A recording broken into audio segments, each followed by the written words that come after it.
Hey, can't hear you. Hey, call J Hood. My phone's low quality speaker. Call J Hood, please. I'm calling him right now. All right, J Hood calling you right now. I think you gotta put it to the mic. Yeah, I'm just saying. Okay. Hey, you need to buy a new phone, bro. Yeah. Oh, what up? So look, you saying what? What you been here saying? Who? What? I never said you. I didn't say you was in an indictment, Wack. I did not say you was in an indictment. I specifically said you. You got to put it to the microphone. I did not say he was in an indictment. My name like a nigga won't break your shit. Hey, bro, I'm like the one like speaking unbiasedly and defending you. I'm like, but I'm not talking bad. Like you could save this preamble, but I'm not like talking bad about you. Hey, bitch, do you know what a overt action is versus a charge? Ain't No one said you had a charge though. No one said that. No, I didn't. No, I did not say you had a charge. I never said that. I never said you had a charge. I don't know what you're talking about. I didn't say you had a charge though. But I didn't say you had a charge though. But I didn't say that. I didn't. Go ahead. But I didn't say that though. But I already knew this was gonna be some. I don't even know why I answered this. Hey, listen, I ain't let you niggas meet who Wack is. And one day I'm gonna show you that. Okay, but you ain't gonna like. But I'm not against you, and I didn't say anything. Calm down. Yeah. Even listen, I'm not. I don't know why you tripping on me, bro. Like I'm not. You was just popping it. No, I wasn't. What did I say that was popping it? Put the microphone to the speaker. He passed the bottle to a that killed the nigga every week. I ain't never said no like that. No, that's not. I'll say it again. That's not. Bro. I think you're lacking context. I don't understand. What you talking about? I think you're lacking context though, because that's not at all like. Tell you what, hey, look, this all I'm gonna tell you. This is my last warning to you. Watch your mouth with my name, bro. I was trying to defend you. Listen to what I'm telling you. I see you too much, homie. I'm gonna tell my story, and I say it again. Big U wasn't even there. He stayed back with the and nobody ever touched it. Period. So that's one of them Crips who wasn't there lying, talking about the nigga got stopped out of LA. That's loose cannon. So okay, that is loose cannon. So you're clearly talking about loose here. Loose cannon told. So loose cannon told. 9 times out of 10, he trying to get out. Wasn't there, you dummy. Ain't nobody getting stumped. No, loose cannon probably wasn't there. He probably heard about it, and then he just trying to tell his way out. Loose cannon in 2014 in the 60s. I never heard of that name. Interesting. Loose cannon ain't never been to the 60s. Ain't nobody getting stumped out of no airport. Yeah, he'll probably come back. 2014. Okay, yeah, that was a long time ago. So who you think? So who tell it? If anybody told that story, it's a indictment named Hop. It was probably Hop because Hop was around all day, and that sound like either A, somebody talking and put extras on it, or B, a nigga just making up shit. Because you can't find nowhere where said Future was ever touched. He was never touched. So for them to say he got stomped out, that let me know. Now, if you read it, it also said Sylvester, 60 years old of Northridge, said he had to carry a gun to go to a dispensary. So what it looked like they releasing is all the statements his co-defendants that's on the street then made to the feds, because how would they know Sylvester had to have a gun in 2023 for Big U? And for the Future was never touched, ever. You can never find nowhere where it said Future was touched. So do are the feds able to? So why are the feds trying to put that as a part of the indictment now? Like why did they add that? It's an overt act. You know what an overt act? It's not a charge. It's not a charge. So the better question is, why would you try to compare the two then? Oh yeah, wait. It's not a charge. If it's not a, it's an overt act. No. It's an overt act. Yeah, but that's character evidence. But Munchie not being charged either. So like it's not. So again, it's just. It's character evidence. It's character evidence. It's 1101. I still feel it, but isn't that still like somewhat? I don't even try to understand the feds. They shit too. Character evidence is like uncharged crime. Break it down. I'm gonna keep it gangster with you. So if I send you this paperwork right now, where it got Brick Baby in there, which y'all ain't seen, Brick Baby on the phone doing gun transactions with Big U and everybody else. Also now, ho-ass Wack is threatening me. Ho-ass Wack, the old man, is threatening me. But he not fucking doing shit to Jay Diggs. He ain't do shit to Ant. He ain't do shit to Compton Rick Rock. He ain't do shit to all of these people that had fucking time and energy, but he want to fucking try to pick on me. Wack, I promise you, if you even think about touching me, whatever happens is going to happen. But the main thing that's going to happen is that you are going to be sued for everything in your entire life that you think you own. They're going to be fucking repoing the BBL out of R&B's ass by the time I'm done with you. You want to see Jewish? I'll show you the epitome of Jewish. You ain't touching shit. You ain't never fucking harmed a fly. Shut the fuck up. You afraid to even go to your own functions for your gang. So why don't you fucking worry about that and stop trying to pick on fucking middle-aged white Jewish dudes who have no bad energy for you. You fucking pathetic old piece of shit. Imagine like a scaly Gila monster, Komodo dragon-esque looking human being who's like 78 years old, driving around and furiously stroking his ashy excuse for a cock in public, in broad day, when you could like hear the sound of children playing at the local elementary school down the street in the background. Imagine that. Is this a person who you want to watch on podcasts? Imagine like a scaly hemmed me up and fucking slapped me 10 years ago. Like, all right, fool. Like cool story. I wasn't jacking off in a car, being a sexual deviant in fucking literally broad daylight, masturbating in public in your vehicle. That's like a way more damning video. That's like significantly more disturbing on all levels. Let's be honest, bro. Like, what video would you rather have? Some fools like ran up on you with straps and fucking slapped you because you fucked on their bitches? Or like you get caught driving outside in broad day masturbating in a car? What's worse? What's worse in any capacity, bro? What's worse? We know.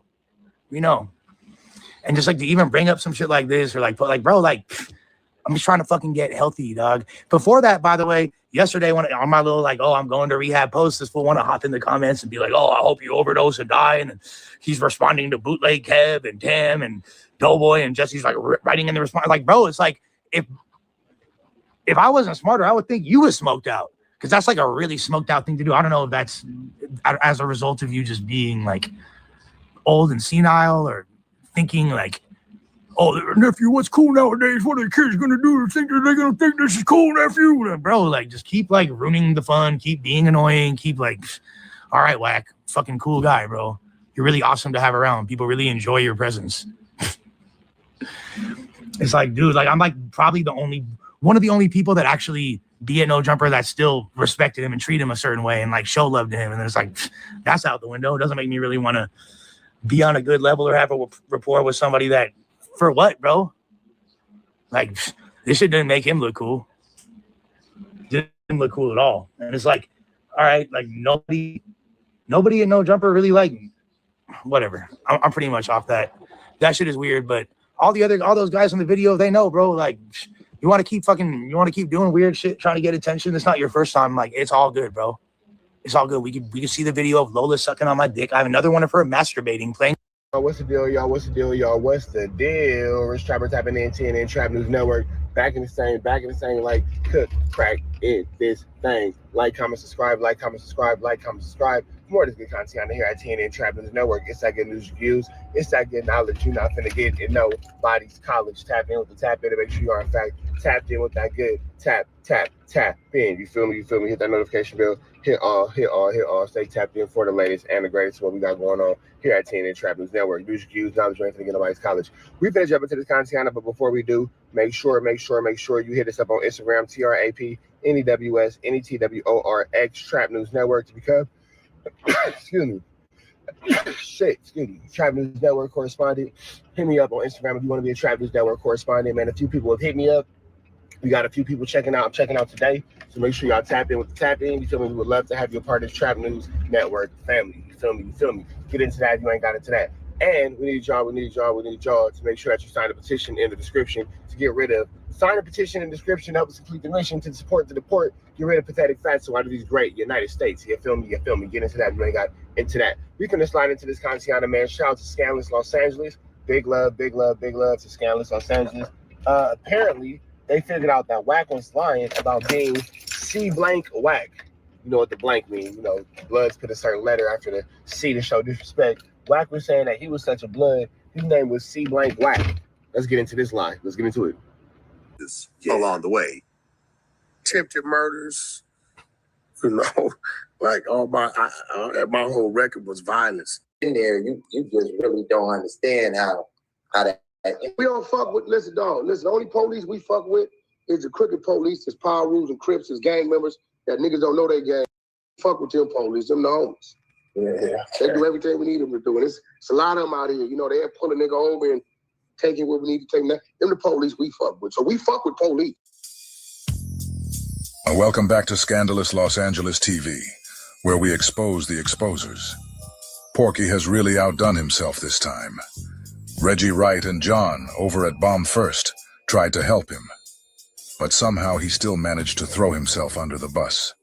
Just like every other time, we've caught Porky in another lie. And this time, it's serious. Today, we're about to prove that he really did go to jail. He really was picked up and brought in for questioning. Now, if you know Porky like we do, then you already know. He lies so much. We can't just focus on just this one.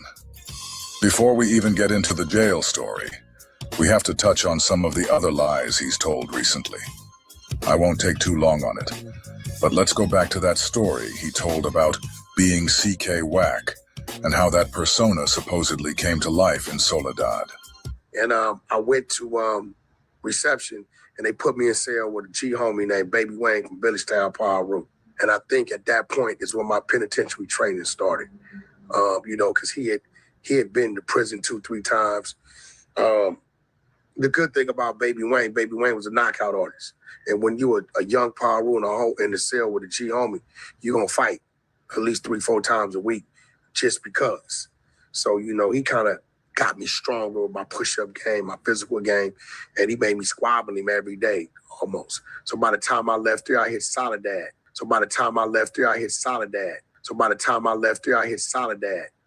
And Soledad was really, that was the birth.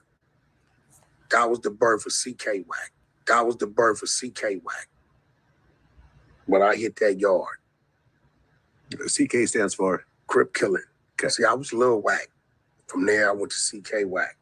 According to Porky, he left Delano State Prison and was transferred to Soledad. And that's where the name CK Wack was born.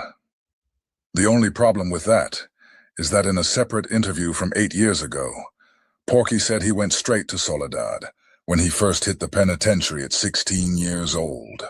Where the trucking business came from, you know, I went to the pen, Simon, as you know, I was the first juvenile to actually go to California State Penitentiary at 16.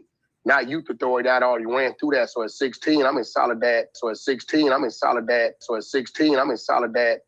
State Penitentiary. So from 16 to 22, I run through like 7 different prisons. You're 19 years old when you get out? Yeah, I'm like 19. I do probably like 2.5, 3 years of solitary confinement time, you know.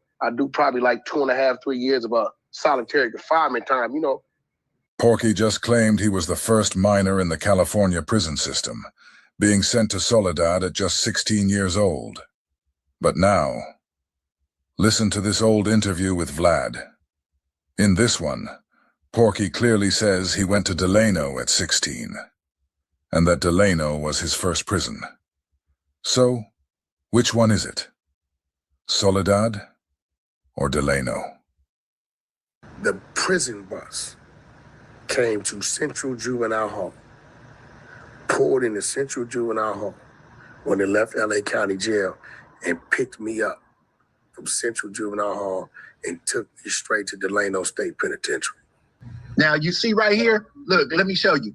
The first one, it was admitted offender with new AOJ. That's adult offender juvenile. Okay. So this is your first entrance into the system. That's your first entrance into the system. He went to North Kern State Prison, NKSP. Now, you got to see, he likes to play games. So you got to understand, North Kern State Prison is Delano, okay? That's old Delano. They have a new Delano, which is a level 4, okay? The prison bus. Oh, it's going to be a lie on top of a lie on top of a mistruth on top of a mistruth. Mistruth on top of a flu flam on top of a skulldug on top of a larceny. Because all this Ninja Wack gonna do is lie, lie, lie, lie, lie. That boy gonna lie like a rug, boy. I swear to God. So you was the first minor to be in the California Department of Corrections, huh? You was the first one. Let me get into my Trap GPT. Y'all know Trap GPT be keeping me right.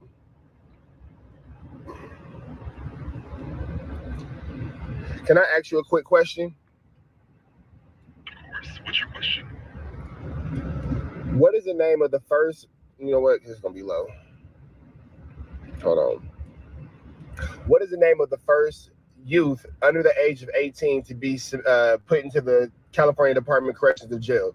I'm sorry, California Department of Corrections and Rehabilitation. Who was the first minor to get sent to the adult penitentiary in California? Let's see. Who was the first minor? The specific name of the first user placed at the CDCR of the minor. It's not readily available because of the records, historical, blah, blah. While not being able to give you the exact identity, know that we can give you race, white male, age 15 years old. Well, that's enough right there. Wack's not a white male. Simple right there. It was a white male that was the first to get sent, actually. So, right. And then even in that time, we can just say maybe even a white passing Hispanic, because that's probably way more likely, a white passing Hispanic. But C blank Wack that never existed? Probably not. LA County Jail and picked me up from Central Juvenile Hall and took me straight to Delano State Penitentiary. He'll try to say, I went to Delano to make you think he'd been a higher level than he been. He was at reception, right?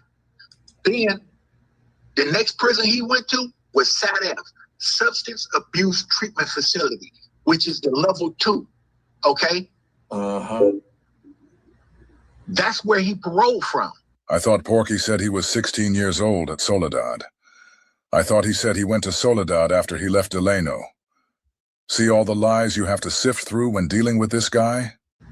He didn't go to 9 prisons like he alleges, okay? He got paroled. If you see, he got to prison on 131.95. He paroled 4/1/98. He got paroled. If you see, he got to prison on 131.95. He paroled 4/1/98. Okay? 95 to 98 is 3 years. I don't give a fuck what kind of arithmetic you try to use with it. Porky got to Delano in 1995 when he was 18 years old. He paroled in 1998 at 21. That timeline makes one thing crystal clear. It was impossible for him to be at Soledad at 16. If Porky never went to Soledad, then there was never a birth of C.K. Wack. The whole story was built on a lie. Just another chapter in Porky's book of fiction. Okay? But this is the kind of fraudulent dude that is out here on this internet trying to, you know what I'm saying, pretend to be somebody and something that he's not. You see what I'm saying? Go to the next one. It say return from parole, re-entry 3, which means the county jail. He never went back to the prison. You see what I'm saying? He was in the county jail from 6/2 to 7/25 of 98. Okay? He returned to parole. Then 3 days after Christmas in 1998, same year, he got another violation, returned from parole, re-entry 3. He went to the county jail. You see what I'm saying? He was returned to parole. Then he discharged on 2/25/2002 from Region 3. Discharged from sentence. Okay? All that talk about he was in there for all this shooting and attempted murders and all of this shit. This motherfucker got one charge of 245 PC A2, okay, which is assault with a firearm, okay? So as you just saw, Porky never set foot in Soledad. So all that talk about Soledad was just another lie. There was never a birth of C.K. Wack. That entire story was completely fabricated. Then there's the claim about spending 2 to 3 years in solitary confinement. Lie. Being the first minor in the California prison system. Lie. Being 16 years old at Soledad. Lie. That's 5 lies in one story. Back to back. But this is what Porky does. Now let me show you guys how Porky fell on his own sword. You won't find this next clip on YouTube anymore, because Porky had Cheeseburger Chuck take it down. Hey, Big Chuck, we just want to talk about when he gonna bring the audio from being talking to them people. We want to know what he said. We could clear all this up. Who's that, Chuck? That's Deuce. Yo, why is PCK always talking to me? We in the streets. We in I got nothing to talk about. Every time he does this, it's a PC move. Always notice how Porky reacts when Deuce questions him. He can't stand it. He cuts him off, yells over him, or accuses him of PCing for talking to him on a social platform. But when it comes to DZ from SBGB TV, it's a whole different story. Porky gives him content and plays along. Oh, what's up, homie? Okay, yeah, as long as it's Wack on there, because if it's somebody else, we're not doing that. Hey, listen, we're not doing that. Listen to me. Hey, listen to me. This is real shit, right? We always know what we're doing, right? We always know what we're doing. And believe it or not, right? We are the most supported people of our people on the internet, right? It's a lot we can do. Remember, I'm an industry guy. I'm tied in the labels. I'm tied in the YouTube, right? So what I'm telling you, brother, is like, I called in to you intentionally because I saw you was building. I didn't have to do that. People pay me to do that. I did it. I said, let me call in and give them the content. We always know what we're doing. And I'm saying that to say this. At some point, bro, you run your content, but you gotta have some type of reserve when you're running it. Because remember, it's our content. You get what I'm saying? And then, okay, so doing these type of things, right? There's certain things that, especially when it comes to me as a public figure, right? I own me. You right? I haven't given you a verbal or signed anything, right? So what I'm saying is, as a brother, when I'm talking as a brother, fuck to people. When a brother is calling in to help you, because I'm giving you notice the content I gave you, you've been able to chop that shit up and run with it for about a month now, a couple weeks. Really? A month? Right? At least, right? But it gotta come to some point, bro, to where it's just not like an attack thing. Because then at that point in time, listen to me, you as a brother, I'm a businessman, right? At that point in time, just from friend to foe. I called in as a friend, no matter what our back and forth was. I chose to stay on the phone. I know, I've been doing this social media shit forever. I know what I'm doing. If I don't fuck with you, I'll never say a word to you. I won't even utter your name. If you see a lot of people, I ignore them. I won't say their name, because the minute I say something to them, I have a conversation with them, it helps them. You get what I'm saying? I know that. I know what I'm doing. If I don't fuck with you, I'll never say a word to you. I won't even utter your name. If you see a lot of people, I ignore them. I won't say their name, because the minute I say something to them, I have a conversation with them, it helps them. You get what I'm saying? I know that. So I'm telling you, brother to brother, run your content, especially we gave you content. Listen, me and you have nothing to talk about. It's established. Chuck, this is what you call a PC move. Bro, stop talking. Why you keep warning the people? Leave our shit in the street. Listen, every time you do this, you saying fuck your neighborhood because you on some PC shit.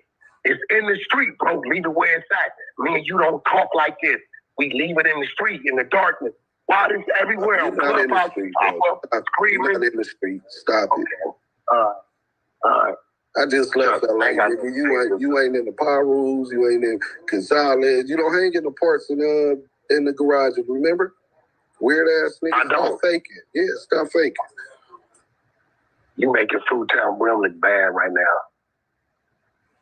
Bro, I'm one of the greatest things that ever came from the 30s, bro. Fruitown Brims, y'all know when it's street business and it's up to the disrespect level of me and him, he ain't supposed to do this shit. It's a PC move. I'm gonna mute up, Chuck. When he done doing the PC shit, I'll holler at you. Well, I didn't hear you when he done. Well, I didn't say nothing about me and you. I asked you about the statement that you made. If you waive your Miranda rights, that means that there's a statement in audio. You need to go get that and prove you ain't CS2 back. That got nothing to do with me and you. That's you trying to clear your name. Don't bring the police. The police can't vouch to say that you not working with the police. You got Fruitown Brim looking bad right now, bro. We in the streets. You got, bro, stop PCing. Don't talk to me on no open platform. You got Fruitown Brim looking bad. It's real gangsters over there. Why you doing PC ass shit? I'm gonna mute up again, bro. What's that got to do with your paperwork? Bring the paperwork and the statement that you made to the task force and the FBI on the Main Street case and the Tupac and Biggie murder and clear your name. You say that the truth can never be considered different. Hey, Chuck, you know what would be funny, right? This would be funny. I'm talking to you, Chuck. I ain't talking. It's when people say dumbass shit, it makes them look dumb. Chuck, I was in the penitentiary from 1993 to 1999. When was Tupac and Biggie killed, Chuck? 96, right? 96. 96, 97, right? Yeah. I'll mute up. But I gave a statement on him. I'll mute up. Let's make sure Wack knows that he ain't fooling nobody. Hey, Wack, the Tupac and Biggie murder are still unsolved. That means it's still being investigated right now. We can show plenty of people who were in jail during the time of the murders, who gave statements about the murder. You ever heard of a jailhouse informant? You ever heard about Kenneth Bo Agnew? What about Waymond Anderson? Marion Knight and Studderbox were both suspects in the murder, and you were around both of them during the time investigations were taking place. So you could have very easily been giving the police information you obtained while being around them. I say you gave a statement to the task force that was investigating that, Greg Cadence, and then the other officer that said you was arrested. Well, first of all, there were no arrests made other than... What type of loser lies about being a power or like a thug or a criminal and all that kind of stuff? Like, who lies about a criminal record? Like, I can see you lying to make it seem like it's not as bad as what it was because you're trying to make it seem like you're trying to downplay it. You ain't trying to be seen in a certain type of light. But who the hell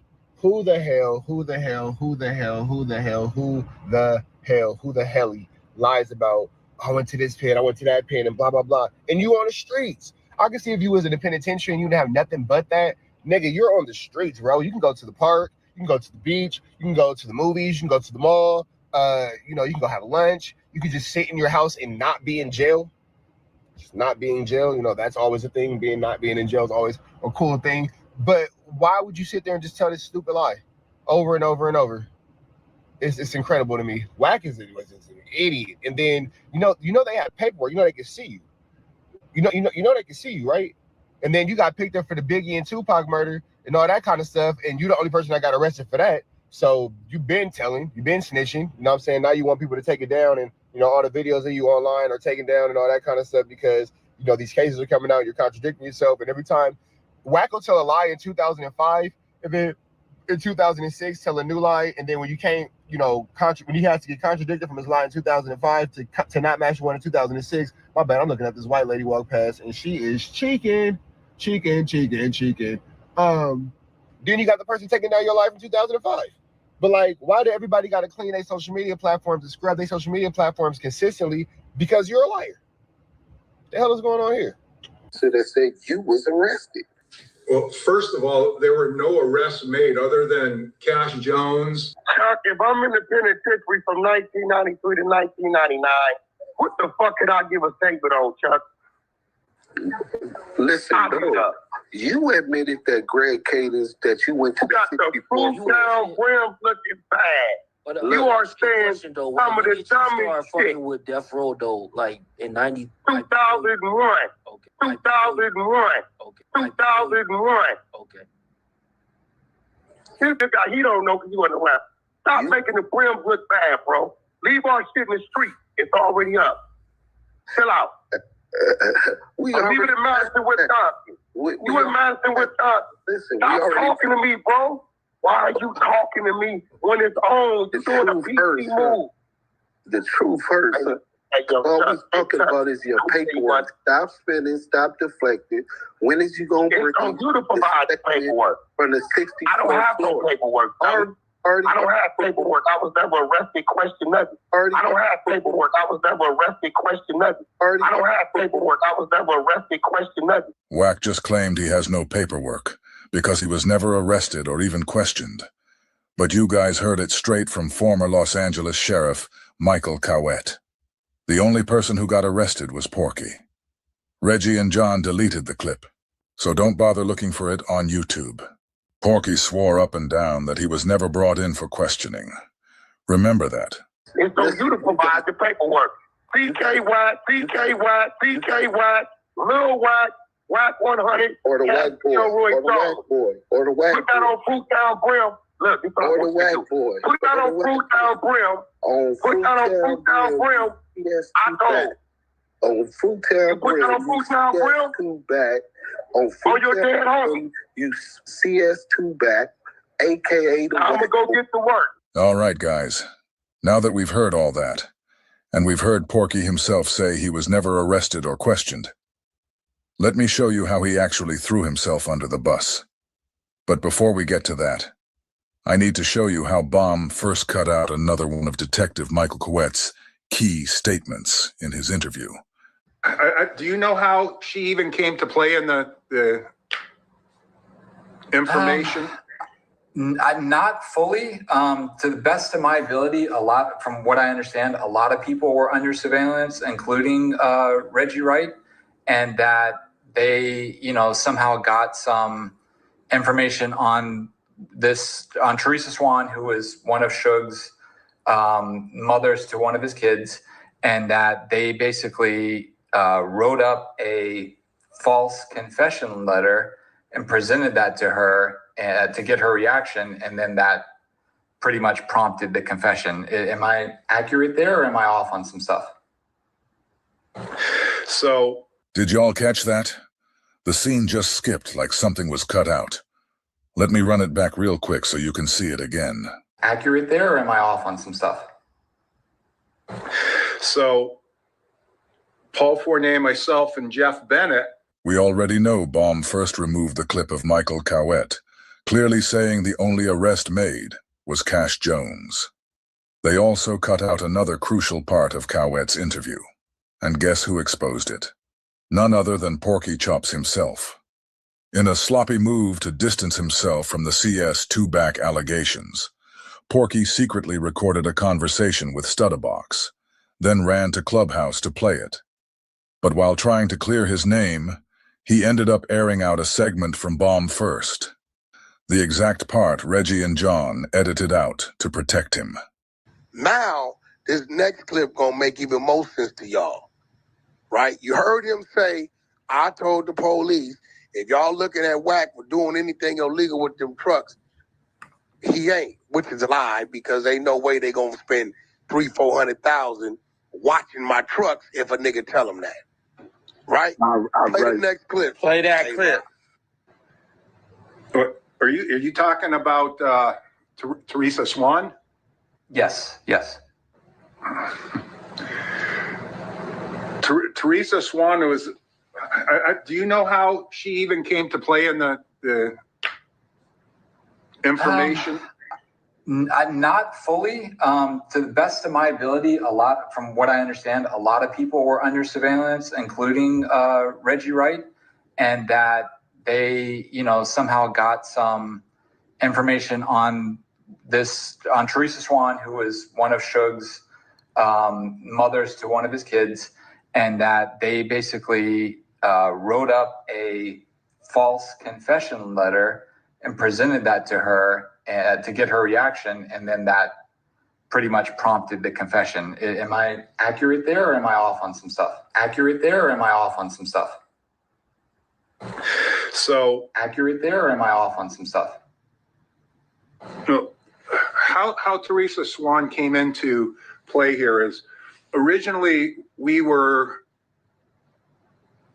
following some guy around in the Antelope Valley, and Greg had thought that this guy was going to be able to get us to Suge because he had some relationship with a not so famous rapper at the time, and he somehow thought this guy was going to get him into Suge. So we chased this guy around in the Antelope Valley for several months, and really nothing came of it. The guy, he eventually was brought in for questioning, and I don't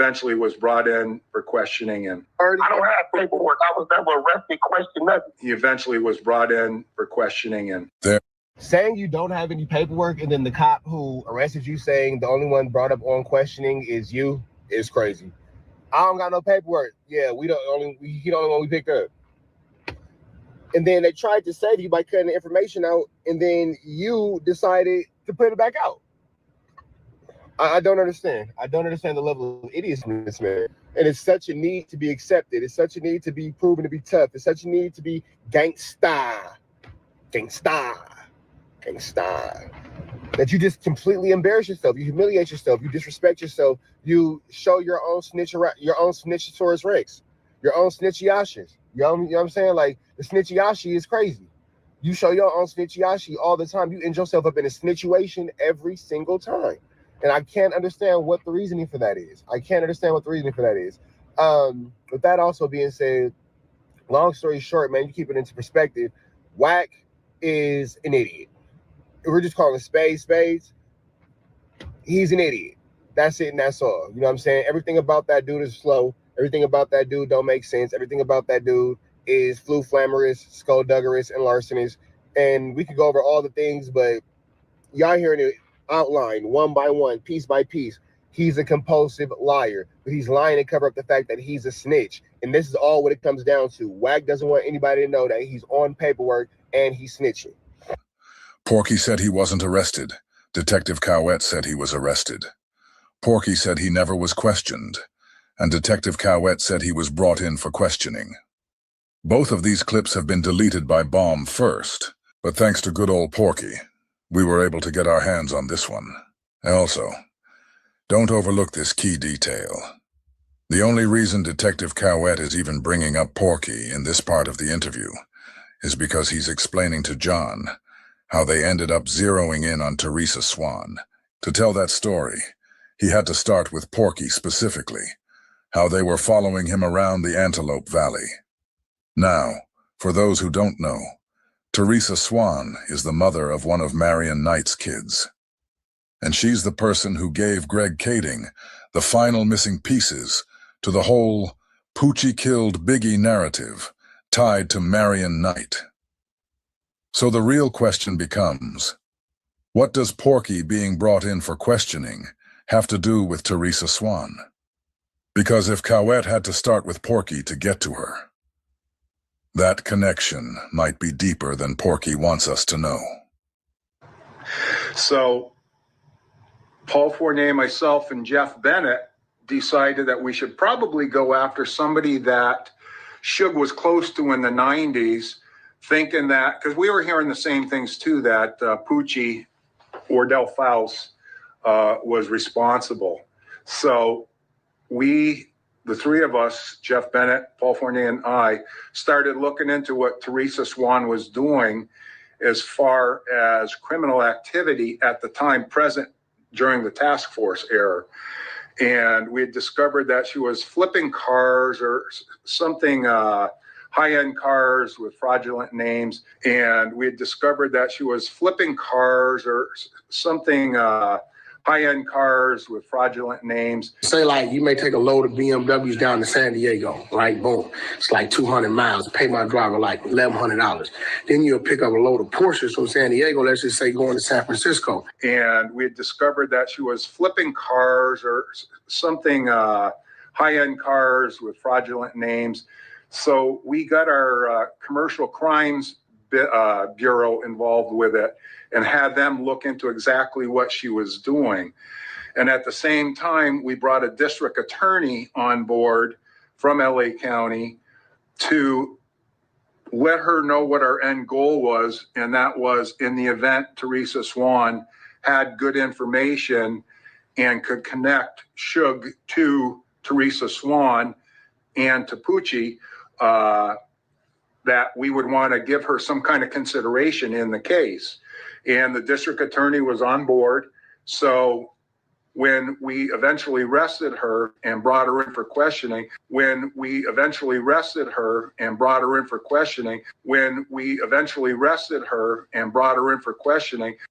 According to Detective Cowett, Teresa Swan was arrested and brought in for questioning, just like he said Porky was. Now think about everybody whose name was changed in Greg Kading's movie. Think about the fact that Teresa Swan's real name is Tammy Hawkins. It was very clear that she was more than willing to talk and was, I believe, being truthful with how the murder of Biggie happened and how it was paid for through the monies of Shug. So, and then Greg came on board and... Just like he said Porky was. Now think about everybody whose name was changed in Greg Kading's movie. Think about the fact that Teresa Swan's real name is Tammy Hawkins. It was very clear that she was more than willing to talk and was, I believe, being truthful with how the murder of Biggie happened and how it was paid for through the monies of Shug. So, and then Greg came on board and started with some of the stuff, and they ended up doing a in-camera interview with her to lock in her interview. So I'm not sure I recall the letter with the false statement that you're referring to or not. I was just in with her on the initial arrest and interview process. Okay. And the individual that you guys were following that you were talking about previously, just to confirm, that was Wack 100, to my knowledge? It was what? A guy named Wack 100 that you guys were following initially to try to get to Shug, and then you realized that he really wasn't going to get you there in Antelope Valley? I think that's who it is. I don't recall that name, but yeah, they got... To me, it was a waste of time chasing that guy for as long as we did. Yeah. I think his government name is Cash Jones. Yes. Yep. There you go. Yes. Okay. What's the deal, y'all? What's the deal, y'all? Rich Trapper. We back. And that was crazy, man. Big shout out to Los Angeles, man. Rat Run Hunter,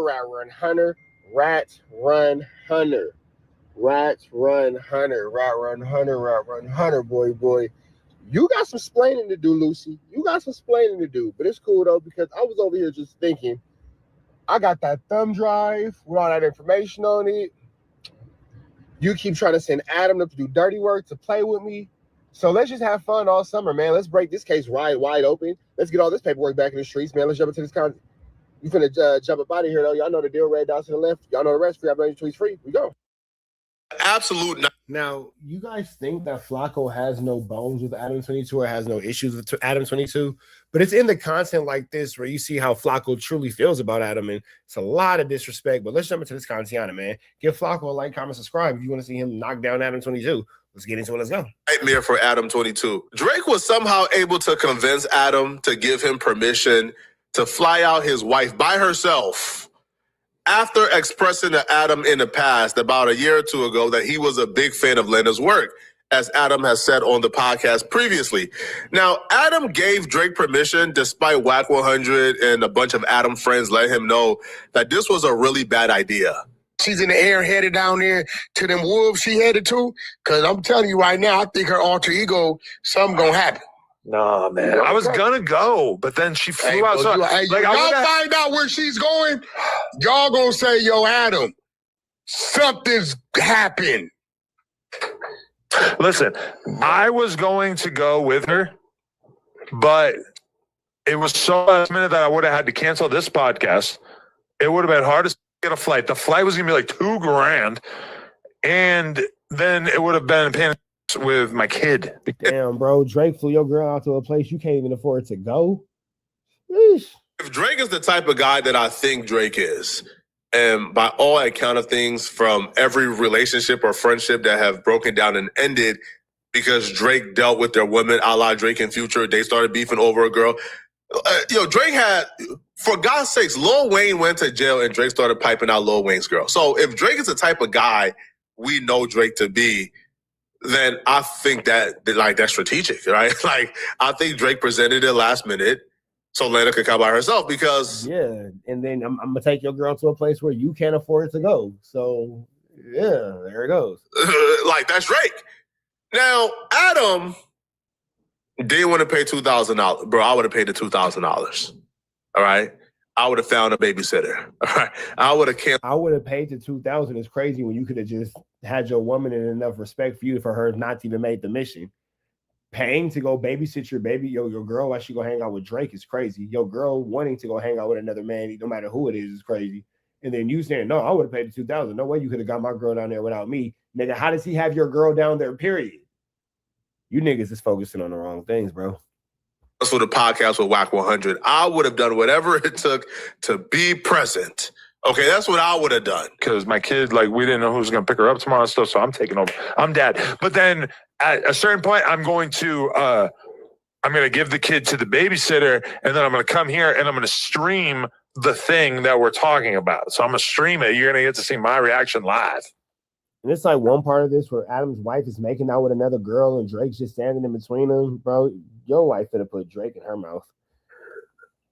So you're not gonna watch? She got Drake on her tongue. Their stream. You're gonna wait to stream it. I'm gonna sit in my office and watch the stream and react to it live. Yes, got you. Yeah, I mean, listen, I trust my woman, but Adam, your woman has got kind of prone to, being able to do things, bro. It's not that kind of trip. Hey, if you didn't think it was, you would have asked her, baby, don't cheat on me. The fact that you had to ask her that, you're subconscious and you're a pretty intelligent guy. You know what her reaction was? Telling you some. Her reaction was, I would never cheat on you. I am anti-cheating. I don't cheat. That's what they all say. To be fair, I met Lena. Lena is a sweetheart in person. Yeah, but Lena's job is to... Yeah. Right. There's that. Lena, I'll be real with y'all. When I see Lena on the internet, I don't even recognize her because Lena in person is like a sweetheart. So maybe... Flacco, you watching your friend's wife on the internet? Flacco, are you enjoying Lena's content? Wowzers. Wowzers, uncomfortable. Maybe Adam has reasons to trust his woman. Now, when I actually seen what took place during the Drake meetup, my heart sunk for Adam, right? My heart sunk. Because I don't know if this was discussed, because Adam be running plays, right? Like, Adam and Lena be running plays, bro. Like, we seen with the divorce thing, they be running plays. So I don't know what's real and what's fake when it comes to these two. But Adam couldn't possibly foreshadow what was going to take place when he was doing this podcast.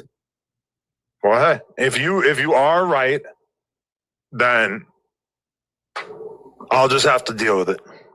But I trust my woman, and I believe in her. Let's put it like this. Look, bro, we're just going to keep this on ice for now. Okay. We're going to keep this on ice. Some ice. She might need some ice. We're going to keep this on ice, man. Okay. I was going to go, but then she had to leave tonight, last minute. She had to leave. Are you flexing your pec muscles? No, she had to leave. Yes, they super last minute said they were going to fly her out. She thought she was going to leave tomorrow. I thought I was going to leave tomorrow. And you didn't pay for the ticket? No, I didn't pay for the You ticket. let her get flown out? Flew out? Flown? Nigga, why is she going? Why are you guys making so many different excuses for this, bro? Like, this is just okay. It's barnacles. Out. Listen, Adam is the cheapest millionaire I know. Now, that part of the game, I don't think Adam got any problem with. You want to pay for my girl's flight, you do it. Adam is cheap. Adam himself don't fly first class. Adam tells me he don't ever fly first class.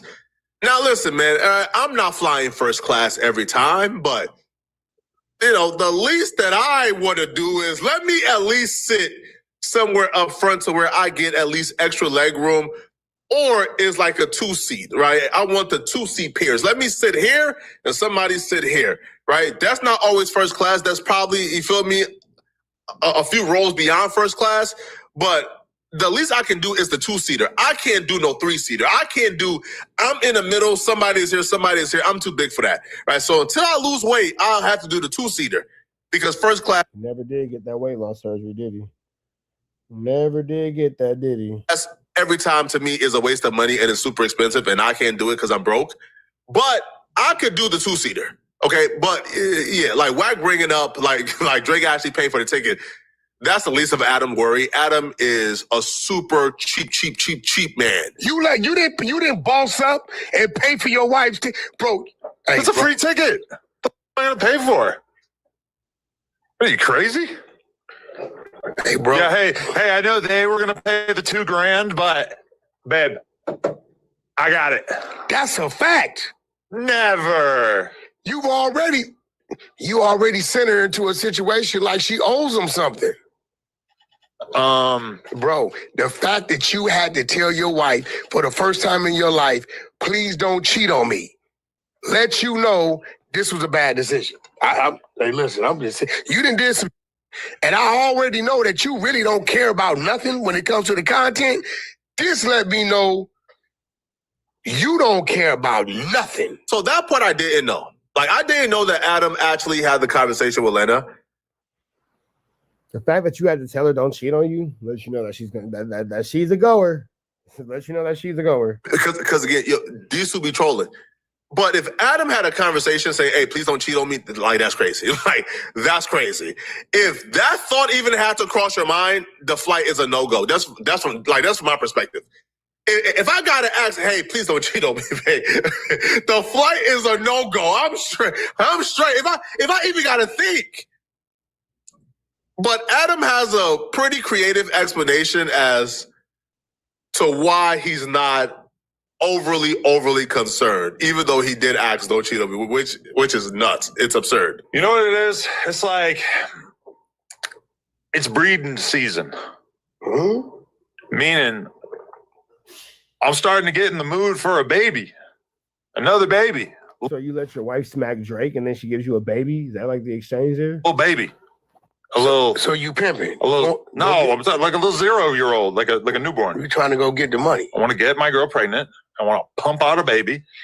You want to get her pregnant, right? And then I want to hang out with like a funny ass little. You want to get her pregnant? Yes. Who else would get her pregnant besides me? The person you asked her not to cheat on you with? No. Leonard the Plug, my alter ego. All right. No. There's no chance. So okay, so you. But all I'm saying is, this opportunity arose, and it just seemed like, you know what? Let's go mega viral and just knock this one out of the park, and then maybe we could reproduce.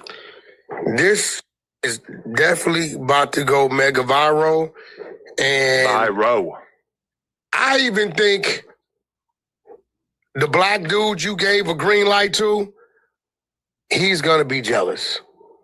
Jason Love? Jason's gonna be jealous. I think Jason Love is gonna be jealous. Jason had Wack Pack. I want to tell y'all where Lena's going. I think Lena just showing up. Yeah, Lena just showing up is wild work to me, boy. Like, Lena just showing up is the craziest thing ever. But Lena gonna do what Lena want to do. Would have made it going viral. I think just showing up would have went viral. Now, I don't know what they talked about. Okay, I don't know. Like, I don't know if Adam told her, "Hey, do everything that we saw her do during the Drake 20v1, I don't know if that's the case. But if Adam told her to do all of that, all of the things that she did during the 20v1, then Adam, we got to have a conversation, bro. All right? Because at some point, the money ain't worth it, man. You are a multi-millionaire, bro. All right? If you told Lena to do the things that we witnessed her do, bro, it's not worth it no more, man. You already rich, man. All right? And from my perspective, too, like, it's even more surreal because I know these people off camera, and I can tell you, like, off camera, Adam is not the personality y'all think he is, right? Like, Adam is... What personality is he? Because the personality who we think he is causes you to disrespect him and expose him all the time. So we just kind of wonder, what kind of personality is he? Because Flacco, you are the one who gives us the most dirt on Adam 22, like things like this. You try to hide it behind content. He's not this green, like, in real life. Lena is super, super wholesome and nice in real life. So the fact that they are doing this in Adam word to go viral and for clout, to me, is just not worth it, bro. Like the first lick hit, y'all made what, $15 million, I think, from the Jason Love film. The first lick already hit, man. The second and third, fourth, fifth lick, man, it no longer comes off as a lick. It just comes off as, okay, this is the personality. This is how they are in real life. And I don't think, like, the lick is worth people really thinking this about you guys. The storm she's headed into, but I can't. But, bro, this dude is out of his mind. The 22ster saga unfolds.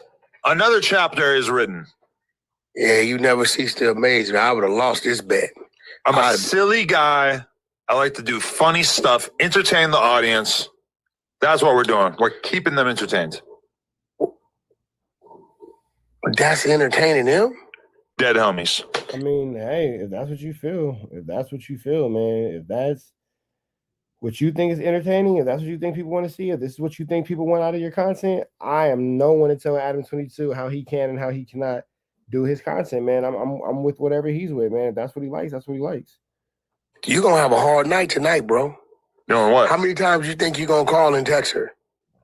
I'm chill. I'll talk to her a little bit, but I'm not. It's cool. Oh, she's good. She's safe. So what if you hear a knock at the door? So I might have a knock at the door. I might call up Redacted. Yeah, I never thought you would do that. I know Adam gave the pass. I know Adam allowed it to happen. I know Adam told her, let's go viral. But this couldn't possibly feel good. Okay? Now, the first time Lena was on camera with Drake, Lena took off her wedding ring and threw it. This couldn't possibly feel good, bro. I don't care what you tell. Like, I don't care how crazy the OF goes. This can't possibly feel good. Hello. Wow. Wow, I've had this dream before. Right, like, and she's walking with a purpose. Hi, how are you? What's going on? Take an extra close hug. That's why. Yeah. This is probably not going to go over well. Hi. How are you? Lana. Nice to finally meet you. I recognize you. Hello. So do I. How's everyone? Wow. That was a weirdly long hug. I just like that moment. It's been coming. It's been lingering. What do you do for work? I make porn. Wow. Okay. Yes. Well, we like a confident woman. And That's she's well passionate aware about, of her job title. Yeah. Well, you have a husband. Why are you here? Wait, hold on. Actually, can someone hold this for me? I can, yeah. Oh, wow. Okay. Okay. All right. Well, All right. Hand in the pockets after hug.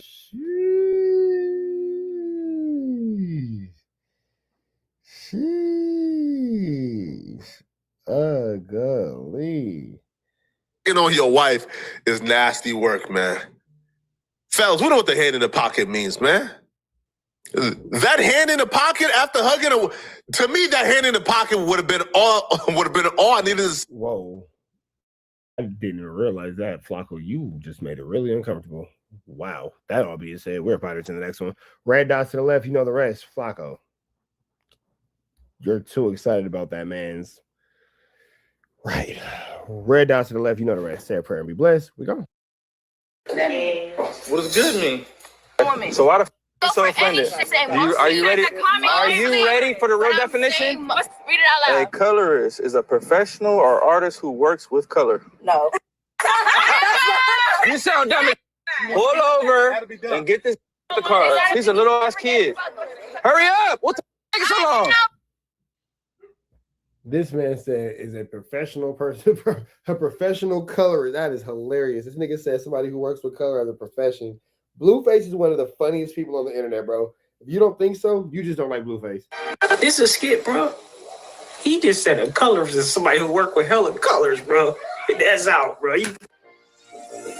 What is up, TNY gang? So Blueface got into it with a woman that was occupied in his, San Francisco place. She came there to party with them and things like that.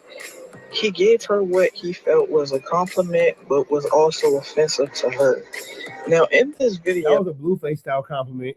There is a misunderstanding. I feel like he wasn't understanding her, where she was coming from and why she was offended.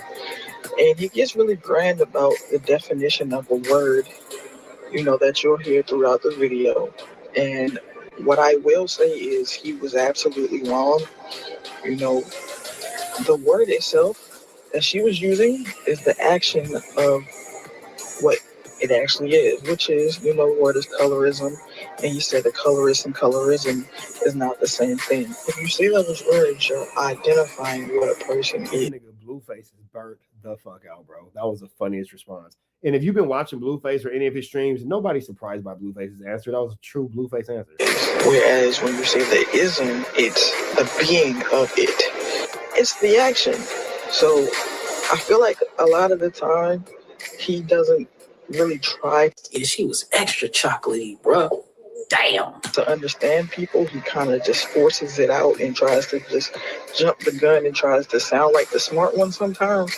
But I feel like in that time, Blueface was loud and wrong, and it was absolutely hilarious.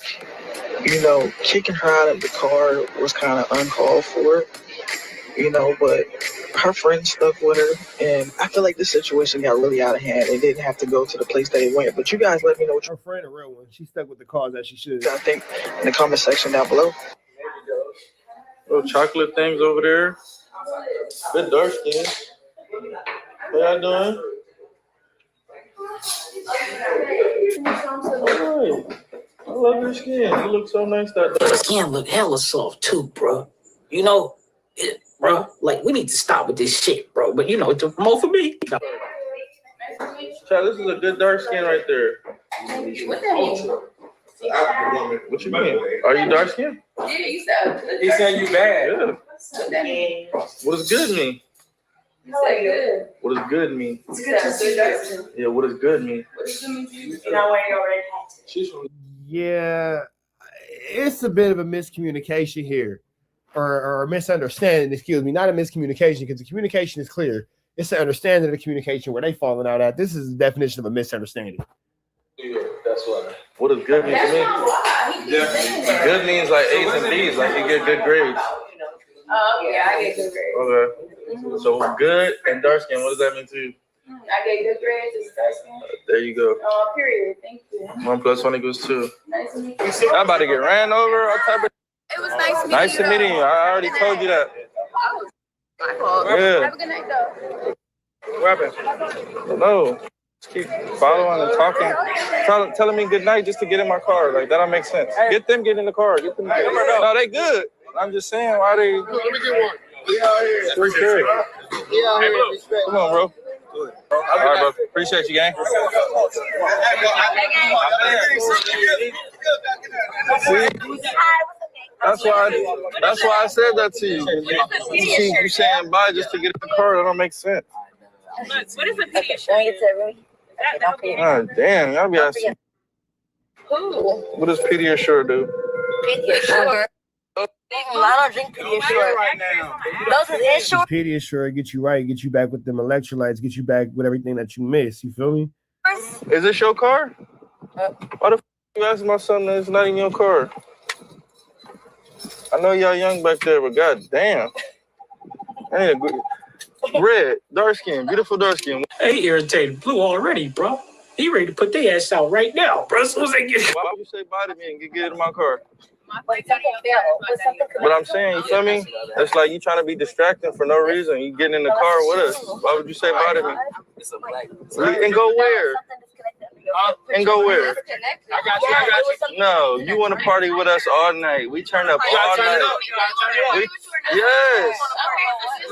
Music off. Turn the music off. Nobody said turn the music on. You say you want me to party with you or what? No, we like music. I know you young. Okay. But just put yourself in my body. You shut the up. God damn. Yes. Y'all all just talking for nothing. Shut up. All I'm saying is. Jeez.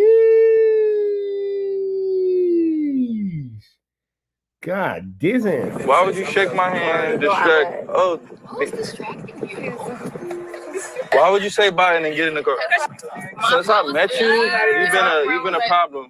No, I was trying to help. A beautiful problem. I told you look nice and you said No, that's not good. What you said. No, why is it Good for what the so what, you not dark skinned? Are you dark skinned? I am. But let me Are you ashamed of being dark skinned? Absolutely. So what the you talking but about? let me tell you something. It's a bunch of dark skins in the world that's always told us. Yeah, it sounded crazy, bro. But it's really just LA lingo. Like, oh, I got the like somebody like you go to the movies, right? Get some popcorn. You're like, I got the good popcorn type shit. It's all the same popcorn, fit type shit. Oh my God! If somebody tell me you look nice for I think that was a misunderstanding. I don't think that it was meant to be interpreted the way that she took it at all. I don't think that it was meant for that. I think that she might have took it to a place where it didn't have to go to. tattoos all over his face. Do you think I'm finna look? Do you think I'm finna look at them? It's backhanded. You know how it's backhanded? Because people go around. No, you got problems. Don't bring your problems. Don't bring your. Instagram. Who said that? Shut your brown skin ass up. You're not even dark skinned. You're not even dark skinned. And then on the back end, who the hell is she? Get her out of here. She looks dumb, but whatever. So why are you speaking up for the dark skin? Why are you speaking for the dark skin? She vouches for colorist. I'm colorist. It's not colorist. Yes, you are. Because let me tell you something. Saying something that's nice for a dark skin is colorist. Let me ask you a question. They're both trash. These two right here, they're both trash. Like, throw them both away. Both of them. What does colorist mean? Give me the definition of color. Everybody shut. The funniest thing we're about to see. Shut the. Yes, y'all don't even know what colorist is. Give me the definition. Turn the music off. Turn the music off. Turn the music off. Turn the music off. Because they about to say some young dumb. Let's get this young dumb. What's the definition of colorist? Hey, when Kendrick said, "Bitch, don't kill my vibe," this is what he was talking about. That's exactly what he was talking about. A colorist is doing something discriminating against someone because of the color of their skin. Okay, now the shade of their skin tone. Okay. This is mostly towards dark-skinned women. Okay. And you know that. And that's you're online. So colorist can't go for light-skinned women. It can't go for light-skinned women. So why the f you so For offended? any shades of skins, but I'm saying Are you ready? Are you ready for the real definition? Are you ready for the real definition? Search it up right now. That's right, Blueface. You tell them what the real definition is. Search it up right now. What is it? Go ahead, just search it up. We listening. Don't say nothing else. What was your definition again? Just search it up. I said being discriminating against someone because of the shade of their skin tone in the black community. Now, That's what colorist means. Go ahead, search it up. Read it out loud. I'm gonna keep it real, bro. I think the colorist conversation comes up because, like, certain people, it all goes back to whiteness, bro. Proximity to whiteness, bro. And the motherfucker further from that is trying to feel, I guess, some sense of normacy, right? Like, basically treat me like how you treat the white people. That's what I be hearing from a lot of people, bro, when they saying that shit, bro. And everybody, bro. But you better understand who world this is, bro. You know, they say it's a man's world. They tell you it's thumbnail world type shit, but, you know, people get confused. I mean, bro, I don't know, bro. I do know, but... Colorist is a professional or artist who works with color. No. You sound dumb. This nigga Blueface is burnt all the way out. You sound dumb.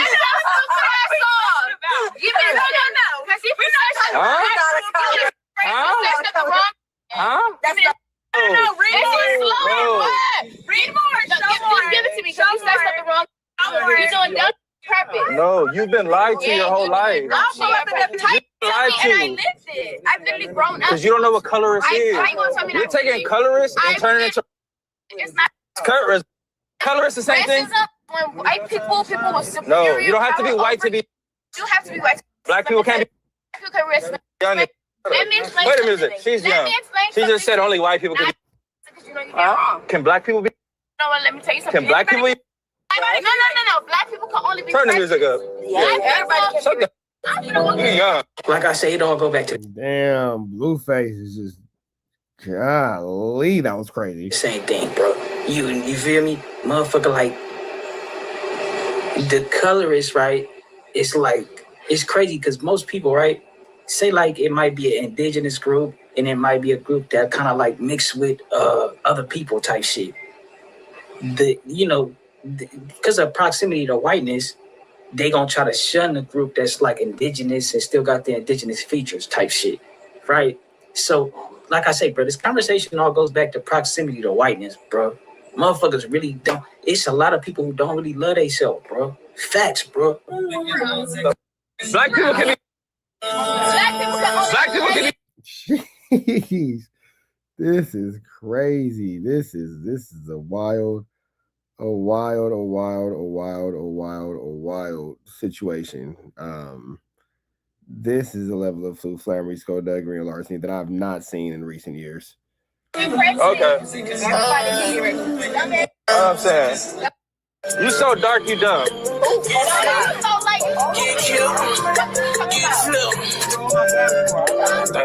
don't even know what colorist mean. You read something. Oh, girl right here next to Blueface, she just happy to be in a car. She just happy ain't nobody making fun of her.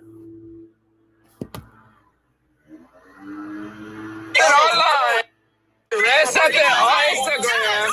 You read it on Instagram. Look at her next to him, bro. Hella happy she ain't dark and dog. You know what I'm saying, bro? Man, I swear to God, we on the same page. I'm just saying, that's how she acting, bro. And so the question come up, black people can, but I think black people can be racist, right? Based off of their experiences, right? Somebody has been treating you a way for hella long.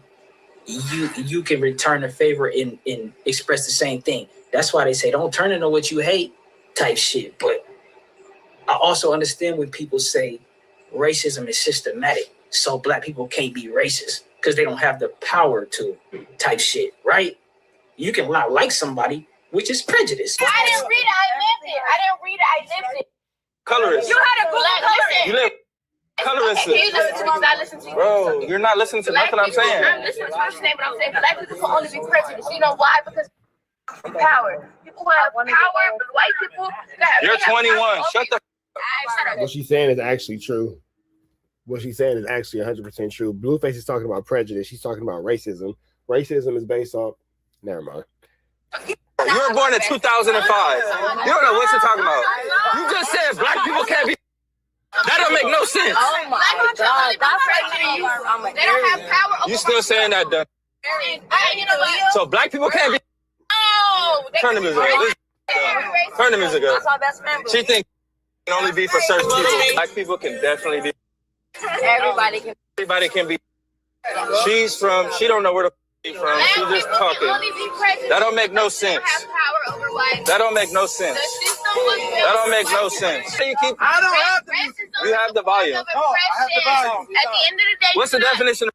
What is the definition of? Prejudice someone based on their skin color.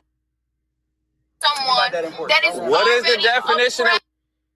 See, I think black people aren't born or aren't taught to be racist, right? So now with that being said, I think your experiences, right, like I say, can turn your heart cold, bro. You feel me? And is that racism in return? And is she trying to say it don't qualify as racism because there's no power behind it, right? It's just a prejudice. It's like, yeah, I don't like you, but nothing happens from that, right? But then when somebody's racist and they have power, they can keep you from jobs, right? They can make laws against you. For sure. For sure. She's making some good points. Blueface is kind of sounding a little slow right there. They can do this, that, and the third type shit, bro. Race relations conversations get tricky, bro. They do, but you know, y'all just let me know what y'all think. We on to the next one, bro. Shout out to my man Wig TV, red dots to the left. You know the rest. Say a prayer and be blessed. We go. So we over here with Dallas Global Clips, and Charleston White has seemingly caught himself into a flu flam, man. That's right. Charleston White has gotten arrested. So let's see exactly what's going on here. Coming with some unfortunate breaking news. Charleston White has been arrested again. You know what I'm saying? Hey, for a ninja who's supposed to be on the right side of the law, this nigga get arrested a lot. My boy CW has been arrested again. Now, and there you got him, man. Charleston White. Sell lower level booking. Height 128 inches. Weight 128 pounds. No, height. Wait, 6'9". That nigga's not 6'9". Maybe 69 inches. I guess, because I don't know. I wouldn't imagine that nigga 6'9". Weight 128 pounds. Year of birth 1977. Damn, nigga, 87, 97, 07. Jeez, nigga, 17. Charleston White almost 50 years old. He's an older man. All right, non-Hispanic. Arrest date 8/10. Charleston White got picked up today. Goodness gracious. Now, what does it say where he's locked up at? No, I don't say. Just say Charleston White. The nigga middle name is Jamone. Not Jerome, but Jamone. You wonder where I'm looking at that is right here. Jamone Lee. Name Jamone. All right. At first when I seen this, I thought it was a joke, you know what I'm saying? But okay, that's where he's at. Collin County Judicial Online Search. Damn, Charleston. They done locked up C-Dub. C-Dub. Damn, man. Been arrested in Collin County. Now, Collin County is, you know, I believe this is the same county with Carmelo Anthony.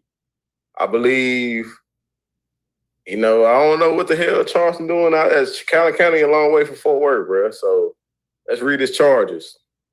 Possession of marijuana over 2 ounces. Riding around with that pack, nigga. Riding around, he getting it. He riding around, he getting it. It's mine. I spend it. Okay, Charleston, why you trying to get a little That automatically give you an unlawful carry here in Texas. So if you got a gun next to the weed, it's an unlawful carry automatically and driving without a driver's license. Now, Charleston goddamn know better than all this, man. You know what I'm saying? Yeah, because he's always dictating the law to everyone else. He's always dictating the law to telling people what they should and what they shouldn't do. So Charleston White, you for sure know better than this. How did you get caught lacking so bad? Charleston know better than this. He's smiling in the mugshot. You know what that mean? He got bond. When he get out, he finna have a hell of a story for us. I know he probably go. He already know he got bond money. That's that. I got bail money. I got bond money. Vlad, Say Cheese, Adam 22. All y'all come out, Cam Capone. Everybody come give me a little bag, come give me a little check. So I can sit down and tell y'all about how I got arrested and y'all pay for this lawyer so I could beat this case and have some money left over. Be mad about us reporting that he went to jail. Well, I ain't believe it at first. When I seen it, I'm looking at it now, I'm like, damn, Charleston White actually did go to jail. Yeah, man, with all this Dewberry stuff that's going on, bro, it might seem like Charleston might be spiraling out of control, man, or Charleston might just be moving kind of loose right now, you know? Maybe yeah, I did see that him and Dewberry was beefing, but like these niggas is both 50. I'm 36, so I just feel like I was wrong to be like in these older dudes, these older gentlemen's business. But I guess, you feel me? I guess I need to be in their business because if Charleston White and Dewberry is the bee's knees, and I guess I got to give y'all the news y'all can use and know that y'all can't get nobody's college. So Charleston White and Dewberry it is. Back home, you know what I'm saying? We haven't been seeing him on Aiden Ross stream. I don't know if he's still streaming with Aiden Ross. I know it's a brand risk fight coming up here soon. The next few weeks, we might see Charleston in Miami. But, yeah, man, if you look at the mugshot, it don't look like Charleston. It don't look like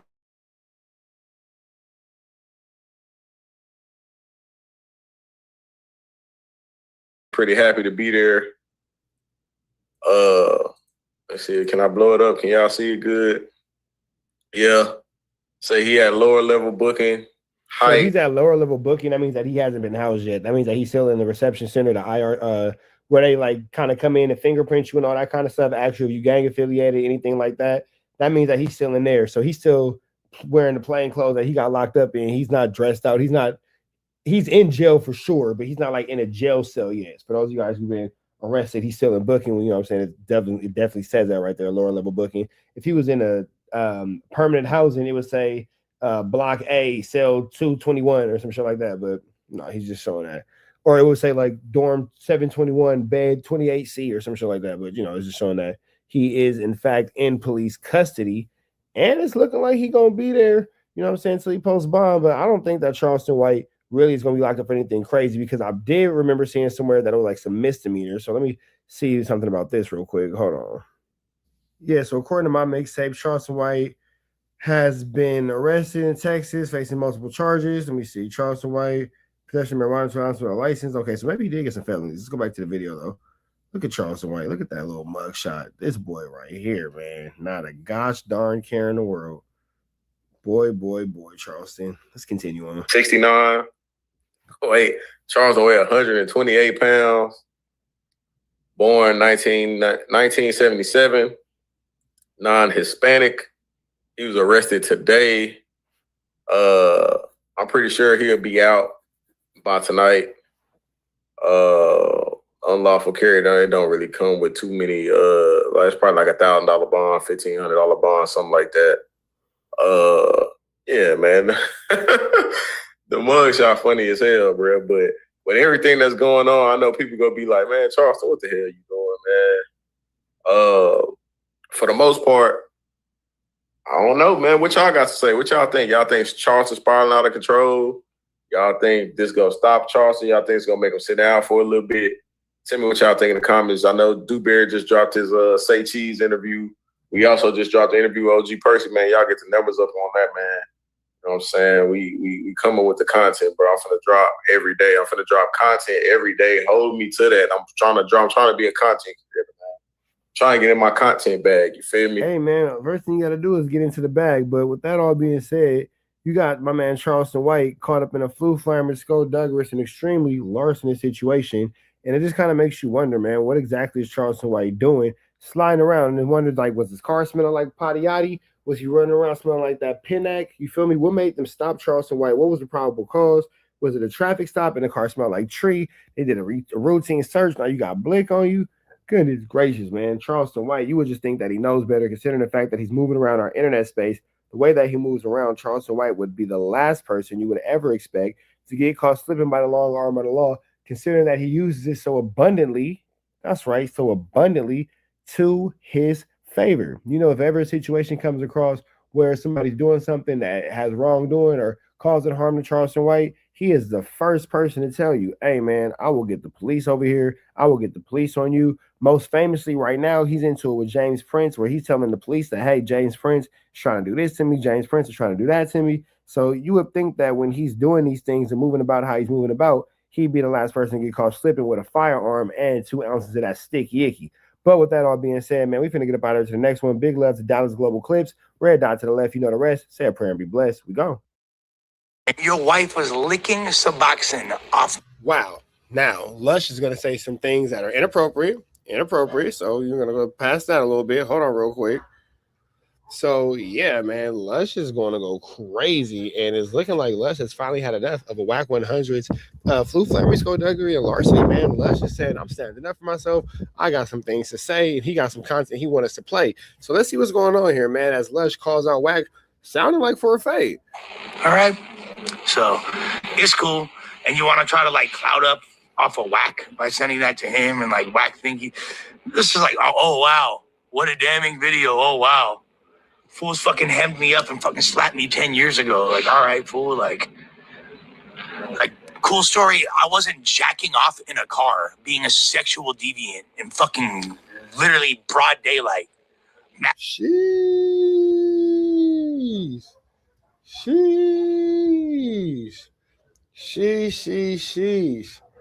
Damn, Lush going crazy. Lush going crazy. He calling Wack out. Masturbating in public in your vehicle. That's like a way more damning video. That's like significantly more disturbing on all levels. Let's be honest, bro. Like, what video would you rather have? Some fools like ran up on you with straps and fucking slap you because you fucked on their bitches? Or like you get caught driving outside in broad day masturbating in a car? What's worse? Well, personally, I would prefer neither. I don't want to, be a part of either one of these things. I don't want to be a part of this type of flammery, skullduggery, and larceny in any way, shape, form, or fashion. I do not think that either one of these set of circumstances are acceptable or appropriate, and I don't want to be a part of either or. I don't want anybody running down on me because I smacked their lady. I don't want to be in the car, going crazy on myself. I'm not sure why he did that. But regardless of all things, here we are. What's worse in any capacity, bro? What's worse? But I would say the car. I would say the car. We know. And just like to even bring up some shit like this or bro, I'm just trying to fucking get healthy, dog. Before that, by the way, yesterday on my little I'm going to rehab post, this fool want to hop in the comments and be like, oh, I hope you overdose and die. And he's responding to Bootleg Kev and Tam and Doughboy and Jesse's writing in the response. Bro, it's like if I wasn't smarter, I would think you was smoked out, because that's a really smoked out thing to do. I don't know if that's as a result of you. Honestly, I do think that Wack has a substance abuse problem. He says he doesn't, but I think he does have a substance abuse problem. You're just being old and senile, or thinking oh, nephew, what's cool nowadays? What are the kids gonna do? They're gonna think this is cool, nephew? Bro, just keep ruining the fun, keep being annoying, keep all right, Wack, fucking cool guy, bro. You're really awesome to have around. People really enjoy your presence. That nigga said you're a really cool guy. You're really awesome to have around. People really enjoy your presence. I think that's Lush's way of saying that they don't enjoy having you around. I don't think that they really enjoy your presence. I think he's being facetious. It's dude, I'm probably one of the only people that actually be at No Jumper that still respected him and treat him a certain way and show love to him. And then it's that's out the window. It doesn't make me really want to be on a good level or have a rapport with somebody that, for what, bro? This shit didn't make him look cool. Didn't make him look cool at all. And it's all right, nobody at No Jumper really liked me. Whatever. I'm pretty much off that. That shit is weird, but all the other nobody at No Jumper likes Wack. We all know that nobody really cares for Wack at No Jumper. We know that when it comes to Wack being at No Jumper, you guys just tolerate him because of Adam, and you guys all wish that he would leave and never come back. We all know that. Those guys in the video, they know, bro. You want to keep doing weird shit, trying to get attention. That's not your first time. It's all good, bro. It's all good. We can see the video of Lola sucking on my dick. I have another one of her masturbating, playing with her pussy. You feel me? Hey, you feel me? Or we could I still got the homie's music video on my page. Everybody look at my YouTube channel if you want to see a video of his bitch busting it down, because it's on there right now. You feel me? Find the thoughtiest bitch in any music video that either me or any of my homies have on my page. Who's acting the freakiest and sluttiest in the video? That's his fucking wife.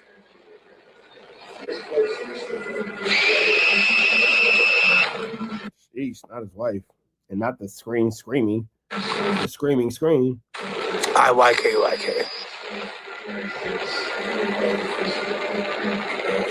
IYK. So, whatevs.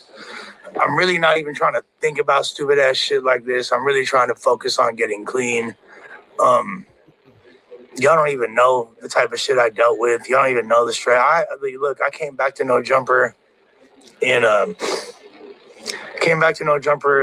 my first appearance was February of 2020.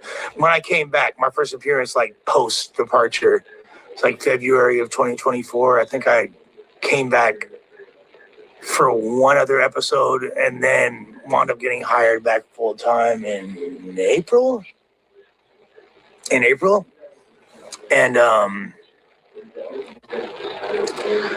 I've not been away from No Jumper for more than 5 days. Since then.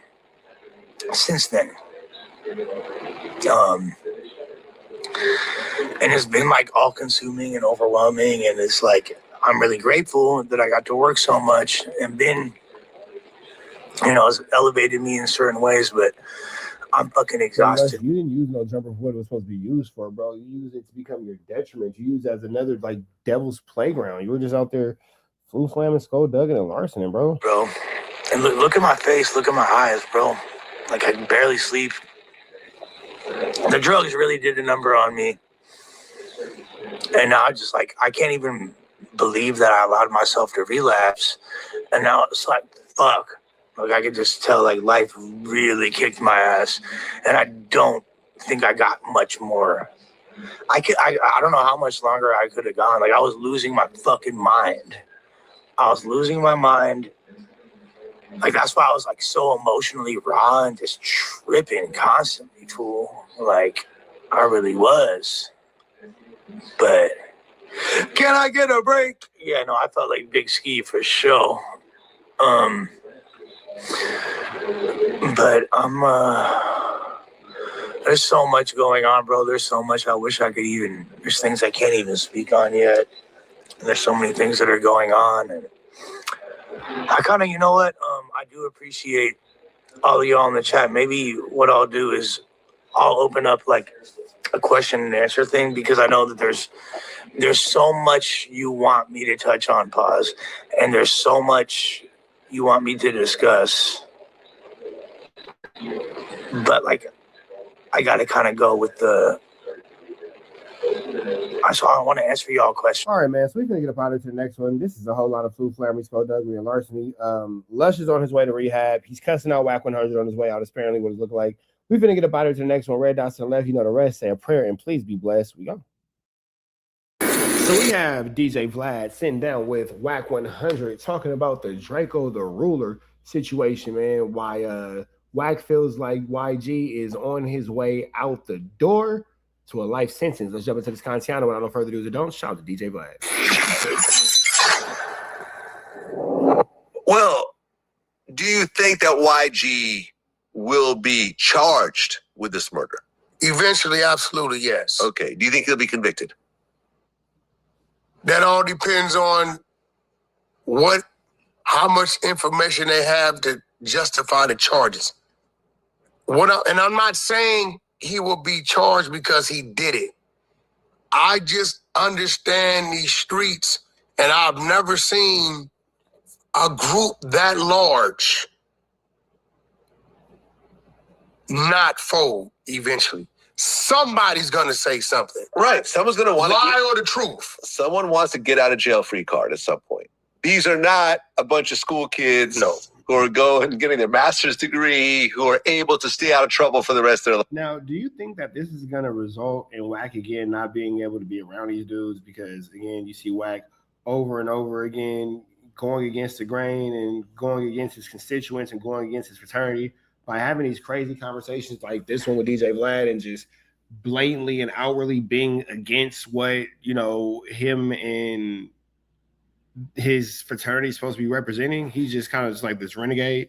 Do you think that this will just continue to add to the reasons why Wack 100 just can't be around? Lives. At some point, someone's going to beat up their baby mother, or they're going to, get caught with a gun, or get caught in a fight, or caught with some drugs. There you have it. And they're going to be facing 20 years. And they're going to say, well, I got something for you. There you have it. I got something for you. And they can make up. Man, I got partners that have done decades behind a complete lie. Like the actual guy that did it, literally everything he did, put it on the next dude. And it sounded believable because this is really what happened. Right. But they just removed themselves and said it was this dude. Yeah. Like, so when you're dealing with that, right? Yes, I believe eventually, I hope it don't happen, but I believe eventually, I've never seen a group of street dudes like that, and a lot of them probably didn't know each other, just stand tall and nobody not say anything. I haven't seen it. Somebody's going to say something. Well, speaking of YG, he had the verses with Game. I actually wanted to go, but I was flying in. Yeah, Vlad, you probably would have been more welcome than Wack. I'm not going to lie. Vlad probably got in and out, had an enjoyable night. Nothing would have happened to him. Wack, on the other hand, stay away. A particular night. I would have loved to actually see it because my first video project ever was done with Game before you and I ever met. So me and him go way back. We've always been cool with each other. But according to the official scorecard, YG won 19-3. I don't believe Game went to battle, even though we know what a versus is. I believe Game took the position of the elder, the big homie. I believe Game looked at it that this was Compton, Bompton, and I believe Game single-handedly took that situation and made it a celebration because it's a bunch of music that he could have led with. He could have came out swinging hard. You know what I mean? I don't think Game wanted to battle YG. He didn't have any points to prove to YG. You get what I'm saying? YG played the music. Although all these things might be true, it just sounds terrible hearing anything from Wack 100, man. I'm sorry. It does, and I could be biased. I could be, looking at the situation from a clouded lens, but it's really hard to hear anything coming from this individual. Really hard to hear it. He was supposed to play. And Game was just matching the energy, not trying to supersede it, although he could have. You know what I mean? You come out one blood. You come out that time. He came out with Travis Barker beating the drums, which is a great look. You know what I mean? It's not a song everyone knows. That's a B-side type song, exactly. Right? Yeah. So I believe Game's what he wanted to do. I think Game achieved what he wanted to do, which is have fun, have a blast, bring some people together. There was a lot of people there that's been enemies over the last decade or so. Overall, if you're going to say song for song, was it matched? I don't think it was matched. Well, you have to also remember, too, the Game and YG come from two completely different generations. Like how YG is coming out the gate and versus how the Game is coming out the gate. Two totally different times in music, two totally different sounds. I'm a Game fan. The Game ushered in the YG era, arguably. YG fan. But I don't think it was a battle. But if you're asking me, all right, the Game matches energy with song for song, I'm going to say no. I'm going to say Game just was keeping the party going. Could he have? He could have came out. He didn't even play none of his songs with Kendrick. Not one. You know what I'm saying? So YG didn't either as well. You know what I mean? But I don't think it was a versus. It was kind of like how Snoop and DMX did their thing. Is Wack kind of alluding to the fact that Drake songs were played? Is Wack kind of like dropping that off? Like, oh, well, they didn't play anything with Kendrick, but them Drake songs was played low key. They played that. They played that Drake though. You feel me? That Who Do You Love? That 100. That got played though. You get what I'm saying? You didn't. We was all looking for this East Coast, West Coast battle, and they was in there rocking out. It was just a bunch of great music. Yeah, what's funny is I actually did a poll on my Twitter, and I got like over 300 votes. I said, who's winning the versus, Game or YG? My audience was a little bit older, put Game at 85%. They basically had Game washing YG. But if you look at the actual, final scorecard, it was the other way around. 19-3 is basically about 85% to 15%. So yeah, listen, at the end of the day, both of them were drunk, right? They're both drunk on stage. Didn't Game try to get a G Unit? Isn't that all that really matters at the end of the day? Headband at one point? I don't know. Yeah, I heard he wanted to get a G. He shouted out 50 Cent. I really hope that the two of them just squash it at some point. I'm the last one. I know it'll never happen. I'm the last. They do. No, bro, listen. I worked hard at that. Yeah, I know. Me and Monster, Uncle Murder, got them talking in the middle of the club. We ran into each other at an event in San Bernardino. Our trailers were side by side. We're like out there congregating, chilling, and we're discussing tours and all that, and everything is cool. And then I woke up one morning and 50 Cent just dissed it. And then Game puts up the last 4 digits of his baby's mother phone number, right? So I just think 50, the way he runs his program, once you didn't cross him, he's never gonna. I mean, yeah, I can see that. But with that all being said, we're gonna get up out of here to the next one, man. Red dots to the left. You know the rest. Say a prayer and be blessed. We are gone. How you feel about Wack 100, who can't do any wrong in your eyes, wishing death upon a man as he's going through some of the hardest times of his life? Great question. I mean, I don't agree with it.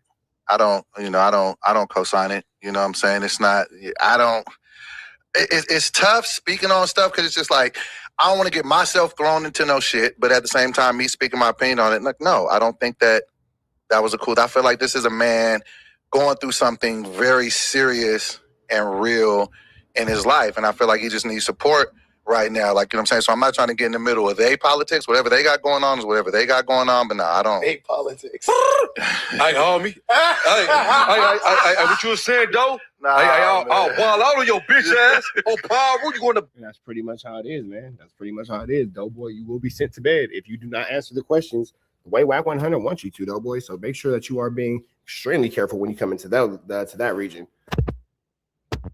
Big.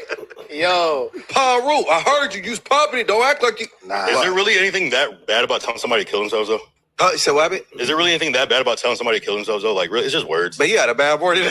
Yeah, what is this nigga on, bro? Hey, yo, he came in on fire. Do say bottle. Man, that nigga's heartless.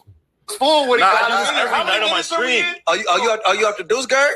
Yeah. I do this every night on my stream. I might need a cup of that. It's like, oh, I want to get cranky. I'm just saying, too. all Wack did was tight, and niggas are like, oh my god. It's like, what did he do though? Like, I mean, I know you're biased, Munchie. No, for sure. I get it. For sure, I ain't gonna lie, but I'm saying, no, I'm fair at the same time too. Because I just admitted, I understand why Wack went off on the little flock to ball dude now, because it seemed like this might be a what's this thing? Reoccurring thing. A reoccurring thing. Mm-hmm. Because I didn't understand at first why he went off on the little. Oh yeah, the little flock to ball kid. He's a little shit talker for sure. He has a really big mouth. So dude, but not one person at the table filled the dude Wack, and you did ask a question. You're joining in the conversation when you could have just set that one out. Right. You know what I'm saying? Then when I seen what he did when he went to a day in LA, I'm like, okay, this just might be your behavior. So I'm not that biased. I could admit to certain things, but it's hard to get Wack his credit when he got a pattern of just going off on people. Right. Flock to ball threw a shot at me for no apparent reason. I didn't know he did. Zero reason. I didn't know he did an impression of me over there. He got a whole impression of you on his IG. No. I'm talking about I didn't know he did it over there. But I stopped it too soon. Oh, I only did that part. You know what I'm saying? Yeah. When I reacted, but but they asked him to do the impression of Wack. He said, no, it takes some time. But then he did the one with J Hood and Spuddy Face. Yeah. Back and forth. I want to see that nigga scared of Wack. He said, I ain't finna impersonate that nigga. Not Spody, sorry. J Hood and Flock to Ball link up. Because I thought that shit was. I thought that shit. Yo, that little clip when he said, hey, I'm Jay Hood. He said, me and my niggas was like, oh fuck, nigga. Yo, that shit was funny. Yo, I was like, Flock, wow, man, you a wild young nigga, man. And then he got on me like, nigga, I ain't never said nothing to or about this nigga. He was sitting there talking about like, yeah, Adam out of touch, man. He got them old niggas over there like 37-year-old Doughboy. Like, who even wants him there? No, that's kind of a win. Yeah, I'll take the 37. But he was just like, who even wants him? I'm like, goddamn, nigga, I ain't never said shit to your young ass. I get a lot of strays for no apparent reason. But what podcast got some? But you over there just meeting Doughboy. I'm not gonna lie, it's easy to throw shots at you the way you just flu flamming and glazing. Marty Flock age on there. Nobody though. Nah, that's like more so. He's one of the young niggas in charge. I mean, he's good. He's doing his thing. And I tip my hat to him, but I see he got some type of. It's a pattern to the little shaky fake shit. You know what I'm saying? Yeah. That's what I was saying in my chat one time. Is like, there are people in my chat being like, "Oh, you need some younger cats up there, whatever." I was like, a lot of Gen Z, they don't really like to talk out loud. They're more into texting and social media rather than speaking out loud. So it's kind of a unk type of thing to be able to have conversation and hold that and for a sustainable thing. If you talk to a Gen Z, sometimes these little niggas don't even know how to communicate, bro. So no, we don't really want to hear a whole bunch of Gen Z people having conversations when they can barely communicate amongst each other. And give you a one-word answer. I'm not trying to act like an unk right now, but it's kind of like the culture. You communicate more digitally now. Yeah. And so like to find someone like that that's actually good, responsible, knows how to be wise and not rock the boat because you understand politics and so on and so forth, it's kind of hard because these niggas be trolling.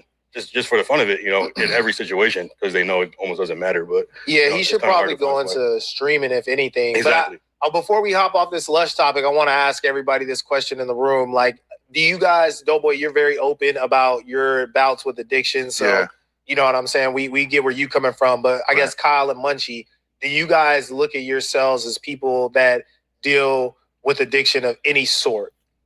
No, I don't think that the dude Flock the Ball is a bad kid overall. But what I will say is he is a SHIT starter.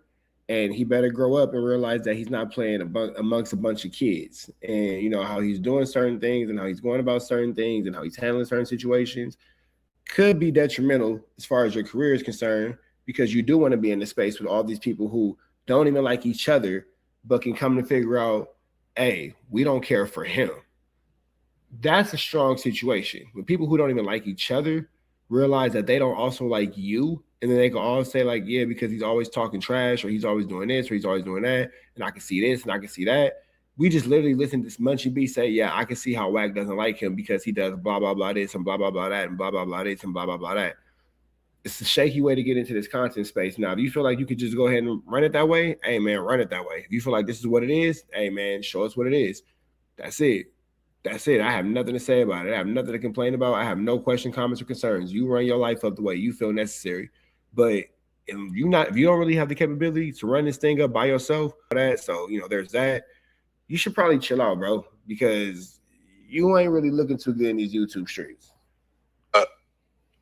Like, how do you feel about your relationship with your vices? Like, okay, me and Munchie, we got similar vices. We like to sports gamble. We like to get our drink on every once in a while. And I know that those are my vices. I like my spliff, you know, I like the women, but I feel like it don't control me.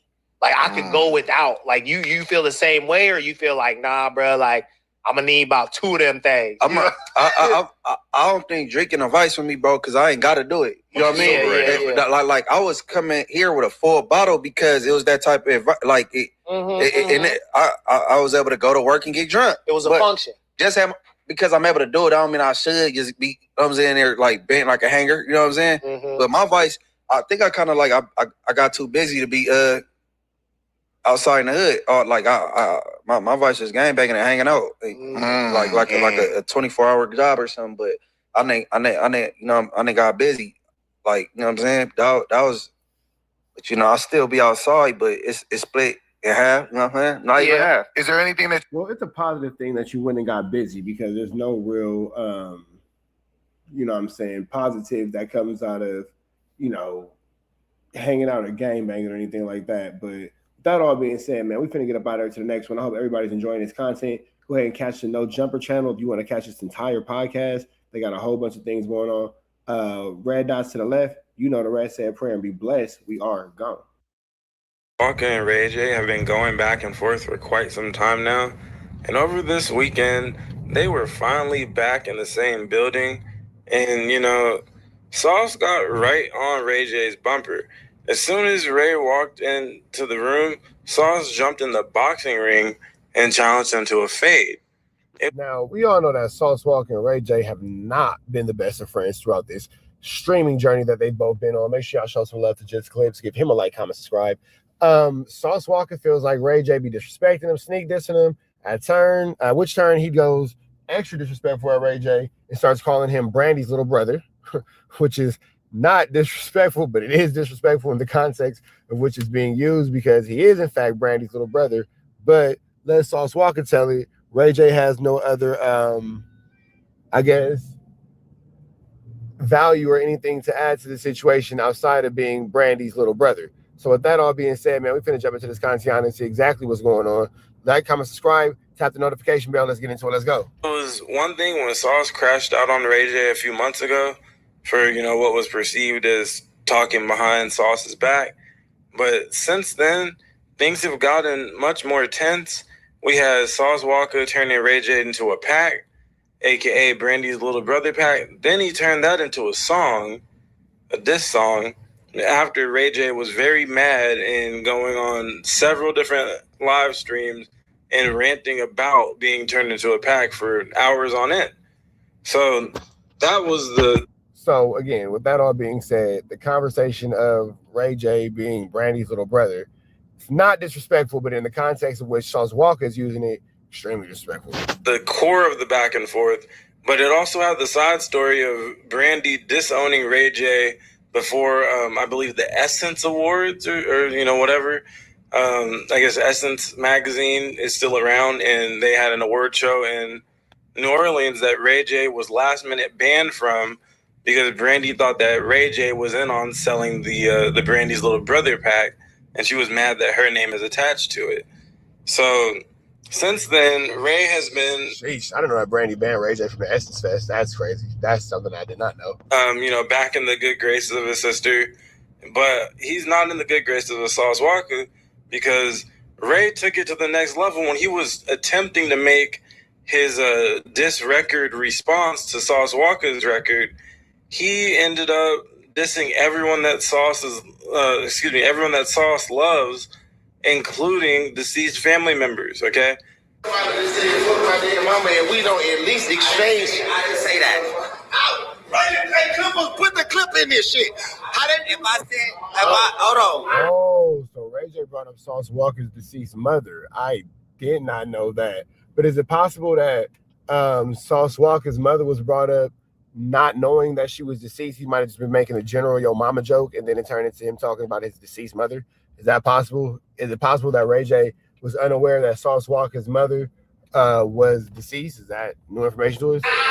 Wait a minute. I said dead too?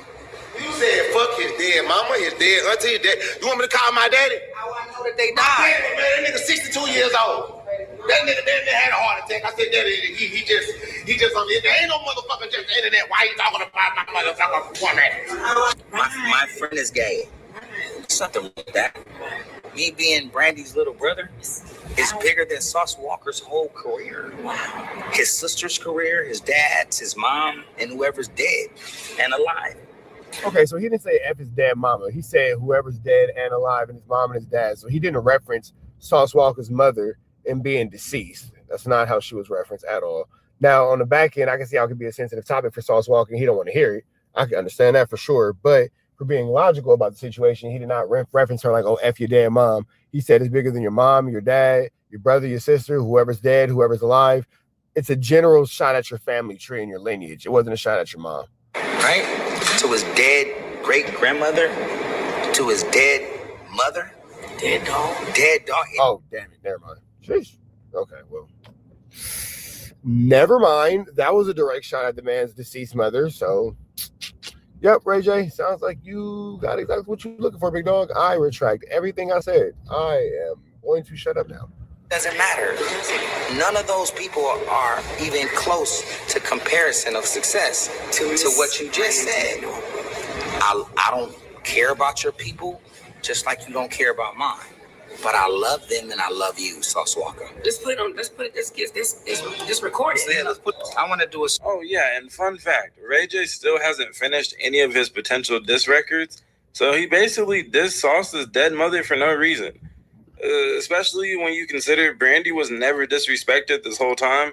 Being called Brandy's little brother isn't even something that Sauce started. In context, it is disrespectful saying Brandy's little brother in context, but Brandy was not disrespected. I agree 100%.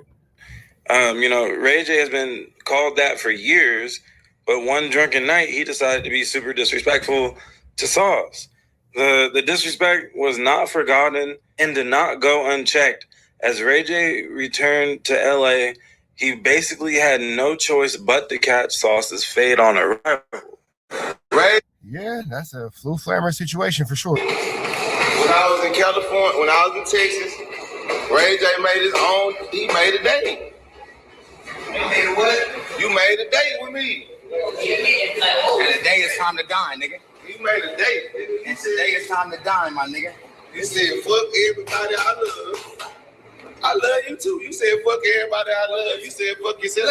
Listen. You know, at that look. You know, I never said fuck Brandy. I said you're Brandy's little brother. Nah, but that's never said fuck Brandy. That's the same thing. No, because that's how. I said I fuck Brandy. That's how she. I never said Brandy is this and this and that. I would never disrespect your sister. She's a black queen. No, but why you gotta do the moves with that? Because like disrespecting my black queen that's in heaven. So you know what? Matter of fact, that wasn't okay. That was not okay. That wasn't okay. That's not okay. You did that. You were grown man. You said. Yeah, you did say F his dead mom. I tried to combat for you, Mr. J, but you know, you said what you said, my brother, and it was highly, highly disrespectful. You said something as a joke that turned out to be true. You said fuck his dead granny, my granny dead. That's why I'm a fucked up retarded baby. I come out of crackhead pussy. My mama dead, granny dead, other granny dead. Only person here, father. So therefore you said that. So you made a date for us to dance. THC Club South. Yeah, everything you said, I turned into a dollar. Yeah, that is, yeah. That was a little baby mama drama. You got some baby mama drama. Ray J, you said a day, big dog. You asked that man to be your homecoming date, and he want to go to the dance, my brother. He want to go to the dance. You feel me? Everything you said, I turned into a dollar. Now, what you want to make this brand strand call is not okay after you catch this jab to the stomach? It's not okay. It's not okay.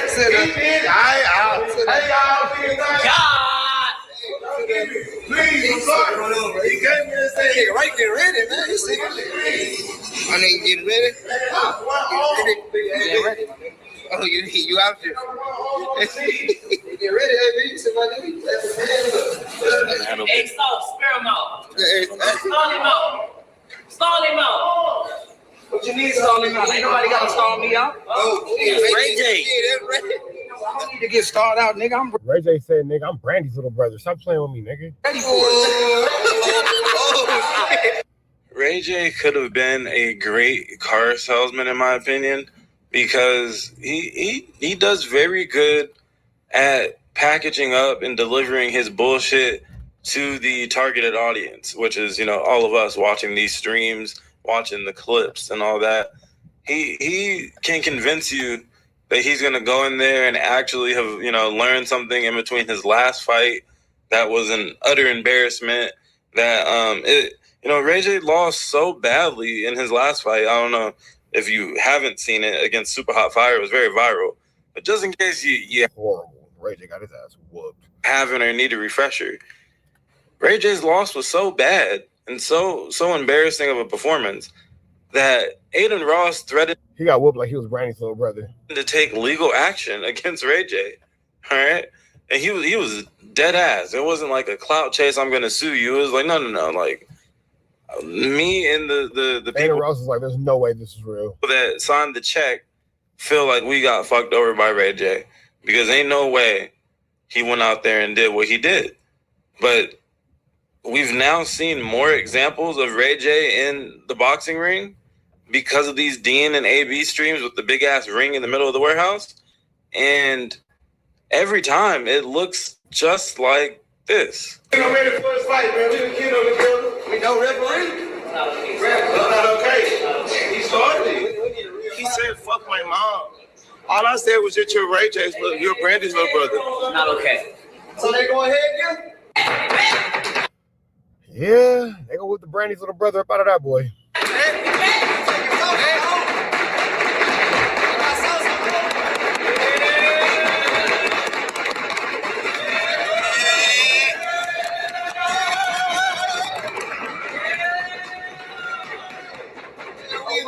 Both brothers ready?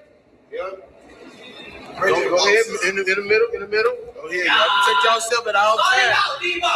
Get back. Both brothers ready? Box. Oh, poor Brandy's little brother. He's finna go left. It's still time to stop this shit. It's still time to stop. Oh, I see the wrist. Oh, dude. Oh, I see it. Oh, I see it. Oh, I see it. Oh, right in front of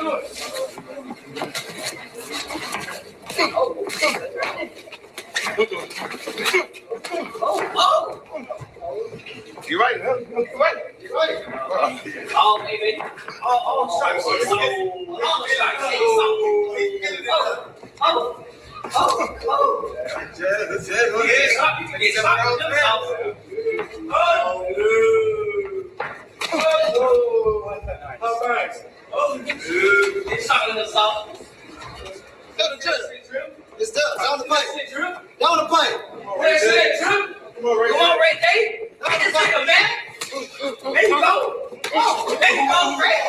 Ooh, that's right, looking like Brandy's little brother.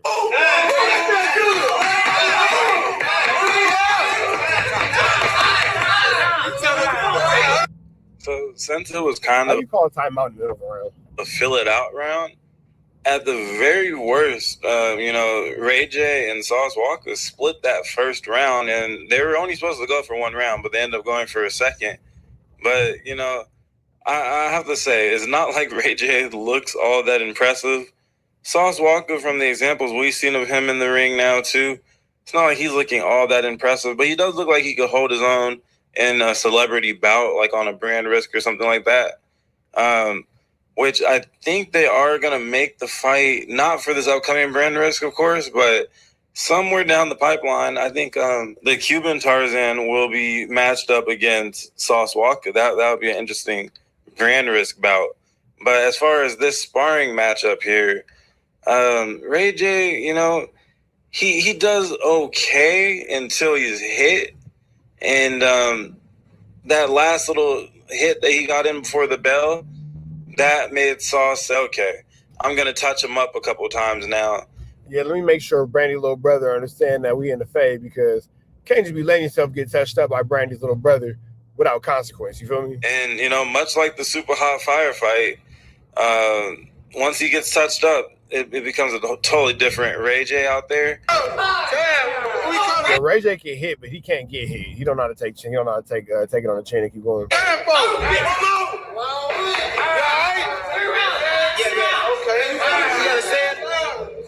Yeah, I gotta be up high then.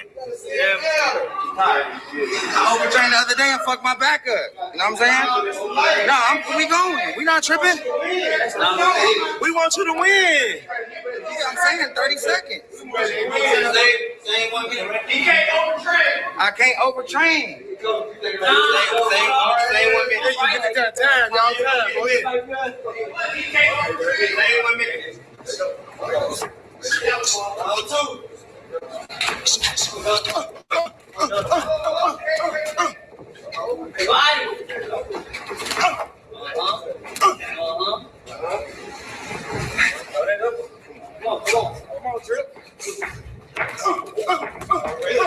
Yeah, Ray J's on the ropes. See, I don't want to do something. See, now, just off of Sauce's aggression alone, Ray J has become a punching bag. And he just curls up and he just doesn't want any conflict. It's his target practice at this point. Body. No. You take advantage is over cocky. Take advantage. Take advantage. Keep it wide open for you, right? You can take the hit, man. There you go. There you go, right?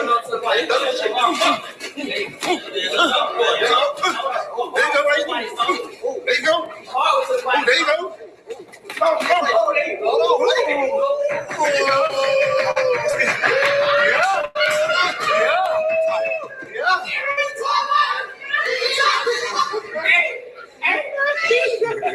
Body shot. That body. Yo, 6-1. That's it. Roll up on that boy.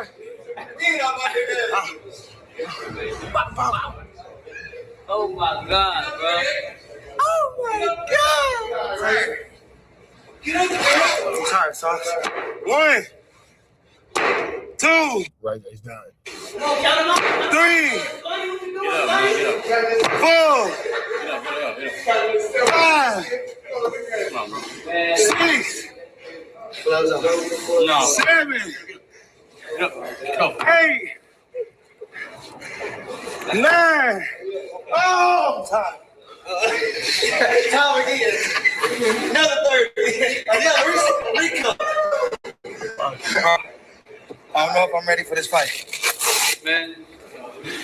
Look at him a few jabs. I don't know if I'm ready for this fight. It's crazy. I think he's like 6 days out from fight night, all right? So this is coming up very soon. I wish it was on brand risk. I would fire up the live stream and react to it live. I believe. But it's on Zeus, and I believe that if you stream a Zeus 1-2 step like Sierra, you will get hit with a copyright. It will be behind the paywall that is Zeus Network.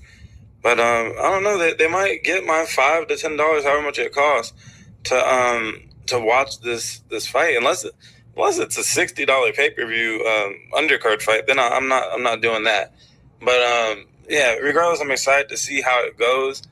If I have to give a prediction, it is a very fair match. We have another wild card, alleged crackhead in Orlando Brown.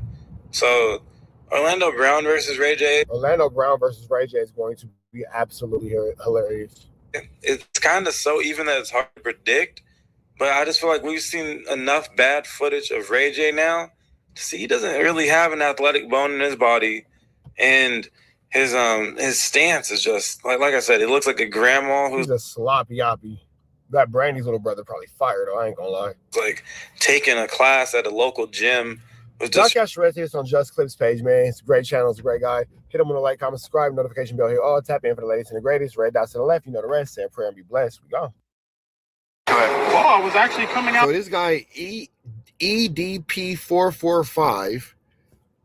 Yeah, he's a 69 god. Freaky Egg Ninja. He's a 69 god. Hey, run for your life. He's a hey, run for your life. He's a weirdo, a big weirdo. He has some things going on that are beyond us and beyond everybody else, and it's just simply not acceptable. But we're gonna get into this conversation. Here to pick up a cupcake and then go back home. There was, nothing that was going to be sexual involved because I'm not like that. Well, obviously the text messages and stuff like that. You know what I mean? Yeah, that was all that. Right, I am with the Predatorial Investigation Unit. But I just want to let you know, get out of here. This is not a joke, man. I'm just seldom at a loss for words. 2 years ago, you were caught 4K trying to meet a old and really. I'm not talking to you. Why? Really, my nigga, this is bullshit, man, that y'all pulling right now. Well, Brian, I just want to know, why do you think we're here? If you could guess, Brian, why do you think we're here? Could you answer me that, Bryant? Brian. Oh, the victim, she's calling me. Wait, hold on. One second. Yo, hello? He's texting me right now, so. What is he saying? He told me. That's what he said. We got him. And I'm already here. I filed the report. Yeah. Keep on filing. Do your thing. I just want to know what this picture is. Like, this is just. What is this? Now, if you don't know, EDP445 used to be a big content creator. Until he got caught with this stuff, YouTube removed his channel. He was doing millions upon millions of views. Man was having his way. He had money. He had cars. He had it all, but he had it all taken away from him because for some type of reason, he don't like the adult menu. He like the kids menu. Yeah, now I'm not sure why he needs ba-da-ba-ba-ba. He's fucking sick. Like, I'm not sure what's wrong with this dude, but it's all good, bro. He gonna get what he deserves. Why did you show up that day? Why did you go to that location? What did you think was going to happen? I showed up to that location that day, trying to obviously meet up with an underage. You know what I mean? And I guess you can say trying to have, I don't know. I mean, whatever you're trying to have the 13-year-old. For the most part, yep. People have a tendency of doing this, I feel like, because they enjoy the innocence and having control of somebody, Sounds like that's what you wanted to do. Right. Nobody your age you could have hung up with. No. No women your age you could date. You had to pick on a 13-year-old girl. Pretty much, yeah. Oh my God, babe! It's the fact that he's laughing about it and like so comfortable with it is sick. This nigga is a fucking creepazoid. Playful spank, you say. When I spank you, it's supposed to be sexy. LOL. If anything, I just bend you over and kiss your ass. Yes, well, maybe, but only if you're a good girl. What are you trying to do here with this? What do you think I'm trying to do? Well, it sounds like you're trying. If that's what it looks like, I guess that's what it is then. I mean, handcuff you, throw you in the back of my car and bring you back to my dungeon, LOL. You talk about climbing through a window. Mm-hmm. You're so hot and cute and even had me jerking off. Were you mad you were talking to her? Mm-hmm. You sent her pictures? Yeah. You sent her pictures? Yeah. It's wrong. Right, I know. It's illegal.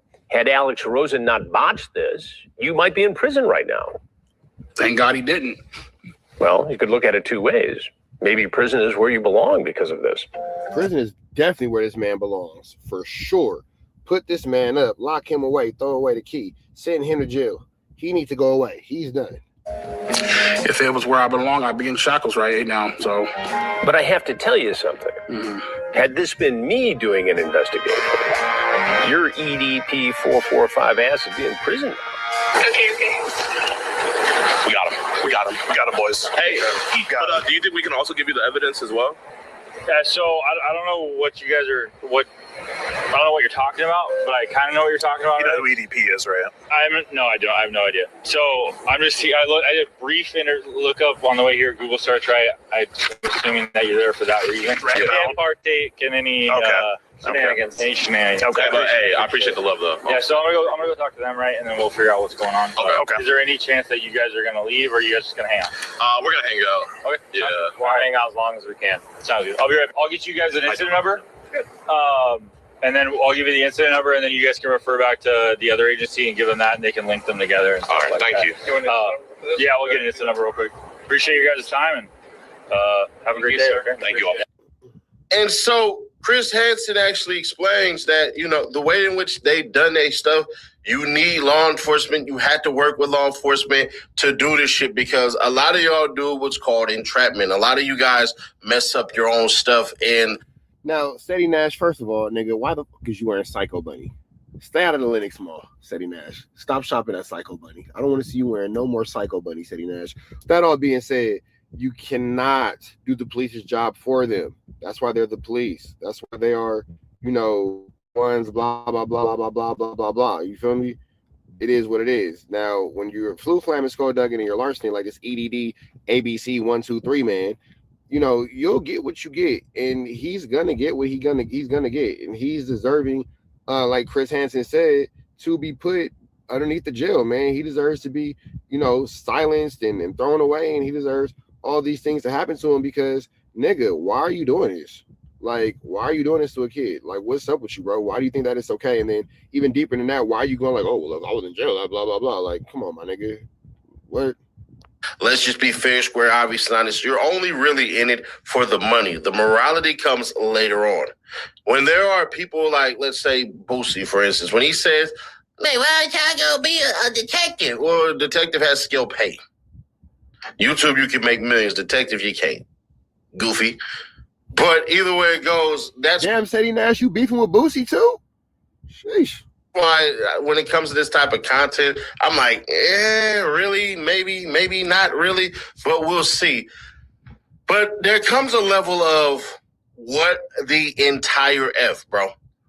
He is clearly in trouble here. What he did was wrong and under a different set of circumstances against the law. The fact that the decoy posing as Sophie sent the first message would make the case virtually unprosecutable in my world.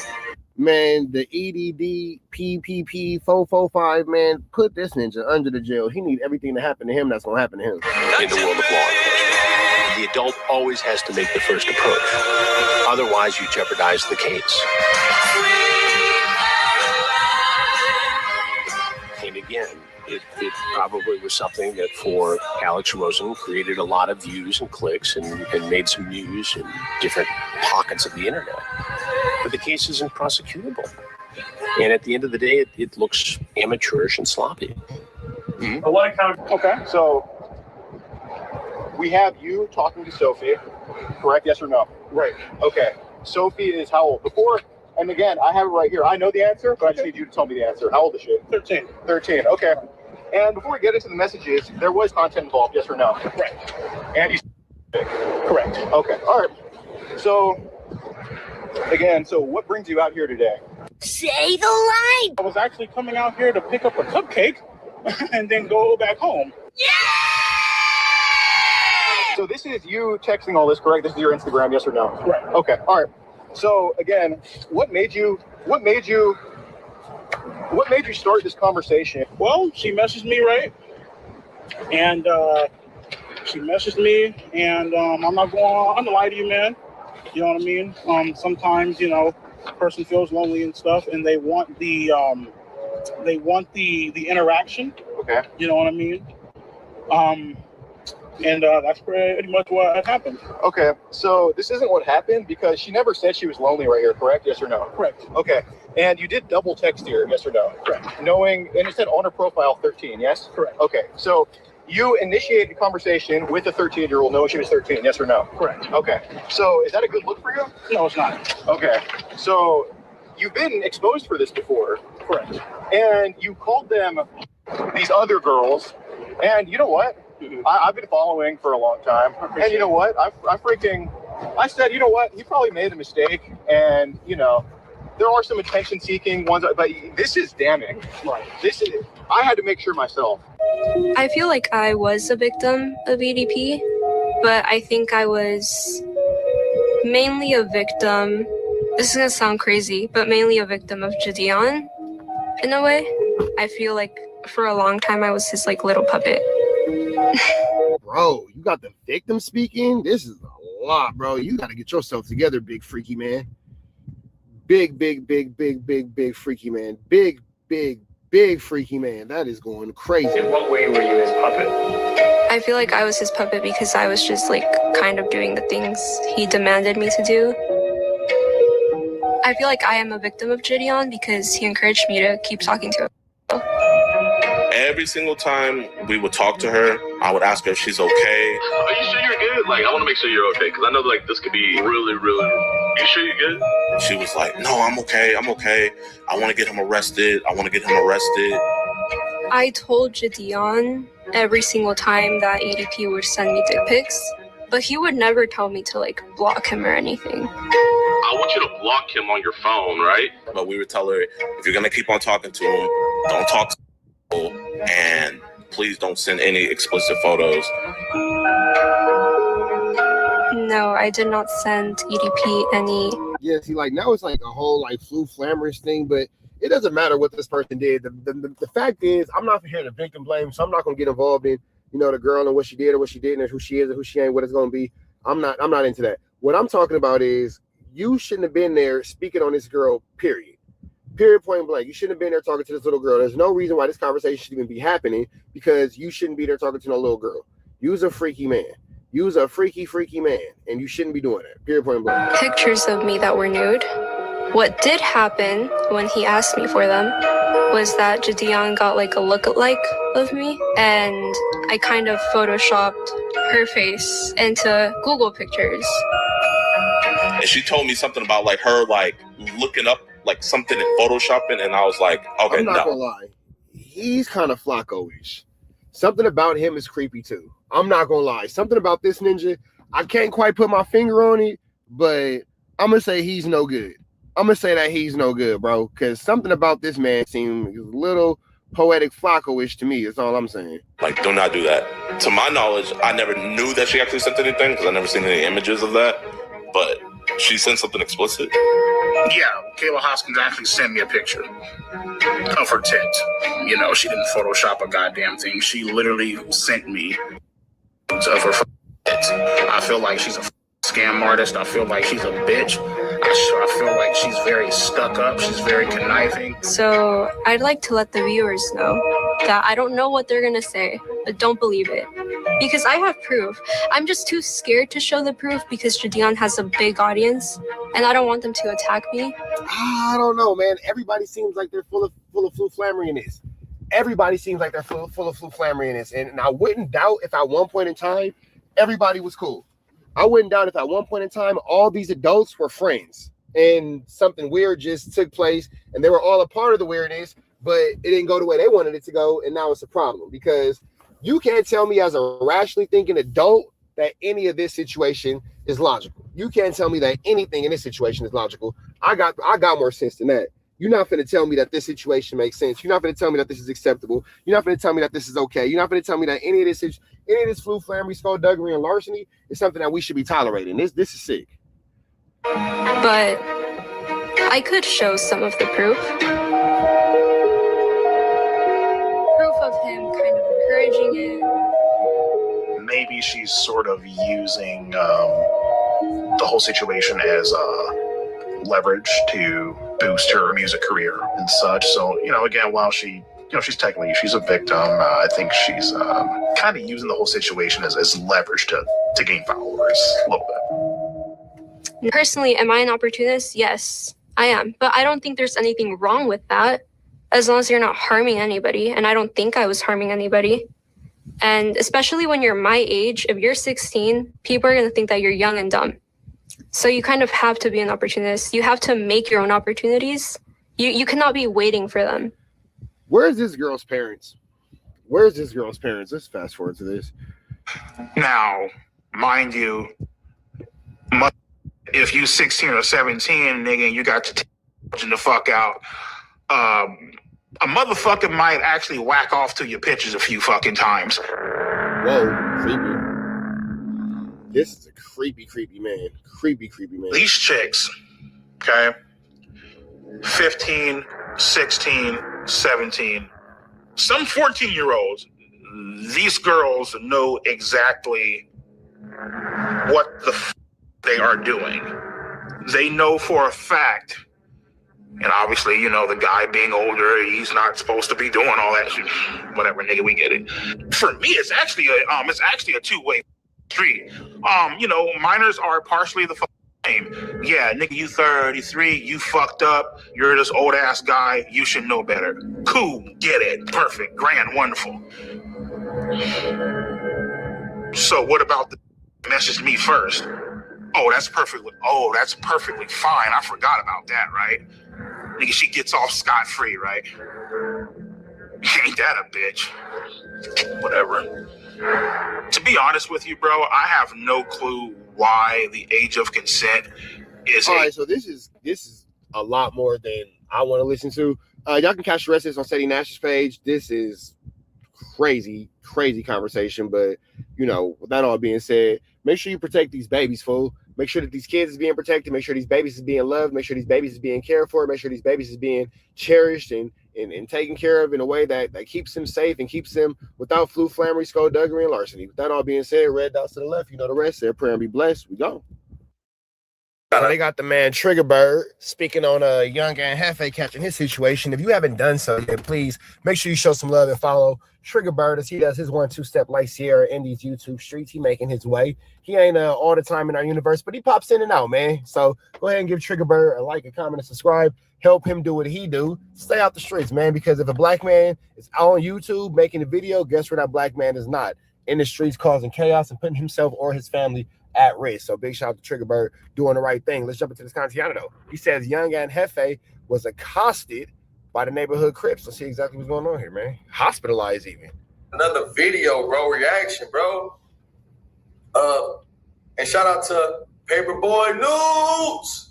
Shout out to Paperboy News, man, picking up the story. Giving us that daily report. You know what I'm saying? Giving me the content, go like, subscribe to him. And also shout out to King Pill, another one that's on here. Shout out to Young and Hefe, because this is what this segment about. But look, bro, we got Young and Hefe, man.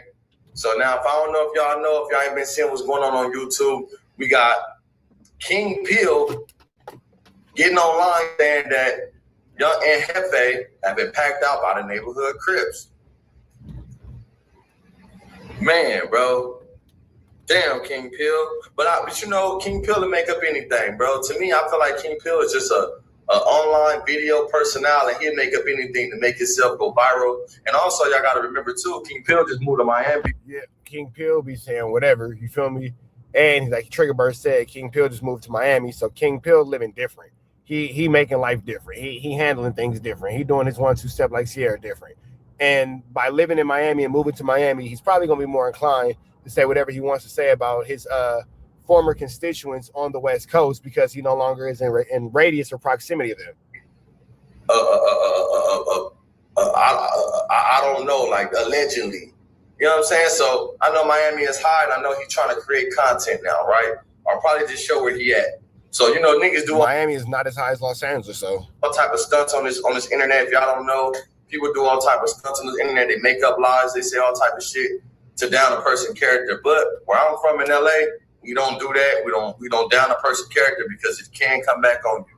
We talk the truth and we talk the real, bro. And that Melissa on my channel, bro. So, you know, I ain't gonna talk about nothing that I don't feel like needs to be talked about. And you know what I'm saying? We're not implicating no crimes. We ain't doing that. And we ain't putting smut on niggas' name that don't deserve it. Now, however, free Young Ant Hefe. Let me say that first, bro. First off, let me start by saying free Young Ant Hefe. Trigger Bird, we've been on for 2 minutes, nigga. You ain't said shit. Let's move up a little bit. I ain't gonna lie. Trigger Bird, we've been up here for 2 minutes. You ain't said nothing, bro. I'm saying, dropping it. And we're going to go to Ant shit. We're going to go to Ant.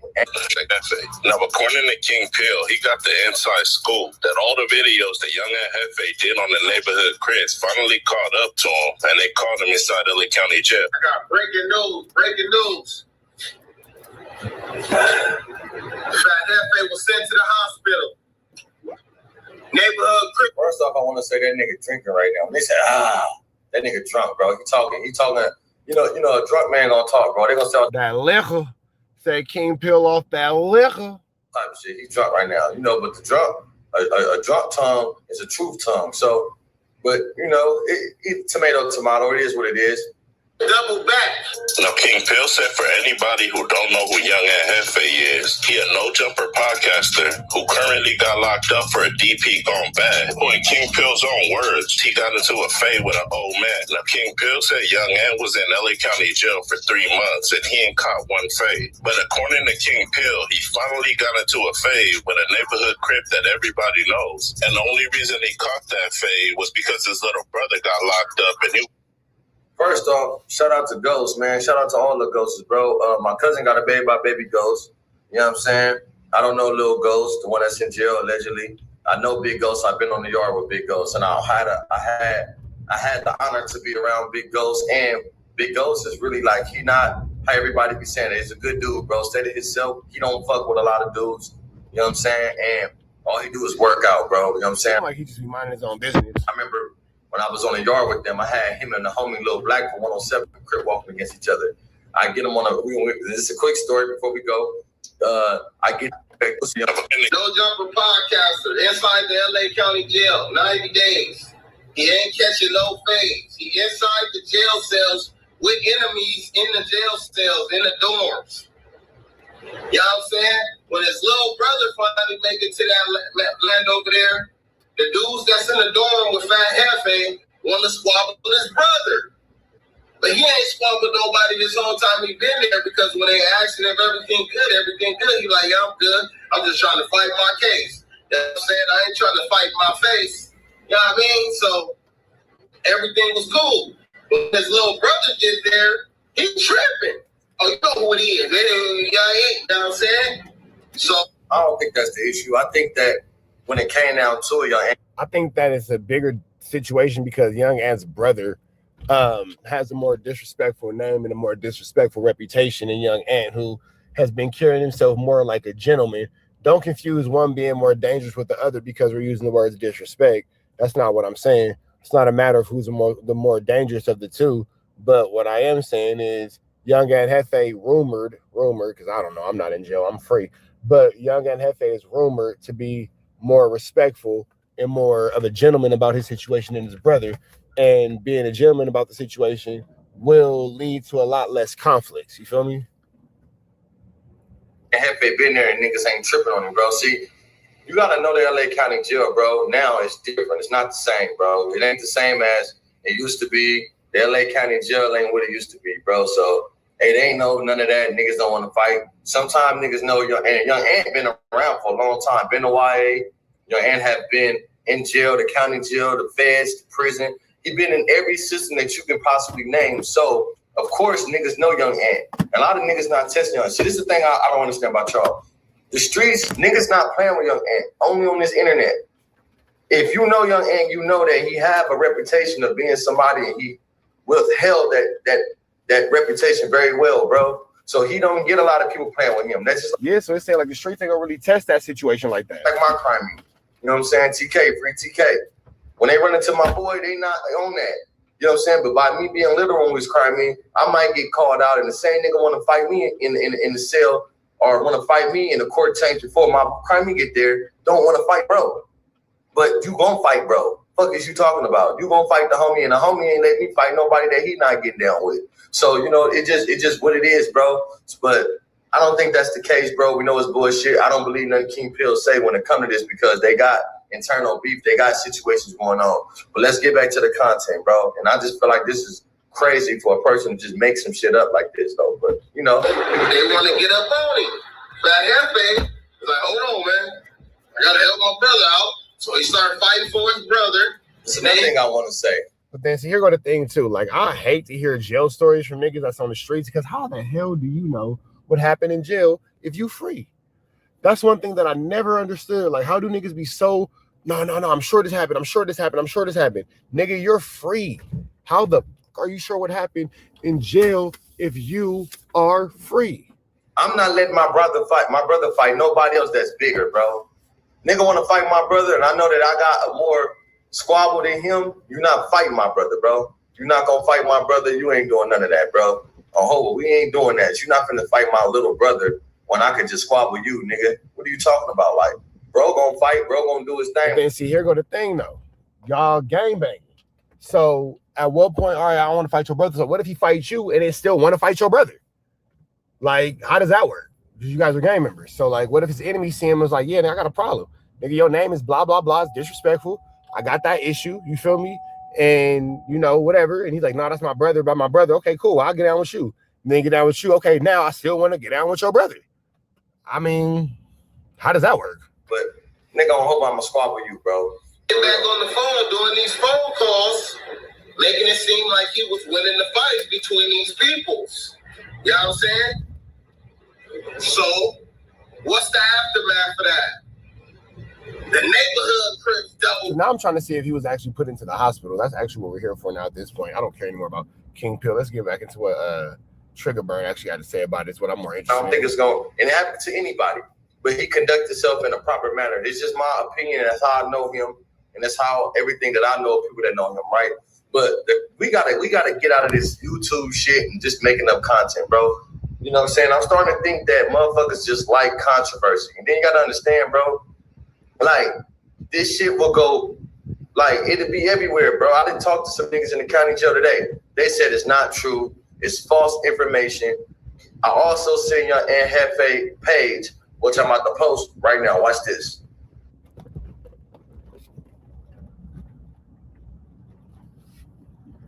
So again, you know, you have Young Aunt Hefe saying that the situation didn't happen. And Trigger Bird is confirming that it didn't happen as he's spoken to people within the Los Angeles County jail system. So I'm not really sure where King Pill got this information from about Young Aunt Hefe being hospitalized, but it doesn't look like that's an accurate take.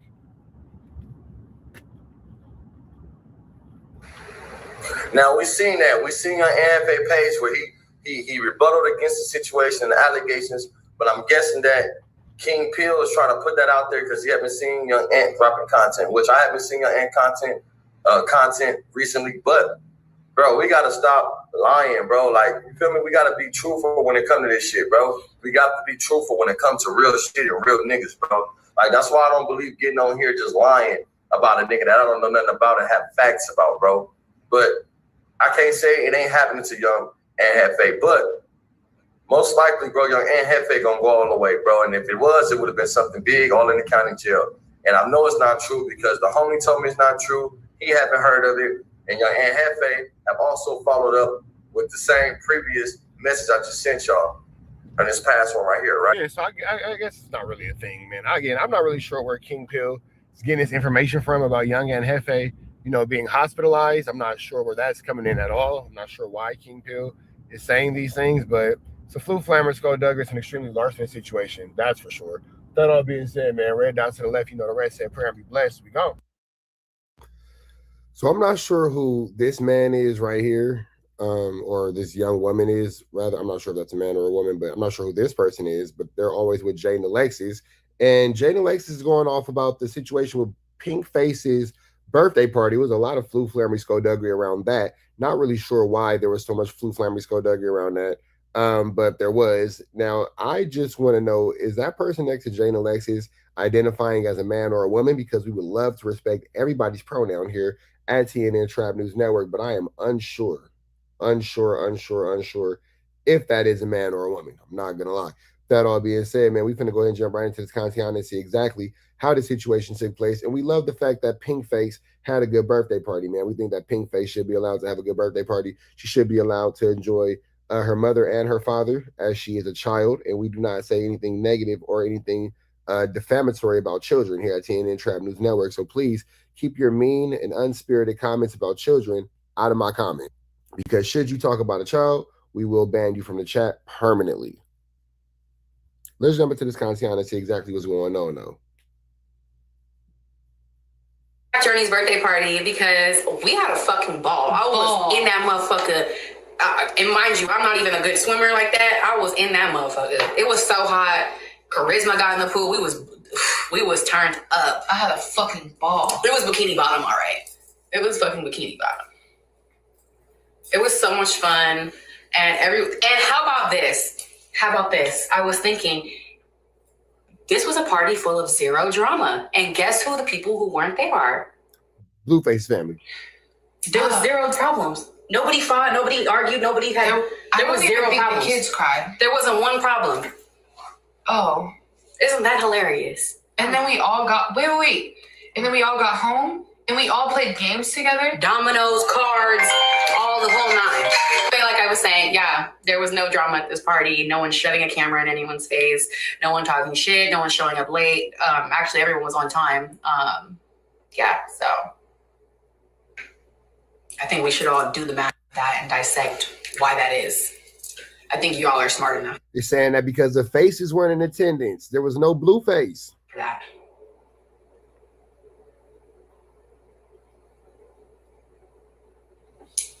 Thank you, KG. Pinkface had a ball. She was out in that car.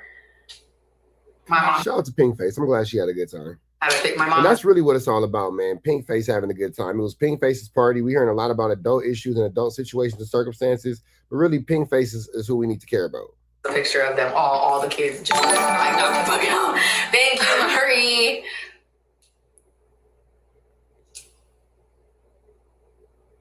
Yeah, chat. So Pinkface had a ball. She decided to open all of her gifts at the very beginning of the party. Pleasure girl with the 10 gifted. Pleasure girl, what is your question? She proceeded to play with them the entire rest of the party. She opened every toy. Literally. And had a fucking ball. And nobody stopped her. Hey, let's unpack Journey's birthday party because we had a fucking ball. Now, that's a beautiful thing, man. I'm glad that Journey had a good birthday party. I'm glad that little Pinkface had what she had going on, man, because, again, a child should be allowed to be a child, and a child should be allowed to enjoy the luxuries of being a child. But let's see how this goes, because Jada Alexis had a little bit more to say about this. Also, the unwanted opinions got to go, okay? Nobody asked. I don't take opinions from crackheads. Y'all gotta sub up and I will go the fuck in. I promise you. I promise you. Waste any time going off on Krishan and Blueface. Guys, this is only part one, so you better come straight back. Take a look. Listen, here's my problem. They're over there. First of all, who gets in hot tubs in 100-degree weather? Crackheads. Maybe they wanted to hang out in the hot tub. Why you? Okay. You would have been in that same hot tub, Jane Alexis. You would have been in that same hot tub because one thing we all know is all y'all stupid over Blueface. All y'all stupid over Blueface. So at this point, I don't want to hear one say anything bad about the other being dumb over this man when y'all all, cuckoo for Cocoa Puffs over this boy. That pop pills and they were there with pills and potions and in hot tubs in 100-degree weather. I ain't never seen no shit like that in my life. And then you wanna talk about it. First of all, let's dissect this. Y'all getting pulled over, looking like Bob and fucking Whitney on the side of the road with your baby not in the fucking car seat, flailing around, looking left and right and up and down and south and west and east and north and south. Like, are y'all okay? Eyes dilated as a. She didn't know north, south, east, and west. She had a really hard time with that north, south, east, and west. She tried to low key take a shot. See, that's God. You tried to take a shot at that baby and you didn't know your north, south, east, and west. Crackheads. People that pop pills and they were there with pills and potions and in hot tubs in 100-degree weather. I ain't never seen no shit like that in my life. And then you wanna talk about it. First of all, let's dissect this. Y'all getting pulled over, looking like Bob and fucking Whitney on the side of the road with your baby not in the fucking car seat, flailing around, looking left and right and up and down and south and west and east and north and south. Like, are y'all okay? Eyes dilated dilated as a bitch. Let's start there. Sweating bullets. One throwing up here, one throwing up there. Like, are you guys mentally okay? Like, let's really clock shit right now. This is not that's not alcohol. That's pure pills and potions. Okay. I'm really tired of you guys having something to say about what I do with my kids' party when this bitch literally flew to a fucking backyard boogie clinic to give birth in Baltimore. You live in LA. Why are you flying to a backyard boogie in Baltimore to give birth through an infected canal? I'm really confused. Because you're trying to hide something. Second of all, you're having your baby flop all around fucking all over the bed, and you're worried about why this nigga's taking a shower because he was downstairs fucking that bitch in the green. Did you not see the clip, bitch? What the fuck? He went and fucked that bitch, and then went back upstairs. What? Yes. Run the clips back, everybody. Yes. She was upstairs asleep with the baby flopping all over the bed, and then he's downstairs having a party with Tiny and Bodine and them, and literally went off camera with the bitch in the green outfit. Tiny with the people who you were smacking, So you know, there's that. Goes and looks for them. Then they come back to the camera. Bitch is fixing her outfit. He runs upstairs, takes a shower, and now you back with the bitch and the baby all over the fucking place. I'm confused. Why are we talking about my kid's birthday party when the first birthday of that baby, both the parents is in jail? Second birthday, you have some random gangbanger buying your kids gifts on live while your sister is throwing the party together, getting your kid ready. I'm confused. Can someone help me explain?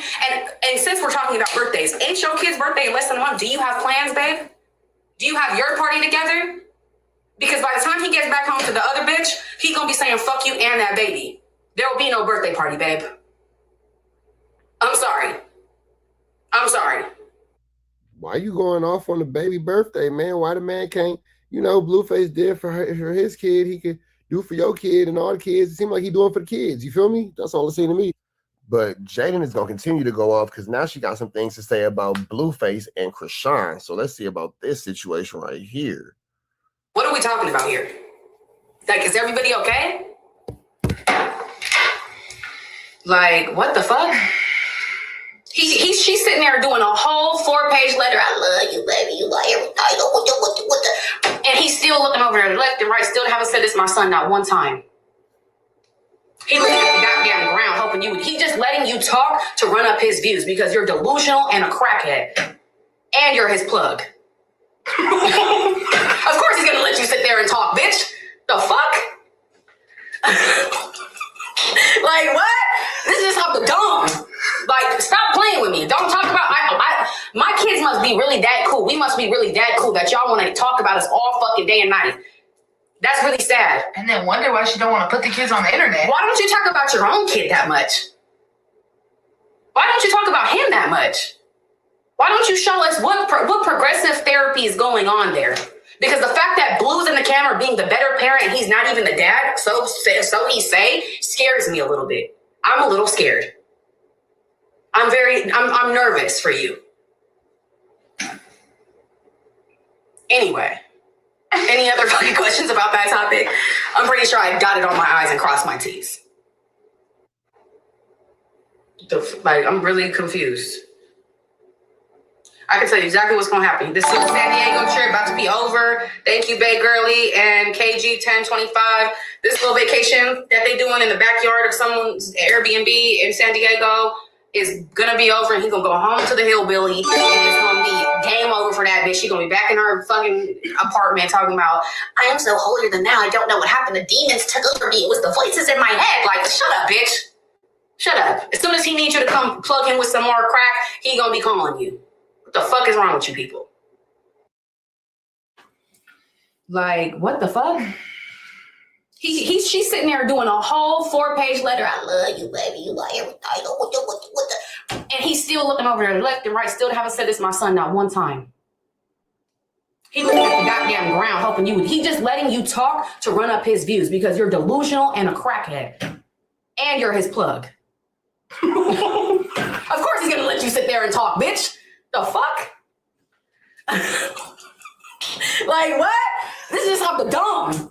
Like, stop playing with me. Don't talk about my kids must be really that cool. We must be really that cool that y'all want to talk about us all fucking day and night. That's really sad. And then wonder why she don't want to put the kids on the internet. Why don't you talk about your own kid that much? Why don't you talk about him that much? Why don't you show us what progressive therapy is going on there? Because the fact that Blue's in the camera being the better parent and he's not even the dad, so he say, scares me a little bit. I'm a little scared. I'm nervous for you. Anyway, any other funny questions about that topic? I'm pretty sure I dotted all my I's and crossed my T's. Like, I'm really confused. I can tell you exactly what's going to happen. This is the San Diego trip about to be over. Thank you, Bay Girly and KG 1025. This little vacation that they're doing in the backyard of someone's Airbnb in San Diego is going to be over, and he's going to go home to the hillbilly, and it's going to be game over for that bitch. She's going to be back in her fucking apartment talking about, I am so holier than thou. I don't know what happened. The demons took over me. It was the voices in my head. Like, shut up, bitch. Shut up. As soon as he needs you to come plug him with some more crack, he going to be calling you. What the fuck is wrong with you people? The fuck? Now, this situation is about to get Mickey, Icky, Vicky, Sticky, and Tricky. That's Nova. That's Tania's daughter. And this situation is going to go wild because they're accusing Tania of playing a part in human trafficking of little girls. Now, for those of you guys who don't know, Nova is a young girl who is, unfortunately caught up in adult content, adult behavior. Activities have been placed upon her, unfortunately, for her being a little girl. And her mom, Tania, doesn't seem like she's too much of an advocate for her own daughter, unfortunately. It seems like Tania has been, in the past, known to flu, flam, skodug, and larceny. Not going to lie, there's been moments in the past where Tania has to ask these types of questions about her daughter to Adam 22. So here you have Tania on the Adam 22 show where she has to address and approach Adam 22 after Wack 100 was caught offering Adam 22 clips of her daughter. Let's jump into this content. Telling you what questions to ask. No. She was telling me something else. Conductor, what? We go. I'm done with you. Air me out. What? No, I don't want to air you out because I was talking about. I don't want to forget about this. I don't want to forget about this. So look. But what you want to notice is, she doesn't really seem like a mother that's upset that her daughter was placed into the spotlight by grown men. She doesn't really seem like somebody who's really mad at this. She just kind of like is laughing it off.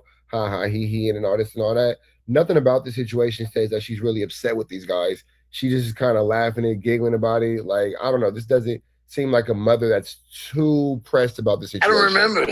I seen a clip the other day.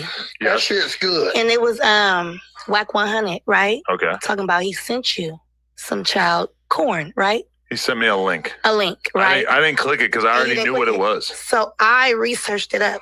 Okay.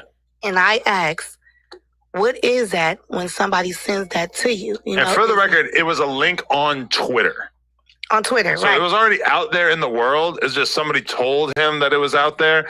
He sent, I think, in a group chat with me and Remo, and he said what it was before he sent it, so I didn't have to click it. Yeah. And my reaction was just like, okay, like maybe you shouldn't be sending that link around. Right, and thank you, Adam, for not clicking on the link because it's like, bro, it's already bad enough. We don't know if it's her or not because it's a lot of scamming and all type of shit going on. Right. But it's just the fact. It's just the fact that, like, Wack knew by him sending that, whether he said it was his team or not. I looked it up, and that's a charge, too. Sending and possessing and clicking and doing all that shit. But I'm not even on that. But why not report it? If you sent your people, your team, report it. I'm not sure if they were also reported. So here you have Tania having to, get at Adam 22 because, as you guys are hearing, her daughter's content, who is still not of age, is making its way through the internet space and has made it into, this content space with these grown men. The situation is really tricky. You just have to really pay attention to who you're allowing to be around your children. You have to really pay attention to who you're allowing to be around, your family. You have to pay attention to this whole situation because when it's all said and done, you really can't,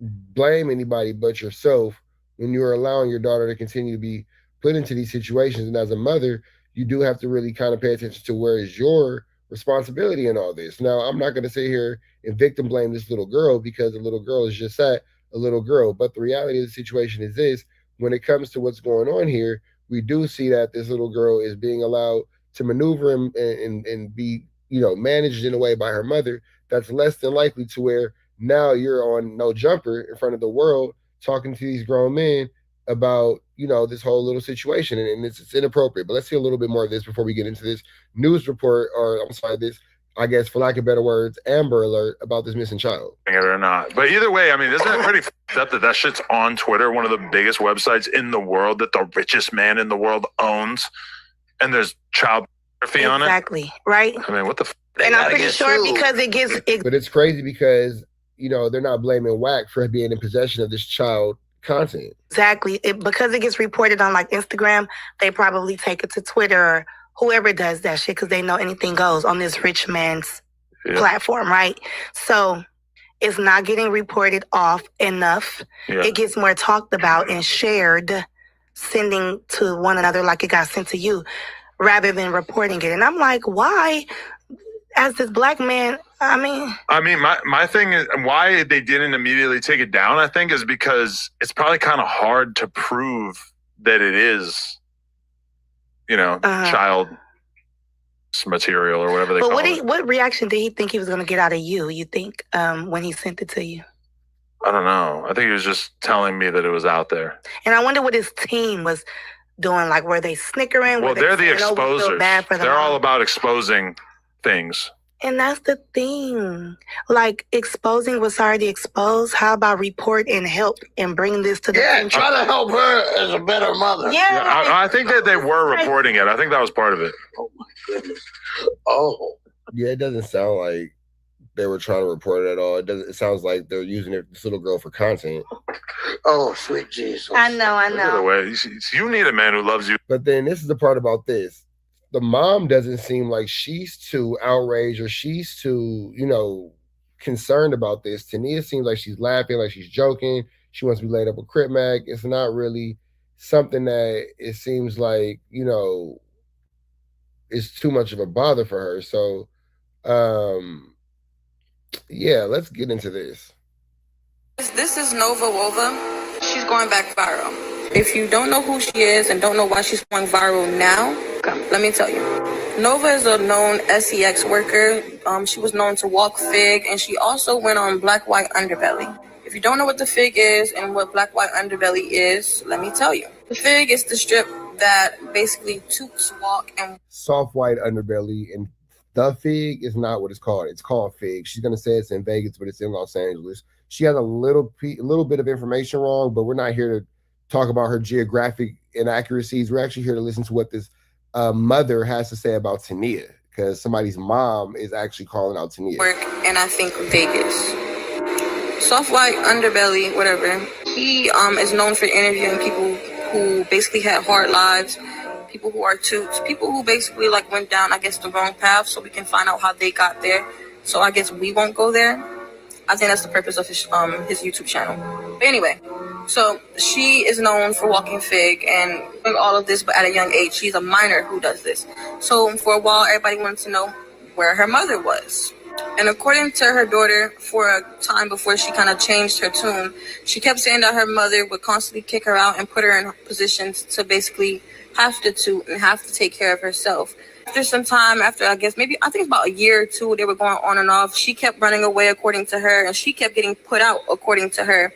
And she kept going online and basically telling her journey of being a toot who's not even 18 to this day yet. I think she's about 17. And we've been going through this with her for about 2-3 years. Yeah. Eventually, as you can see, she reunited with her mom and her siblings. And everything was calmed down for a while. I mean, I never thought that she changed her ways or anything like that, but I definitely was happy that she went back home. Now this, sorry if I say her name wrong, is Naimani Lyric. Now, what Naimani adds to this story, I'll tell you. This was a post by Naimani's mother as of today. You see my daughter Naimani Lyric, last seen in Los Angeles, California, lured by Nova Wova and her mom, Tania. Now, this is a total red flag. Last lured by Nova Wova and her mama Tania. Damn it, man, with a damn it plan. Damn it, man, with a damn it plan. They saying Tania out here luring you a little girl lure. Like, her daughter is 17 years old as of, I think, July. She just had a recent birthday. But this is a red flag because Nova and her mother are both known to be toots.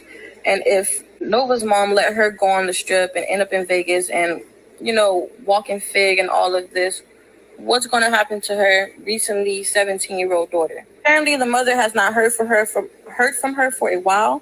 So this is also what the mother's saying online. She basically just wants to hear from her to figure out what's going on, because in her mind, she feels like her baby is being trafficked. This is Nova being talked to, I guess, by the sister, and basically getting caught in multiple lies about where this girl is, when the last time she's seen her, and who she possibly left the girl with. Oh no. That's crazy. So with that all being said, man, you seen this little girl, please make sure you reach out to her family. Make sure you reach out to her people. Make sure you reach out to everybody who loves her, because this is something that we need to pay attention to, man. This is wild. Red dots to the left, you know the rest. Say a prayer and be blessed. We gone. To that beautiful young woman that's with Jalise. If a girl like that attacked a woman that I'm with. That's your version of beauty, then we all know that beauty is definitely in the eye of the beholder. For sure we know that beauty's in the eye of the beholder, but hey, man, we behold a Flacco, so here we are. You got to defend your woman, bruh.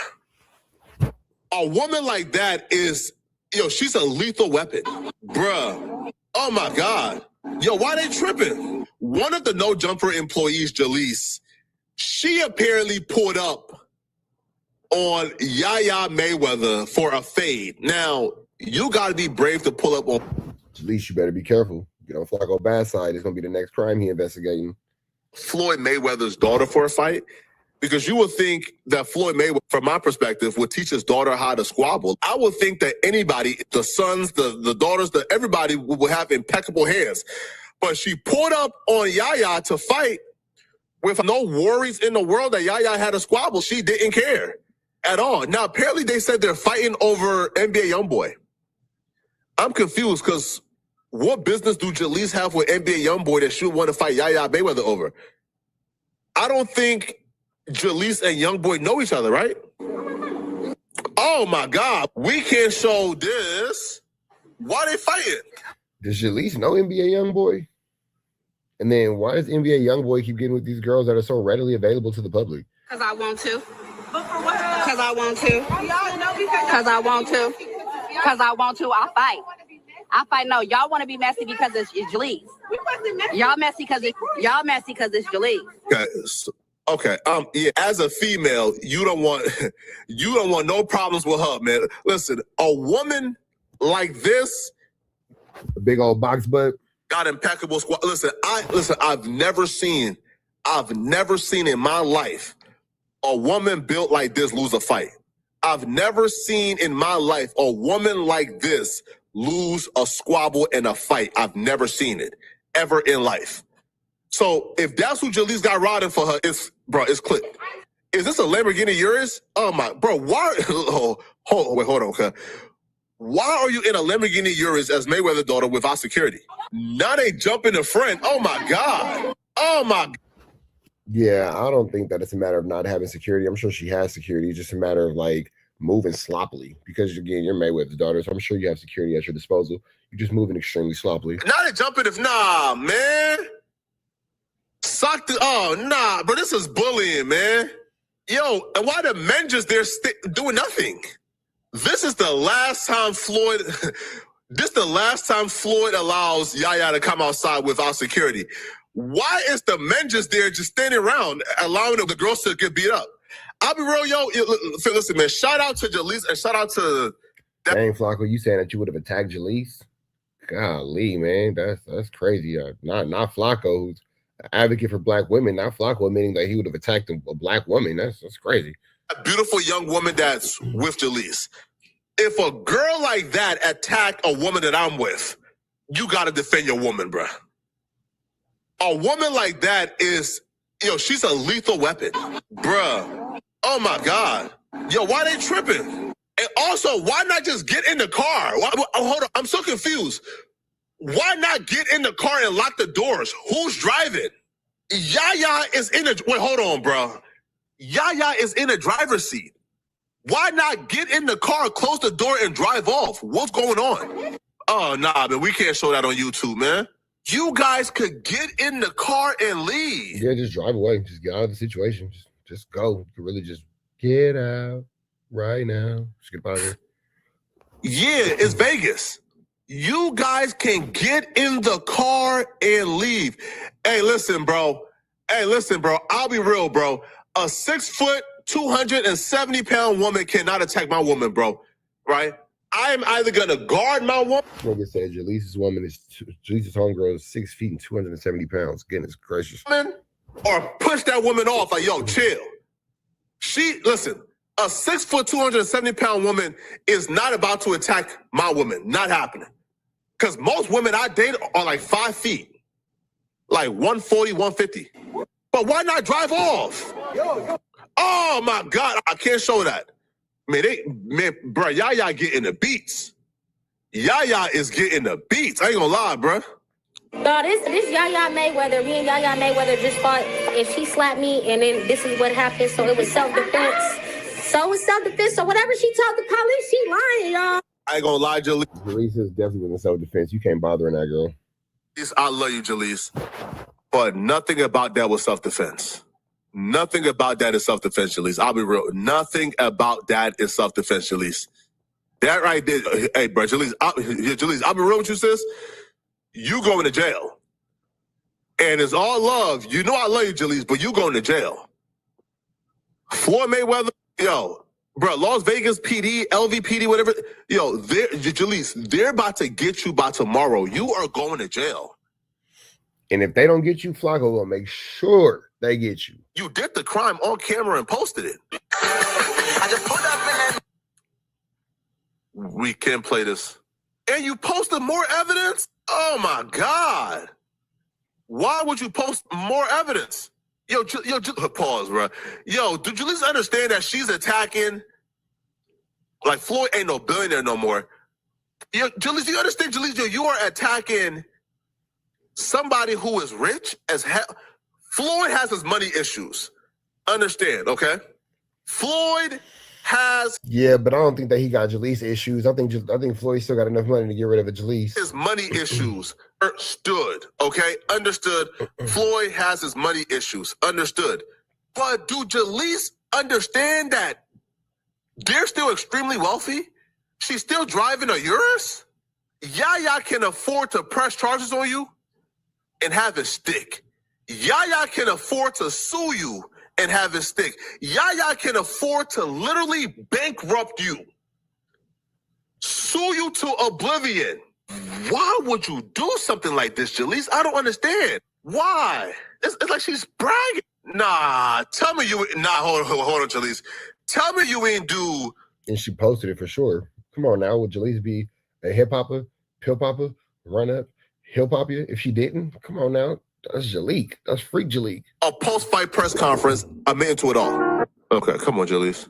Bro, we see Yaya on the internet all the time. She starts everything. She brought up my interview.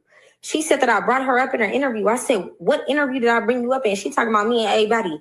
Mind you, she never got brought up in me and A-Buddy interview. So I'm like, look, what did I say? Come on. I said, so what did I say?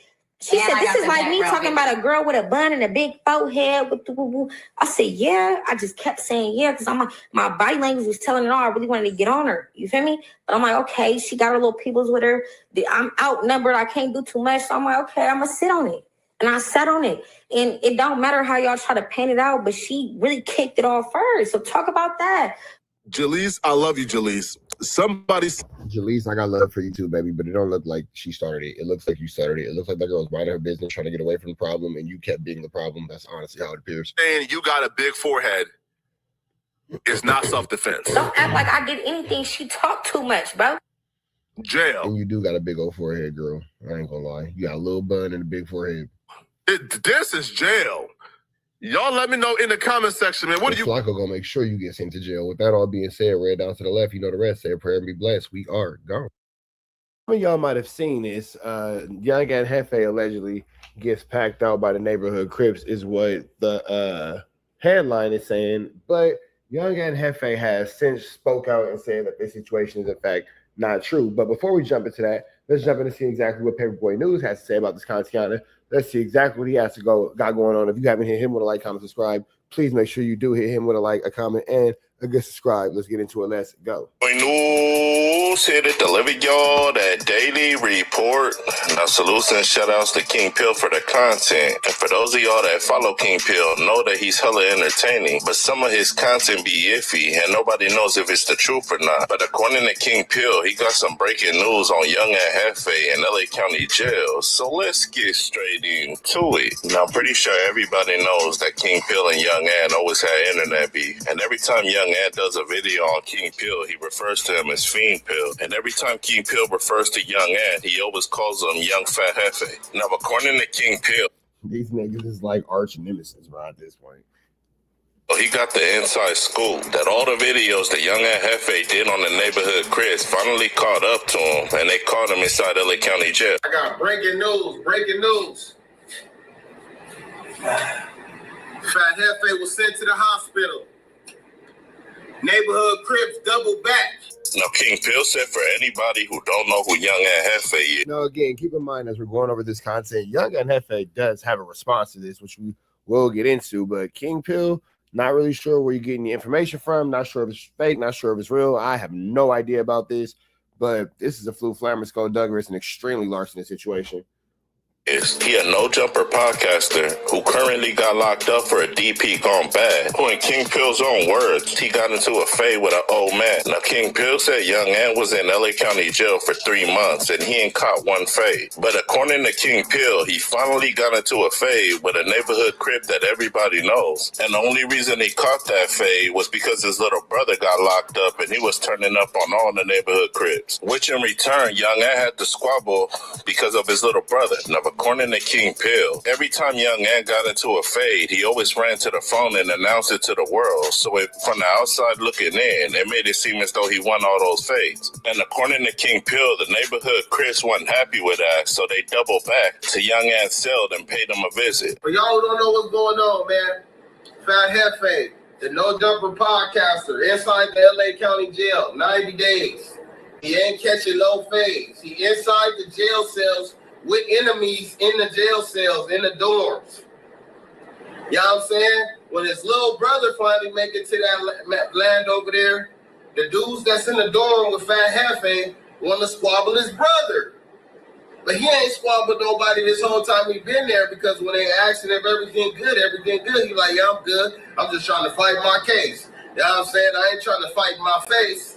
You know what I mean? So now, again, you have to always keep in mind that when King Pill's telling these stories about Young and Hefe, they do have a certain level of, disdain for one another, if you will. So I'm not sure 100% if King Pill is accurate with his information. I'm not saying he's inaccurate with his information, but I'm sure Young and Hefe will be on the internet in the next 24 to 48 hours giving us a story about what did or didn't happen.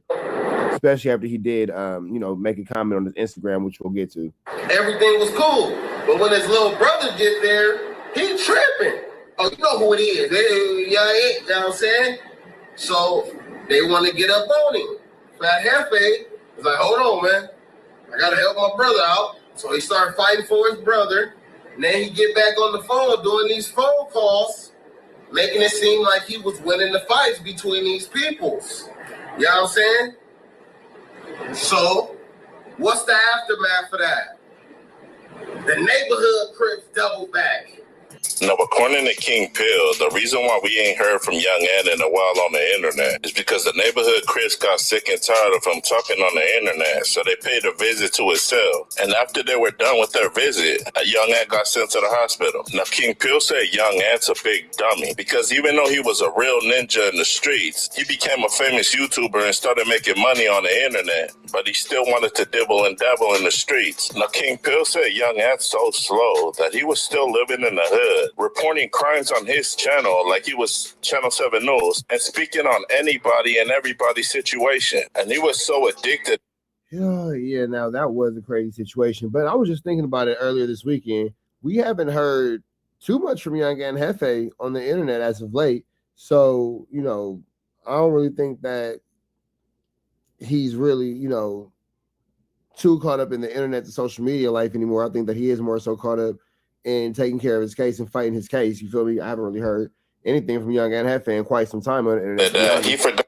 I mean, think about it. It's been a minute since we heard anything from Young and. Is gangster and started speaking about other people's gangs and politics inside LA County Jail on a jailhouse call. Now King Pill ended it off by saying, y'all don't have to believe me, but all y'all need to know is Young and Hefe's thirsty for clout with a big mouth. So something definitely had to have happened to him for him not to be on a jailhouse call trying to drop some content. Now King Pill told Young Ann, hopefully the judge feels bad for you after seeing what happened to you and gives you bail. And he told Young Ann, I hope you beat this case. And when you do, if you do, let this be a learning lesson to you that if you're going to be a YouTuber, you can't straddle the fence and try to be a street ninja too, because that don't go hand in hand. And he said a perfect example of that is the late great Nipsey Hussle, rest in peace. Now salutes and shout outs to King Pill for the content. And according to King Pill, Young Ant got packed out by the neighborhood Crips, and if that's true, I hope he get through that. But King Pill left Young Ant one last message, and before I play it out, y'all like, share, and subscribe to the channel. Y'all let me know what y'all think down in that comment section. Paperboy knows stand. Y'all be safe and stay dangerous out there. Gone. Y'all wish Fat Headface would go well. Hope he get well. You know what I'm saying? He already fighting a serious case. Now he inside this thing. Not doing so great. But hopefully that'll make it to where he'll be able to get bail. The judge might feel sorry for him that he done got slashed up. You know what I'm saying? So she might say, you know what? I'm going to go ahead and grant you a lower bail, get you out of here, let you heal up, fight your case from the street with a monitor on or something. You know what I'm saying? But y'all get over there to Fat Hefe Instagram, leave some comments and leave some something in his inbox saying, get well soon, man. That's just how I go, man. When you try to straddle the fence, try to still hang out. How you gonna be a YouTube guy? You're making a lot of money off of YouTube. How you gonna be the YouTube guy and still try to be the hood guy? You gotta pick a side. All right, so that's King Pill's dissertation. Let's take it over to Instagram and see what Young and Hefe has to say. So he goes, I'm not doing no back and forth with none. I'm not doing a back and forth with you ninjas. I ain't never been a victim, still in the same door program like a gangster supposed to. Stop the lies to help y'all content. I'm great. So there's, Young and Hefe saying that he's great. And that's 3 hours ago, saying that there's nothing wrong with him, making it clear that he's living fine. So that all being said, I don't think there's anything wrong with Young and Hefe. There you have him saying it for himself. Red dot to the left, the rest. Said prayer and be blessed. We gone. You got me a cigarette. I need getting ready. You getting ready? Oh, you out there? Get ready, AB. Say my name. Hey, spare him out. Stall him out. Stall him out. What you mean stall him out? Ain't nobody got to stall me out. Oh, Ray J. That's right. Oh, Niggas talking way too much. He said, little date. I still love you. I'm gonna use one hand. Look how the universe works. I said I was gonna use one hand, but I came here. I came up here, showed a small display. Extra straps, extra hand straps. Yeah, that's what I like. That's what I like. It's just content. Look, this is just a little content. That's all it is, y'all. I love Brandy. I love the whole Brandy don't feel that way. She feel. She feel. Brandy helped me feed my family, nigga. Brandy helped me feed my kids last month, nigga. Brandy, little brother, man. In the store near you. Thank you, Brandy. You ain't never talked to me about a percentage or none of that. Like, you know what I'm saying? Like, it's go ahead, in the middle. Go ahead. You have to take y'all self at all times. Get back. Hope party's ready. Box. It's still time to stop this shit. It's still the time to stop. Oh, I see the red. Oh, dude. Oh, I see it.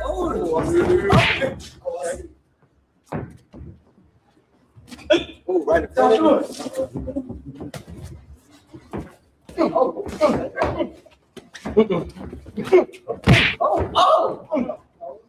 You're right, huh? You're right. Oh, hey, baby. Oh, start.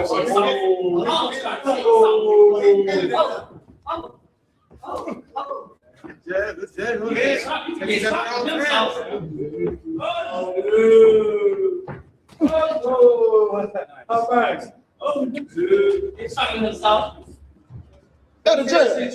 It's done. Down the pipe. Down the pipe. Where's it, Drew? Come on, Ray Day. Just like a man. There you go. There you go, Ray.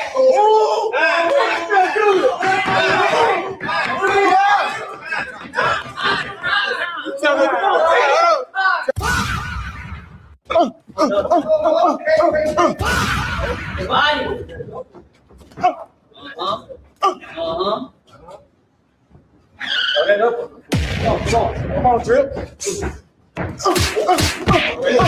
Say, I don't want to do something. Body. No. You take advantage over cocky. Take advantage. Take advantage. Go to his body, son. He did that all else for you, right? You can take the hit, man. There you go. There you go, right? There you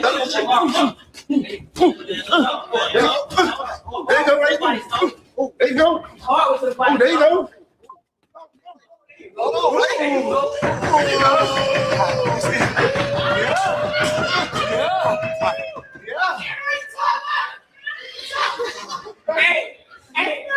That body shot. That body.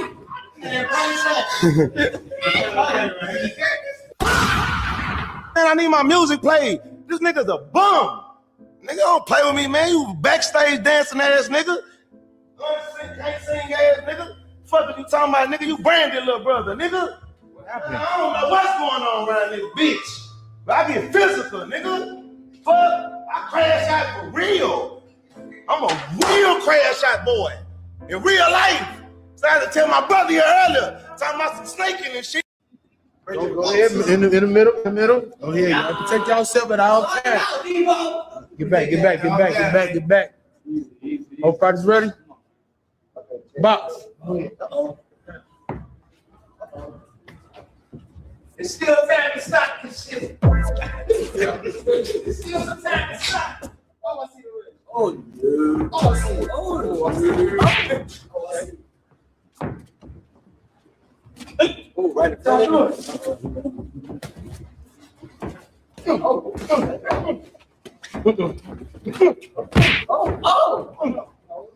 You're right, huh? You're right. Oh, hey, baby. Start.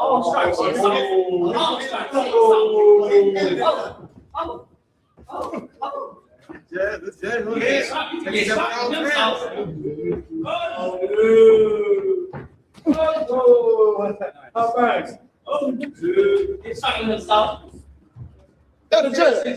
It's done. Down the pipe. Down the pipe. Where's it, Drew? Come on, Ray Day. Just like a man. There you go. There you go, Ray.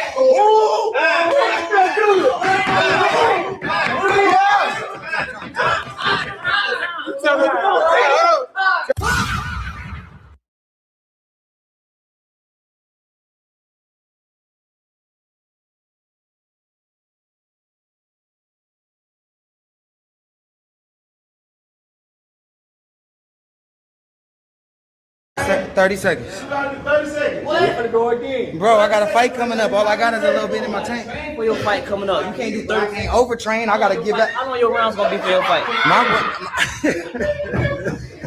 Overtrain. I overtrained the other day and fucked my back up. You know what I'm saying? Nah, we going. We not tripping. We want you to win. Yeah, I'm saying 30 seconds. I can't overtrain. Same 1 minute. You get the time, y'all. Time. Go ahead. Same 1 minute. Two.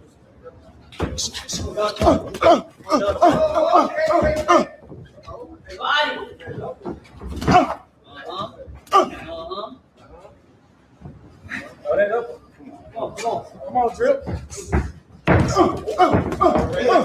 Say, I don't want to do something.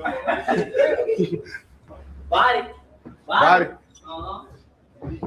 No. You take advantage over cocky. Take advantage. Take advantage. Go to the head. Go to the hit like something. Leave it wide open for you, right? You can take the hit, man. There you go. There you go, right? There you go, right?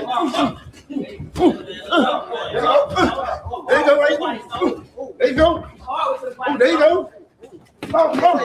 Oh, there you go.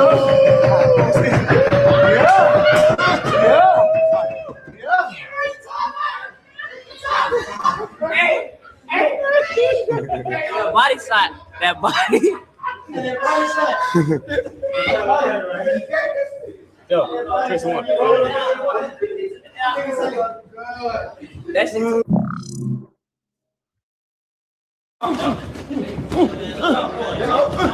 you go, right? There you go. Oh, there you go. Oh, there you go. Yeah.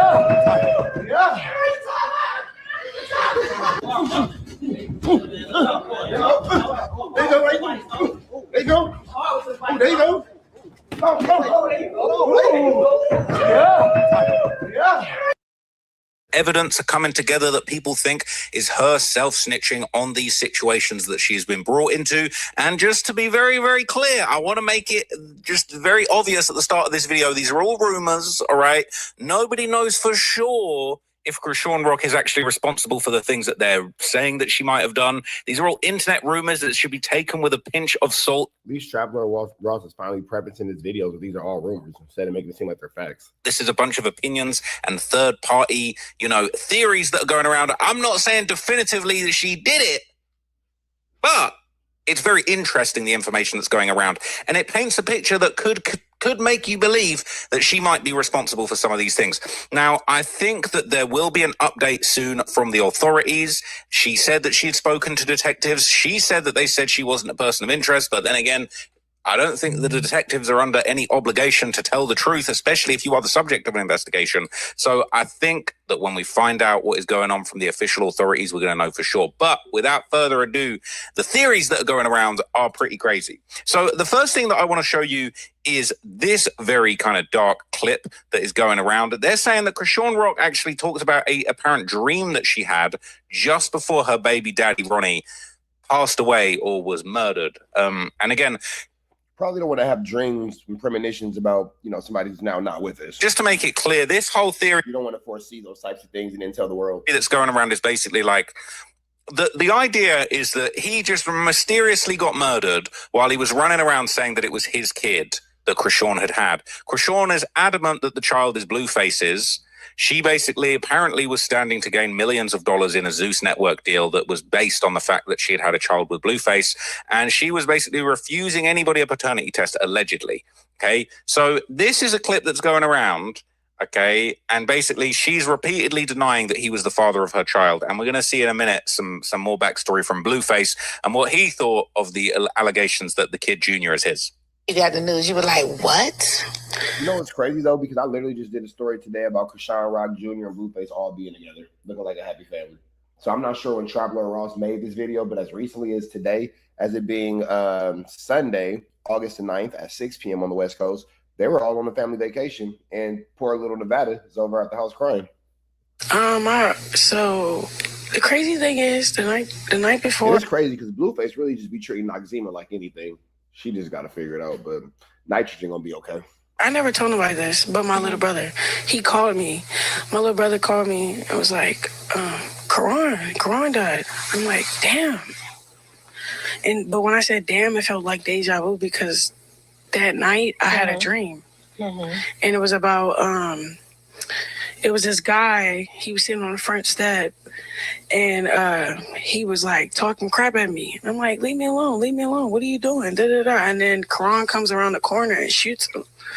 And then the cops is running after, but when he shot him, I felt it. Like I don't know, it was weird. Like the guy died and then the cops was running after him, and then I woke up like, what the hell? What was that for? But this is a dream. Yeah, it was a dream. So then when my little brother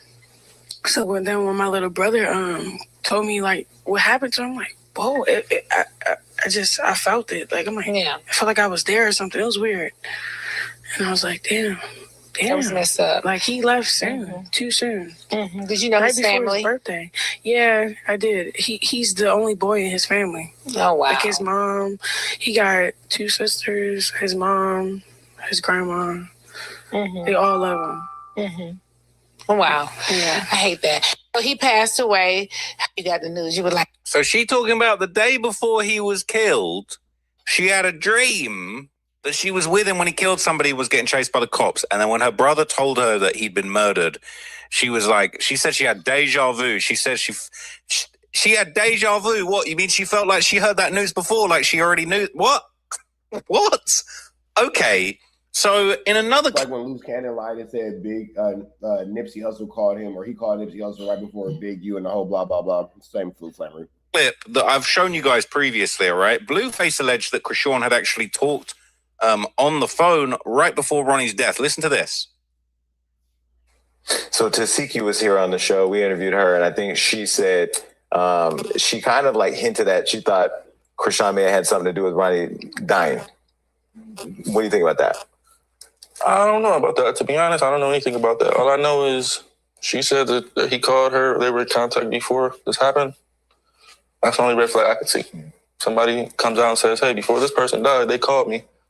And this and that. That's just kind of like, Well, because you said she's a setup artist. So that's what from my knowledge, yeah, she's known to give addresses and do things and spare the moment, be very impulsive. That's from my knowledge. But I mean, you was just laid up with her and all that kind of stuff. The whole back and forth with Blueface and, you know, this whole, it's wild. That's whole wild. The back and forth with Blueface and Krishan is just something that's just 100% flu flammers at this one. Because you're calling her a setup artist, but you laid up with her. So you must not feel like your life is in too much of danger because you all up under the girl. No. As far as him calling her and them talking the night he died. So what is the thing that makes all of you want to still be with her? Is it right? It's a bit all right. She having deja vu. All right, and apparently they're having a conversation right before. They talk about giving addresses. And look, I don't want to get the blame. All right, Jason Lee is on here asking questions, talking about. I did a previous interview, and they told me that they thought that she had something to do with it. So this is nothing new. I'm not the first person to speculate on this. Okay. Now, interestingly enough, someone who also spoke about Ronnie following his death in February 2025 was Blueface's manager, friend of the channel. All right, somebody that I respect very much. Mr. Wack 100, all right? I don't want this to go the wrong way, but this is what he had to say. Listen to this. You need to give them both a blood test. But since you want a clout chase, somebody played with your ass. So at the end of the day, I'm not no sheep. Because everybody else is, oh, his mama is... Hey, listen. Anybody think about Wack's mama and daddy? Screaming out my name. Somebody played with you. And you got your TV turned them off. They played with your... The cable man showed up, and you didn't... Now, do you think that Wack and Krishan Rock conspired to get Ronnie out of here? Do you think that's the situation? A bill. That's it. You know what I'm saying? The cable man showed up, and you didn't pay your bill. And let me let y'all know what happened. When you don't pay your bill, turn the TV off, turn the TV off. Turn the TV off, turn the TV off. And I'm letting everybody know out there, you slandered my name for no reason. You speak against me, disrespect me. I'm not going to have nothing but disrespect for you. I don't give a who here. I don't give a who know it. I ain't got no condolences or nothing. Straight up. He said the kid. So Wack said he got his TV turned off. Very disrespectful, okay? And he was saying that since he wanted to clout chase on him and disrespect him, he threw it back the same way. Now, that don't mean Wack 100 had nothing to do with nothing, but clearly Ronnie had upset a few people. Honestly, it definitely sounds like Wack has something to do with it. It sounds like maybe Wack and Krishan might be working in cahoots. Now, just a few days after this, Wack and Adam would talk about Ronnie and the alleged beef between him and Wack and exactly, what that was all about. So let's see. I don't know. I'm going through it now. This dude, Ronnie. That was your up. And yeah, you were... But he wasn't. When you posted about his death, you were basically like, I told him not to be playing with me. No, listen, this is the thing. It's a lady the other day sent me some recordings. Mm-hmm. No, I didn't know the dude. Mm-hmm. He wasn't my op. I was like agreeing with him. I'm like, yo, he deserved to get a DNA test. Uh-huh. I can't have this dude was there, before we even knew who she was. He called her murder, right? He did. Yeah. Who did he kill? killed somebody behind Krishan. Oh, well, I didn't even know that. Yeah, right. So, for me to, shit, hey, that's what that is. So, but it's crazy. But you just noticed you saw that thing. Yeah, but they sent me. I was gonna say they sent me this recording. So once I get the recording, bro, it's up. You know what I'm saying? The worms can eat your bitch ass up. So he was going off on you. Do you really want to get into it with the nigga that caught a body behind Krishan? Leave that man alone. Bro, he had something planned for you? Bro called me all kind of crazy ass names, and I'm like, God damn, what I do to him? I had no one. So the lady sent me the recording. So once I heard the recording, I'm like, oh shit, I didn't know he felt like that about me. All I ever did was I agreed with him. Like, bro, yeah, you should give him a blood test, but they feel like, well, Wack, I'm not sympathetic about none of that. You talking crazy while we both alive and you beat me to the grave, I'm gonna have my day. So do you think that it's reasonable to expect that he actually was the father of this kid? I'm not like really that deep in this lore. Listen, I do know he was involved with her at the same time. Okay, so he was clapping her cheeks. Definitely. Okay. She never denied that. Actually, he put out some footage.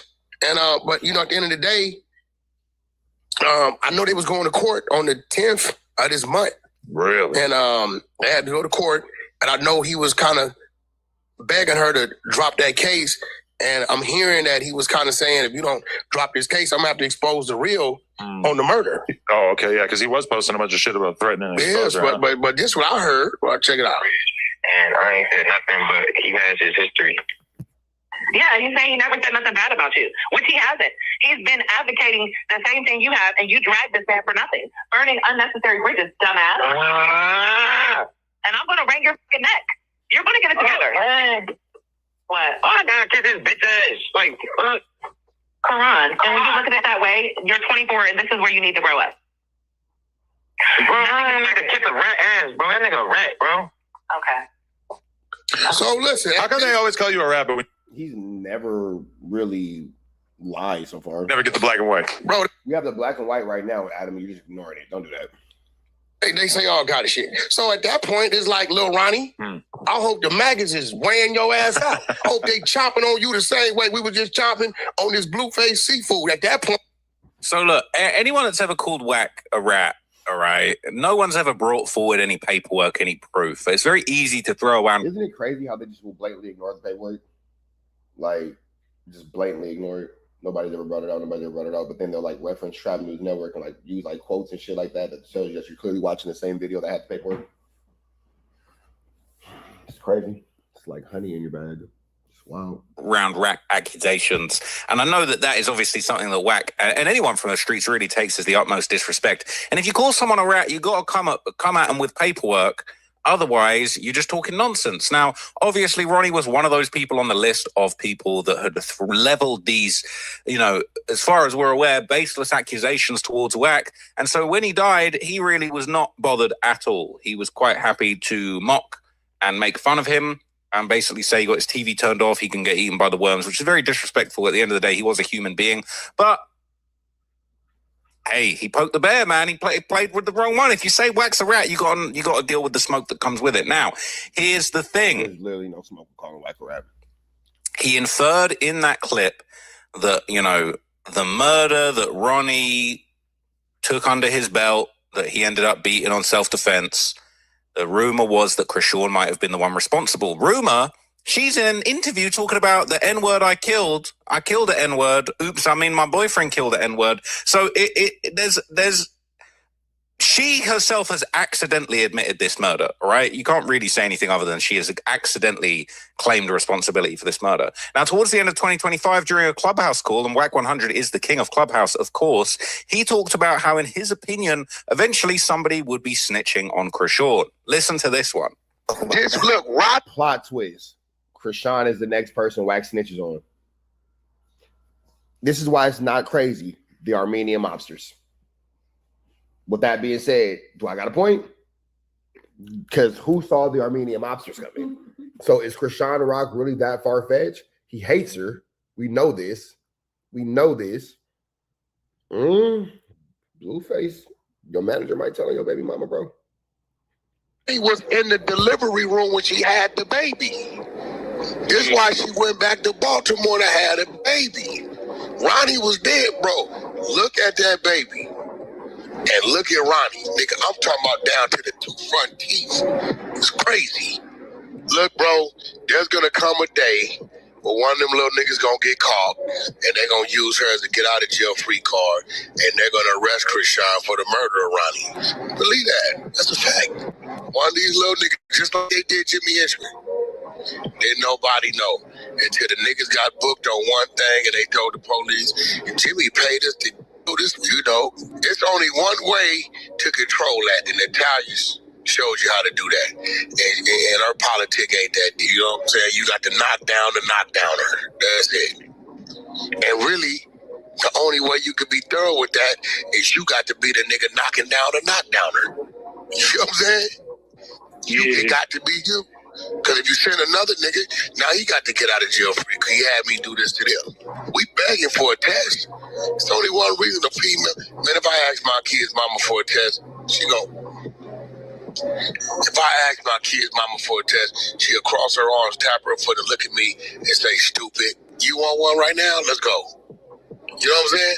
Yeah. It's only one. So elsewhere in this interview, he would also say, all right, No, that's real. But we all know that Blueface took the test, and it's his baby. Blueface daddy snuck the test. Basically, he talked to. He basically touched on the fact that Krishan Rock and Ronnie had a court date right before his death, and as he said, he doesn't believe the kid is Blueface's. He thinks the kid looks like Ronnie, got the same front teeth, and the fact that she was refusing to give the paternity test is a humongous red flag. Day long. Remember Ronnie went to jail? He was in the mall with her. Like, that's my baby, this, that, and other, right? So look what Ronnie did. She pressed charges on Ronnie that day. So that week, Ronnie had a court date with Krishan Rock on Friday for the charge she pressed on Ronnie. Ronnie tells them on Monday, yeah, I got you, you stupid. You ain't smarter than me. Now that we gonna be in court, I can serve you the DNA subpoena. Right? He said, I don't give a fuck about the case you filed on me. I got you right there. I'm gonna have them served in front of the judge to lands Wednesday morning. This court date is supposed to be Friday that she got on Ronnie. Wednesday night, Ronnie dead in his driveway. So did Blueface get a test? She won't give it to us. We didn't try to listen. We didn't serve them. She act like she ain't served. You can't. It's only one name on that birth certificate. Only one. Hers. So that video when they was like talking to her around the corner and the daddy was behind it like he was gonna try to swipe it. Y'all gotta stop believing everything. Yeah, I just asked him about that. I think about it like I believe that was true because Blueface daddy not doing it for content. You feel me? You don't really see. Am I tripping or you don't really see Blueface daddy like in the content space like his mama? His mama always in the way, but the daddy kind of just be minding his business. You feel me? So is it safe to assume that daddy who be minding his business really tried to get his grandson DNA swiped and then it probably ended up being this nigga baby and he went back to minding his business? Because the mama the one that's always doing the most. The nigga was just like on stream getting caught working at FedEx or some regular shit, wasn't he? Like just doing normal shit. Yeah. So I don't think that the dad is wrong or is lying or anything like that. I don't think that the dad is, mistaken or anything, whatever. Stop believing everything. Yeah, I just asked him about that. I think about it like do you really think a mother? Yeah, I don't see why the dad would lie about it. We all see why Wack would lie about it because he hates Krishan Rock and he lies about everything. But Blueface's father has proven to be a pretty stand-up guy. So yeah. No, that's the case, right? You do this something like that without the parents consent to a baby. That's the case. So look, that's actually not a case. That actually falls under grandparents' rights. That's actually not a case in California. Your grandparents are actually allowed to do that. They can take the baby's DNA and get it tested to see if the baby is actually, the paternity of. That's actually not assault at all. Not assault at all. Wack literally just made up a whole lie. That's not true. 100 has been keeping it 100 from the very start. And since 2023, all the way back then, Blueface been saying this ain't his baby. He been saying it. He might have made a little joke here and there that some chick in a 10v1, a 20v1 looks like his baby. But realistically, he ain't been claiming this baby. Who do you think is the true father of Krishan Jr.? We keep it 100, you know what I'm saying? You my nigga, you know what I mean? So we keep it 100. What do you think? I think it's her ex, honestly. They've been known to deal longer than we've been known to deal. While we was continuing to deal. I think the baby looks like him, honestly. You don't think the baby looks nothing like you at all? What you think? Man, I ain't really looked at the baby like that, like, you know what I'm saying? But I'm gonna take your word. I got kids already, so it's like, you know, I'm expecting something. But it's scientifically proven. That's not my child. Swabbed them. Yeah, swabbed them. I got paid to do that first little issue, so if y'all not paying me, if somebody want to give me $100,000 to post a DNA test, shoot it. So my thing is, since you did the swab, do we need to pull Maury in and have an actual episode with Maury and put you on there, you know what I'm saying, to let we know? What you think about that? So he been said that's not his child, and he's been consistent. So during his December, But then that's not true though, because I don't know if Trapper Ross just doesn't do actual research or he's just unaware. But again, as of yesterday, literally right now as we're speaking, Krishan Rock, Blueface, and Little Baby Jesus, aka Krishan Jr., they're all on vacation together. They're all on vacation together. Blueface all kissing on her. They're talking about, you know, intimate nights that they had and having intercourse. You know, she's having him denounce Nebraska. He's not claiming Nebraska while he's with her. It's a lot going on. 2025 DJ Vlad interview, Blueface talked about when Ronnie Doe confronted Krishan at the mall and how that led to the court case and the court date where he was going to serve her with a subpoena for a DNA test in front of the judge. And then he suddenly dies. All of a sudden. Crazy. Okay, so you're locked up. And then in early 2025, Krishan's ex, Ronnie Doe, gets killed in Maryland. Yeah. And before that happened, I remember he ran up on her at some store and was like, yo, that's my baby. I want to get a DNA test. That's weird shit. You ran behind them. I'm trying to highlight like a dog. The girl The cool part about that is she told him to go to the mall. That's how he knew exactly where to find her. And he showed the text messages that showed that like she had invited him there.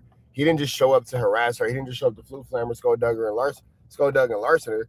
She told the boy to go there. Yeah, Junior right here. Can you chill out? Why are you stalking me at the mall? You weird as shit. What's wrong? You weird as shit. Ain't nobody stalking you. That's my fucking son. That's my fucking son. That's my fucking son. What you want to do? What do you want to do? I'm calling the cops. I don't give a fuck. Call him. Nobody touch you. Call him. Yeah. And it's crazy because she told him to meet her there. Like he later shows the messages and plays the audio recording where she tells him to meet him there, and now she's acting crazy. Police ass bitch. You a police ass bitch. You a police ass bitch. Time to go. You a police ass bitch. Excuse me, sir. Excuse me. Fucking police bitch. Excuse me.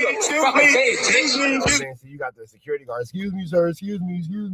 Boop, bop, bing, bop, bow. Shut up, nigga. For my business. Nigga.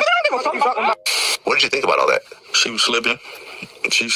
I was at that time. I used to tell her like, just chill, like, you know, don't put yourself out there, you know. And she went against the grain, put herself out there, and you know, boom, popped up. Right, it's crazy. I talked to her right before that happened. I talked to her. I said, "What are you doing at the mall? Like, why are you in Baltimore? You're in your hometown. You just hit in the mall with the baby and some girl. Like, you don't think to have nothing like to protect yourself, to prevent anything." Yeah. So I hung up on her. I'm mad as fuck. You in the mall with the baby? Just all right. You're a dumb bitch. Click. An hour later, video go up. This nigga chasing her around the mall. I'm like, see what I mean? Now, shout out to Vlad. I think Vlad has an inkling of what's going on. Obviously, Vlad's known for his great questions, his great research, all of those things. And elsewhere in the next part of this interview, Blueface would also discuss Krishan posting the paternity test on the day of the murder. This is sus. I mean, I be trying to tell her. She don't listen, gang. I be trying. Everything that happens to her, I literally tell her. Well, yeah, I mean, Ronnie Doe gets killed, and then like right after he gets killed, she posts up like the DNA test, and that is crazy timing. Was like Wack said the DNA test doesn't look real, and there's something fishy about it. They know it's fake. They called in, and the number's real, but the number doesn't match. Man, that's Blueface's baby. Wack is a liar. If Wack says it's not true, then we know it is true. The names. That's the thing they did on Zeus. The bullshit they did on Zeus. The baby was born in September. That test was done in May. Okay. Wait, hold on. But DNA. Oh, wait, baby, before she was born? Yeah, baby was born. I mean, that was supposed to be a test they did on the baby while still in the womb. I think that was like a name change type thing. I don't think that was a DNA test. Okay, but she made it look like that. No. And then now he's not there, so I it's think like when she went to go change his last name to Porter, she put the alleged father's name, that's why it says that, because they don't know for sure, because you just come in here trying to change somebody's last name, but you don't have the person here with you that you're trying to change the name to. Yeah. So I think that's what that paper was. Sus, right? Very, very sus. People in the comments, even 8 months ago, sent the baby. Nah, but Blueface, she was just with that baby this weekend, so I don't know. He looked like the guy who died. That's it. I went to the mall before. The security guard almost tripped on full. He said his face looks like the side of a subway train. Justice for Geronimo Vasquez and Karen Khan. That baby ain't yours, man. Stop playing. Says you can tell as soon as you see Ronnie that that's his baby. It's simple. She named him Krishan Rock Jr. because if she named him after one of them, the other dude would know what's up. One lie after another, Blue. That was the fake DNA test. Dudes don't chase behind kids that's not theirs. Ronnie was killed 2 days before his court date with Krishan. He was saying there never was a court date. That's bogus information. Says that's the story everyone got. Ronnie passed away before the court date to get a paternity test done through the court since Krishan wanted to play games. People are saying there's no evidence. All right, so when Traveler has nothing else to say, he starts reading the comments. So with that all being said, we're going to get up out of to the next one, man. Y'all know the deal's right down to the left. Say a prayer and be blessed. Let me know what y'all think, man. The Wack 100 has something to do with this, or even deeper than that, is Wack 100 helping Krishan Rock get set up to get sent to the Pinta. Let's jump out of here, man. We out of here right down to the left. You know the rest. Say a prayer and be blessed. We're going. That was his woman. She's that powerful? He said she was squeezing him. Said he tried to turn sideways. Do you support Travis Ford rolling around Inglewood talking about Munchie B? I told you guys up here 2 weeks ago, Travis just moved to Inglewood. Y'all, I told y'all. All right, okay. Y'all think I was capping. So now he's not only moved to Inglewood, but he's now trolling the mayor. Well, yeah, man. Travis Ford is definitely, sliding around Inglewood doing whatever it is he's doing, peanut butter indoors and whatnot. Now that's a tricky, icky, mickey, vicky, sticky situation, but it is what it is. We finna jump into this content and see exactly what's going on in this No Jumper universe as more drama unfolds. I cashed out them $7.85 for the peanut butter. When he went over there, Alex Alonso put it on the doorknob. I did pay for the peanut butter. That sounds like a Rico right there. Peanut butter Rico? Just PBR. Just you sending him money to commit an act of vandalism. Sending him money to commit an act of peanut buttering is absolutely barnacles. For the furtherance of gang beat, I don't know. Listen, bro, peanut butter is only weaponized when it has something to do with the guy. Other than that, it's just peanut butter. That's a fake rumor. Bullshit. Anyway, now you got me wanting to look at the Junkie Barbie news. Weaponizing peanut butter is wild. I'm cool. No, you're good on that. Okay. Yeah, but anyway, so perhaps I should consult the question list. Did the pictures have a scent? The pictures? Yeah. Well, it's on a phone. That's what I'm saying. Sometimes shit get a little tricky. No, it wasn't. It wasn't that kind of picture. No scent? No scent. No purple smoke came through the bottom of your iPhone? Absolutely not, my friend. Yeah, that ain't what old boy told me. That is disgusting. That is gross. What? He said I knew I was a sick. Oh, you're saying she has a smelly vagina? What's the guy, the cameraman? What's the dude? DC Baby Draco said, Wack, I ain't gonna lie to you, Unc. I knew I was a sick when she started on me, and I didn't care. Oh, what the Y'all would just lie and make things up. Just ridiculous. No, I said you was on the anal. He said no, I was hitting the other thing, and it just went. I can't let you just say that because that's gonna fuck up his gangster reputation, bro. Nah, nigga, DC don't give a fuck. He was like, I'm on some ratchet shit. He said even after all that they talked. I know he is like that, like because you don't care. I've seen him be like, don't give a you don't give a baby Draco's a savage. I be eating the booty. Like he's really he like. He said the cold part about it, she shirted in the middle of a moan and act like she didn't know she shirted, so he just kept going. I seen it all on the porno set, man. So absolutely disgusting. You ain't seen DC get shorted on. Yeah, and I haven't really shot much anal, but there was one time that I. Now that's an overt act. What?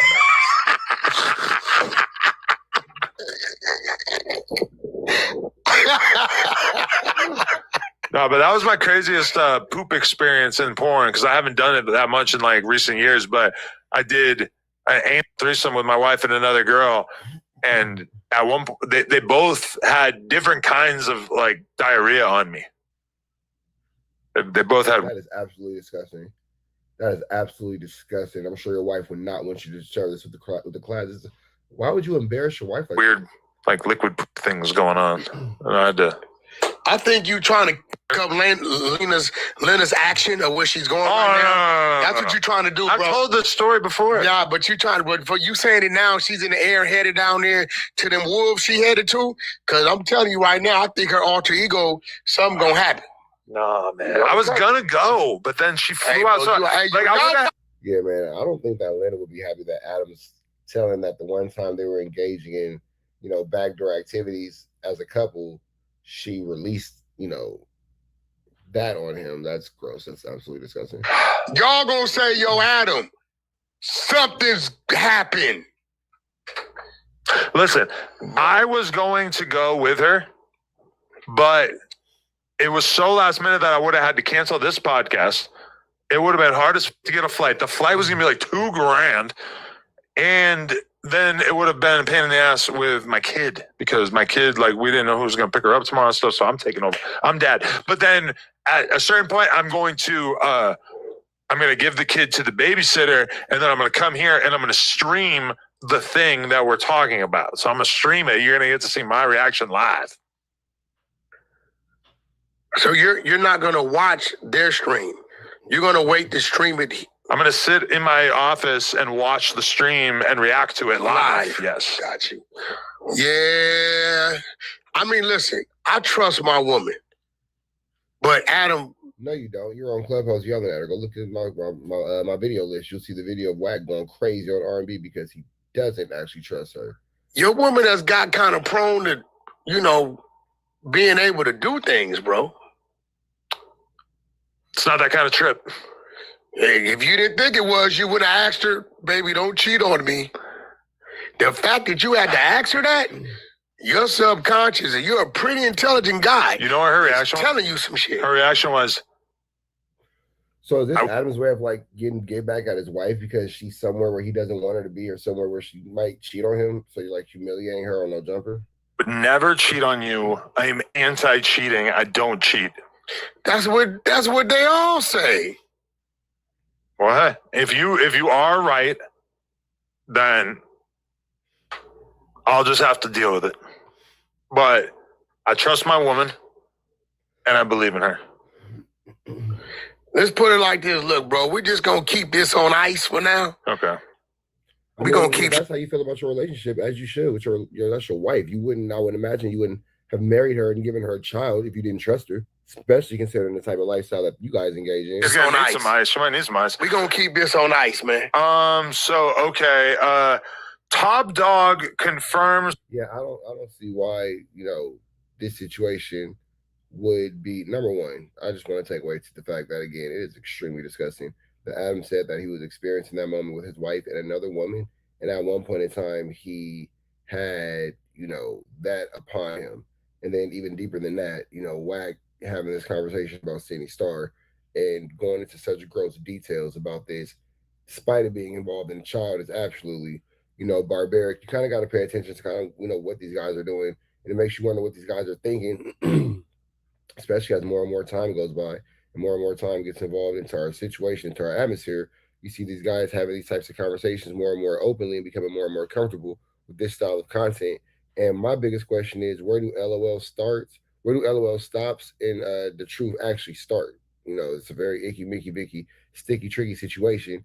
And we do know that Adam 22 can be very vindictive. So it kind of, again, makes you wonder, is he making these comments about his own wife because he is, maybe wanting to allude to her doing something because he's trying to humiliate her? Or is he trying to, make her seem like she's not, something to be desired? I'm not really sure what the situation is. But what I do know is this, man, we're going to keep y'all posted as these stories and more continue to develop. It's a lot of flu flammery, a lot of skullduggery, and an awful lot of larceny going on. And yeah, man. So we'll just keep you guys updated on everything going on here at TNN Trap News Network. That all being said, man, red dots to the left, you know the rest. Say a prayer and be blessed. We are gone. Tell him, like, look, bro, I don't give a fuck about gang banging. Right. I don't give a damn about it. Shout out Jab 5. Shout out my Damus, my Keyways, my Grooves. Listen, I f with everybody as a person. Yeah, I don't F with you, but let's continue on with this. See where we're going. Told you.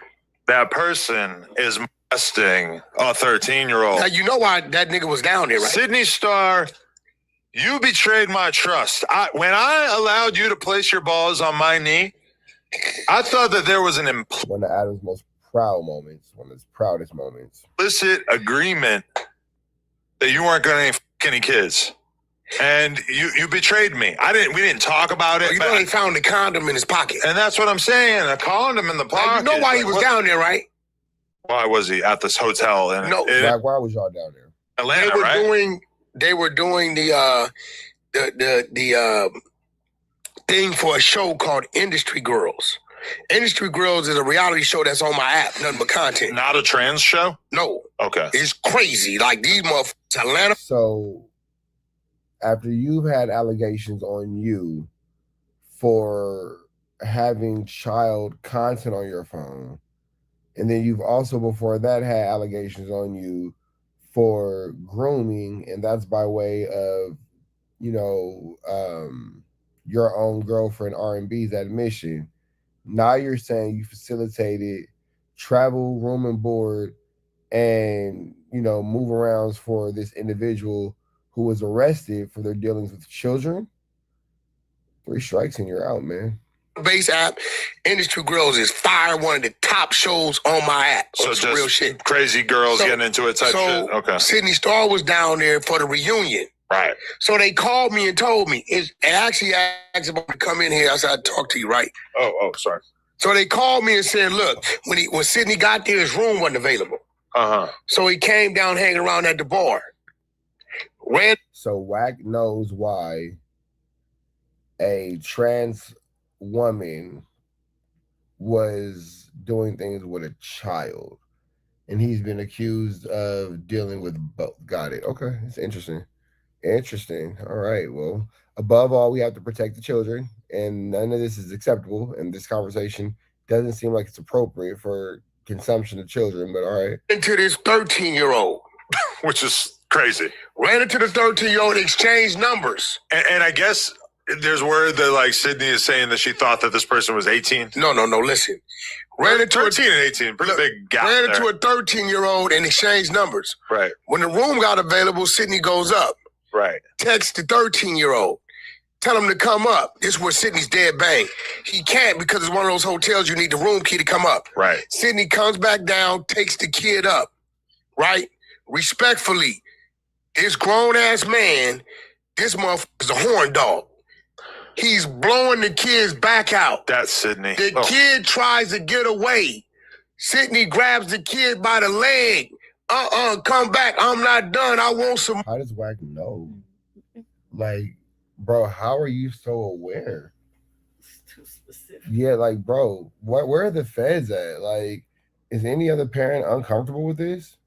Is any other parent looking at this like this is not acceptable conversation? What the?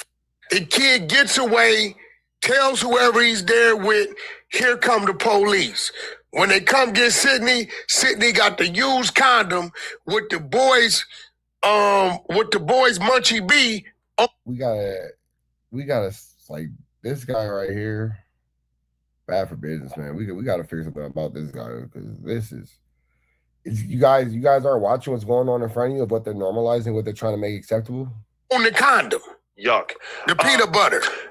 Imagine going on vacation with your 13-year-old, I guess, gay son, and then all of a sudden he's fucking a 40-year-old trans getting fucked by a 40-year-old trans person who is then arrested, and as if that wasn't bad enough, it's now national news because it's actually like the one famous trans rape. Now here's the thing. Sydney, I don't know what's going on because I know Sydney doesn't want to be in jail. But this situation is just barbaric, and the way that Wack is going about it and sensationalizing it just makes you see why.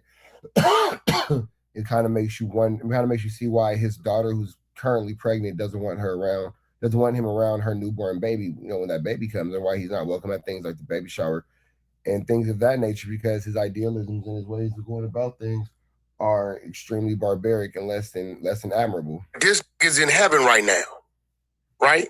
Because he's in the men facility. Sydney Star is in heaven. Okay. In the men facility, right?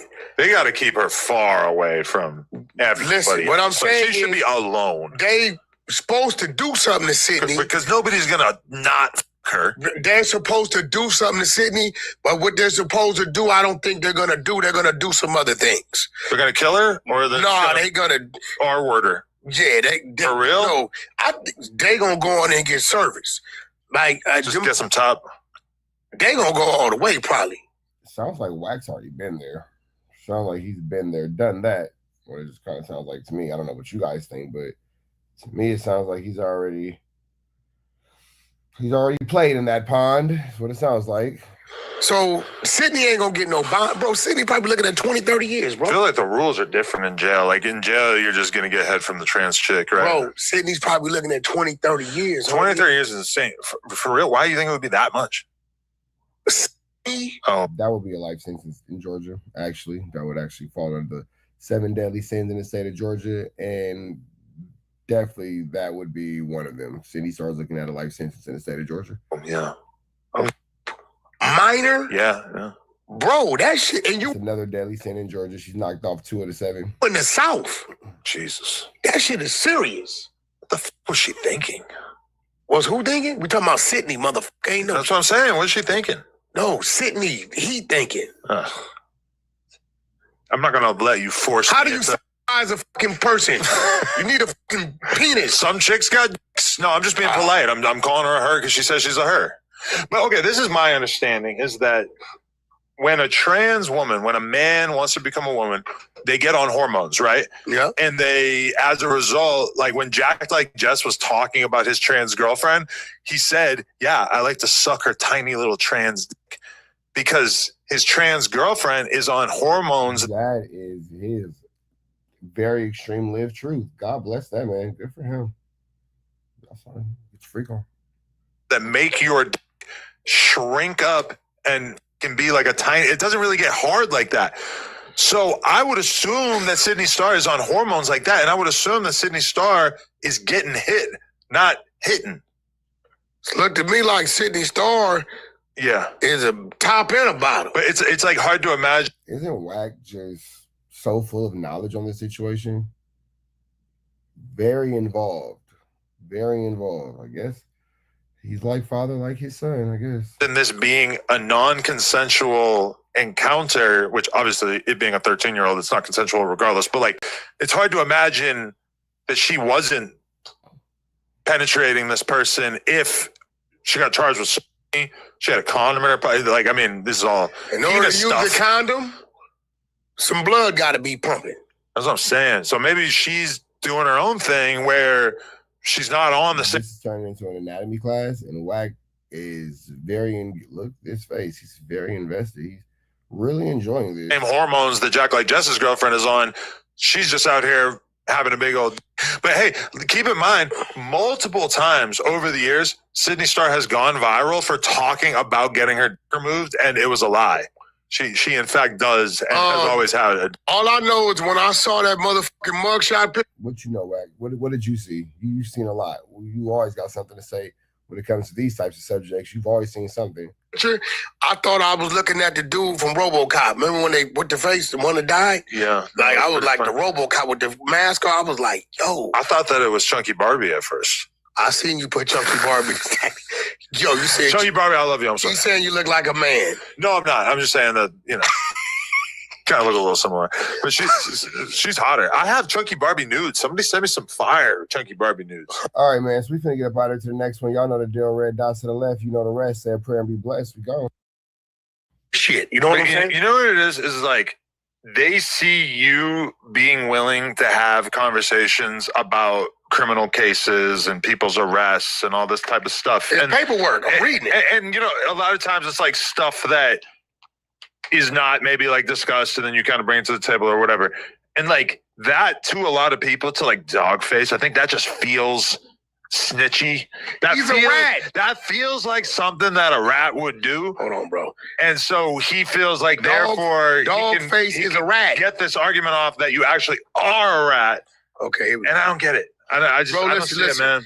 Isn't it crazy that Adam 22 is just being extremely condescending and acting like he doesn't, know that Wack is obviously informing and helping with the Big U paperwork? He's going to come back in 2 years and be like, I mean, well, it was obvious that Wack was informing. I just had to say it in a way that made him feel comfortable. I don't want him all yelling and exploding in my face.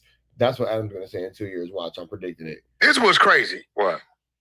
You would never find no document on Wack saying Cass Jones pointed this dude out, said this dude did this. That's not true. We went over it a bunch of times in the Big U document, so that's actually not true at all. But let's continue on. That's not what we're here for. If we shall stay focused. Formed on this dude. But it's really hard not to go off on side missions and showing like documents and paperwork where he's lying because there's just so many. But we're here to talk about Dogface. I just sent it to you. Right? We all know Dogface's name, Austin. Okay. Right? After interviewing Sharkey and Moore, detective interviewed Austin a little further. Detectives obtained consent to search Austin's cell phone. We then asked Austin to go over today's incident again. He states that Sharkey was afraid of Moore, so we went over there to our house. He states that they were in the bedroom when he heard a loud thump. He states that in that Sharkey went and looked and said the suspect was outside. He states that the suspect then kicked in the door. This is what Dogface is saying. The documents that he's reading on Dogface are not using they're not actually Dogface's name. So that was actually something that was interesting as well too. We actually went over those documents, and I don't know whose paperwork Wack is reading, but he's not actually reading Dogface's paperwork. It's kind of like the same situation when he put up the picture of that random lady and said it was Munchie B's mother, when in fact it was not Munchie B's mother, but whatever. And Sharkey screamed abroad, and he saw the silhouette, and he grabbed the starter pistol, and the suspect started shooting, right? So Dogface grabs the starter pistol, the other nigga start busting. He states he saw the suspect arm and tried to knock the gun out of his hand. Dogface just put the gun in this nigga's hand to the police, and that's how he got scratched. He states to the police that he pushed Sharkey into the other room, and then the suspect aimed, so he tried to knock the gun away. He states that the suspect was aiming the gun towards her, and he was not sure if the suspect pointed the gun at him. He states that the suspect could have shot. He states. Why don't you read Big U's documents with your inclusion with such vigor? Like, he states. That's ridiculous. Let's hear that one more time. He states that the suspect was aiming the gun towards her, and he was not sure if the suspect pointed the gun at him. He states that the suspect could have that was funny, bro. I'm not gonna lie. That was funny. Shot either one of them when he was firing down the hallway. This is documented in paperwork. I just sent it to. But why can't we read Wack's involvement in the Big U documents like this? Like, why can't we just get the exact same things? You now, you find. Listen, bro. Listen to me, bro. Listen. I don't know, man. Right? And then he claiming he did 17 years. We put his whole criminal record. Why was he talking to the cops about what happened in that situation? Just because, like, bro, listen. He didn't kill. I mean, why was Wack talking to the FBI? Why are you chasing Future through the airport? You guys are asking the wrong questions to the wrong people. And the spin is crazy. Like, the spin on the narrative is crazy. When it comes to Wack, he's allowed to say anything possible to get himself out of a Flu Flammer, Skullduggery, and Larson situation. When it comes to other people, then all common sense clicks in, all reasonable thinking comes in. That is a wild perspective. And that's why these guys are dangerous, man. That's why people like Wack 100 are dangerous within our society, because look at how Adam 22 is using his platform to help spin mistruths and just Flu Flammer's behavior, when the actuality is Adam is aware of the fact that Wack is in these documents and is being used by law enforcement as an informant and has been named as a witness and a co-conspirator in this case, but won't talk about it.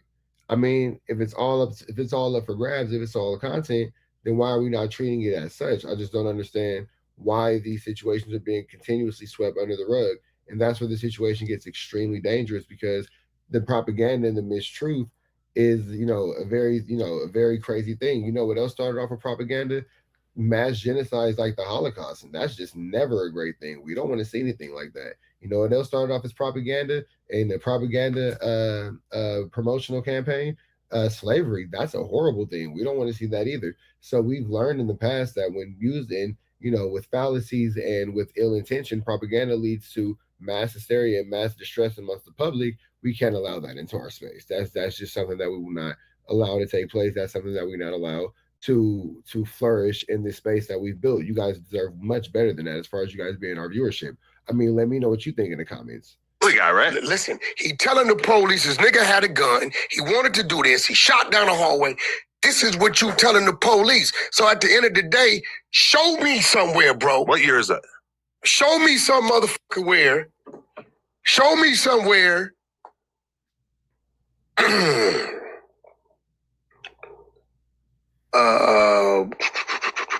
Take your time. I feel like 2018. Oh, okay, that's news. 8/6/2018. I feel like you used to be able to tell the cops if somebody tried to do something. Not if you from these streets. I know. Not if you from these I feel streets. like it's kind of new school that you can't tell the cops anything. Even No, if that ain't somebody- no new school. No. This nigga 54 years old. Damn, all right. He 5 years older than me. I'm trying to think of an excuse for here your go my dog face. point. What's he gonna say? What's his? Bro, you got to work, Adam. I said it to you. What's his rebuttal gonna be? Has he spoke about this? Bro, no, bro, listen to me. Ain't no motherfucking rebuttal. The rebuttal is everybody says Wack is this and that. I didn't did too much time. You ain't never had a motherfucker who did a day with me say Wack was a mark, a buster, got rolled up, none of that. They'll tell you the nigga was a goddamn fool. You ain't got nobody. The paper, the fake shit, they come with the CS2 back. And what I do, I sued World Star. You know it's a bag over there, right? I won. Yeah. But defamation, I won 6 figures. Right. Right? There is no document where it says Cash Jones or Wack 100 or Wack identified, pointed, said this dude did this, none of that. So when y'all popping it, all Wack do is say, I'm not going to argue with you. I'm going to put the paperwork in front of you. This is you. It's no argument. Either you rat it or you... So why doesn't that apply to the Big U situation? Why is it different? Why can't we uphold you to the same concepts? Didn't. T Grizzly, Vad put a clip up, right? The clip, he probably got a D-. He didn't snitch, but he did too much talking. He should have just got his ass whooped, but he didn't snitch. He did too much talking. He act like he was pondering. Maybe I may want to tell, and he might have mentioned the name, and y'all know that dude. Oh yeah, he's in it. Whatever. He didn't snitch. You talking about T Grizzly? Yeah, he didn't snitch like a 45-minute clip Vlad put up. Oh, right. But he did too much talking to where his homie should have DP'd him, right? But he didn't snitch. He didn't lead to nobody getting arrested or none of that shit, right? Right? But this, nigga, you told. And if y'all want to see it, it's up on the Honey Show Instagram is up. So when people be saying Wack this, when I say a nigga told, I tell you and I show you. It's that simple. What they do is just do this. Right. Adam, I'm too loud. Man, if that's the case, I challenge Adam 22 to bring me up to no jumper so I can show this whole situation. And I challenge Wack to a $30,000 bet. Better yet, he likes to talk big money. Let's make it a honey. An easy honey, a little honey, but nothing crazy. $100,000 bet to prove me wrong. I challenge you. Let's see it. Out. I've been here too long. There's a lot. Yeah, because let's see what happens. Because I have everything to disprove that. A whack derangement going on. I'm not gonna lie. A lot of whack derangement. I'm not. It's a huge industry. It's kind of tempting. Where's that? Like maybe I should just be a whack hate channel. That's what it seems like. The people want me to be like a whack hater now. Listen, bro. That's right, Adam. You tiptoe your way into the truth. 27 years. All right, man. We up out here to the next one. Red dots to the left. You know the rest. Say a prayer and be blessed. We gone. I'm going to slide to Vlad TV. Give him a like, comment, subscribe. As you have Wack 100 saying YG is talking too much, this is just going to add to the list of reasons why Wack can't be in the same room as YG. We finna jump into this content. I don't want no further ado. So let's get into it. Let's go. Well, YG. Yes. The day of the verses against Game, his house was raided by the police in accordance to the Draco the Ruler murder case. Now, since then, Draco's bodyguard came forward. Well, statements from Draco's bodyguard came forward saying that he saw YG stab Draco to death. Now, that statement. Is that true or not? Well, this is what he's saying. Okay. This is what we do know. We know YG was there, which he had a Damn, Wack. Why are you telling on YG? reason to be there. He was performing that day, He had right? a show. Yeah. From what it looks like in the video, which I couldn't really tell who was who until Flacco did his enhancement and the black pants with the red stripe and all this stuff. It shows YG was engaging in a fight, but then you had both sides doing this. Now, I can't clearly see when Draco was actually stabbed. You get what I'm saying? So they have a video. We're dealing with law enforcement, high profile case. You know the enhancement capabilities. If this guy is serving as a witness to say, I saw YG stab him, and they have video of YG fighting, I would think that if that video supported what he was saying, they would already made an arrest. Well, the statement was from way back when, right? From when it actually happened. Well, you're also mentioning that Flacco saw enhancements and blah, blah, blahs and blah, blah, blahs and blah, blah, blahs. Like, you're doing little things and saying little things that could possibly get YG caught up in a flu flam, which are open source reporting, like mentioned in the pans, but I guess. But it's not a new statement, is it? Well, I think it was from a civil claim. Yeah, from what I understand, there was a civil case and that came out as part of the civil case. Is that why LAPD then took it on? Because didn't they already have the statement or no? Well, the statement came from the civil case alone? The statement came from the civil case. It was never told to the police. So, but if that action was in the video, which they have the video, I think it would have been an arrest on YG. Now, where I think YG has to get a little smarter is understanding that what's with you can be held against you. You get what I'm saying? What's with you can be held against you, right? Nigga, that's not a legal term. That's something that you just made up, nigga. That's not an actual legal term that any type of lawmaker or legal team would ever use as a defense. And I think, especially in a high profile murder, they will roll the dice on trying to say, well, a guy in your entourage did this, which still won't be strong enough. But if they can get one of these dudes to say, we had a conversation and this what it was, then they're coming. And my fear is when you got that many people involved, whether it's a lie or the truth, the information usually eventually comes out when somebody's trying to save themselves. Well, YG addressed it in kind of like Wack in a Big U situation. His new album. Wrong move. The verse goes, they say I murdered this, they say I murdered that. Well, if that was true, you'd be a fucking rat. And that'd be in a cell sleeping on a rack. But too bad they ain't a fucking fact. Now, I get what he's trying to do and trying to say, but bro, when you got a situation that's high profile, it's open, it's a cold case, and they're trying to directly implement you in it and involve you in it, you don't talk about it at all. It's nothing to talk about. I don't got nothing to say about it. No wordplay, no nothing. Because those lyrics, like when I just heard them, I can see what the DA is going to do. Well, if you call him a rat, that means you did it, right? No, but I also said, if not, no, you said. Well, then the DA says, you say you chased Future down the airport, didn't you? You said that we got up on him, didn't you? What's the difference? That mean he would be a rat. Yeah. Rats tell the truth, right? You see what I'm saying? Like, there's certain things you don't even give them nothing to play with, right? You know, rest in peace, Draco the Ruler. You know, I knew about the civil case because his family had contacted me. And, you know, they was kind of like, bro, this is Live Nation, and we know how it goes. I said, well, you know, my legal team, they don't give a damn about none of that. So they're like, man, all these people want this money up front. So they're using my legal team. Singh and Singh. Simran Singh is the legal team that's heading that civil suit. Right? Me and Draco was cool because I was kind of like, you know, maybe this is my last thing I could do for him.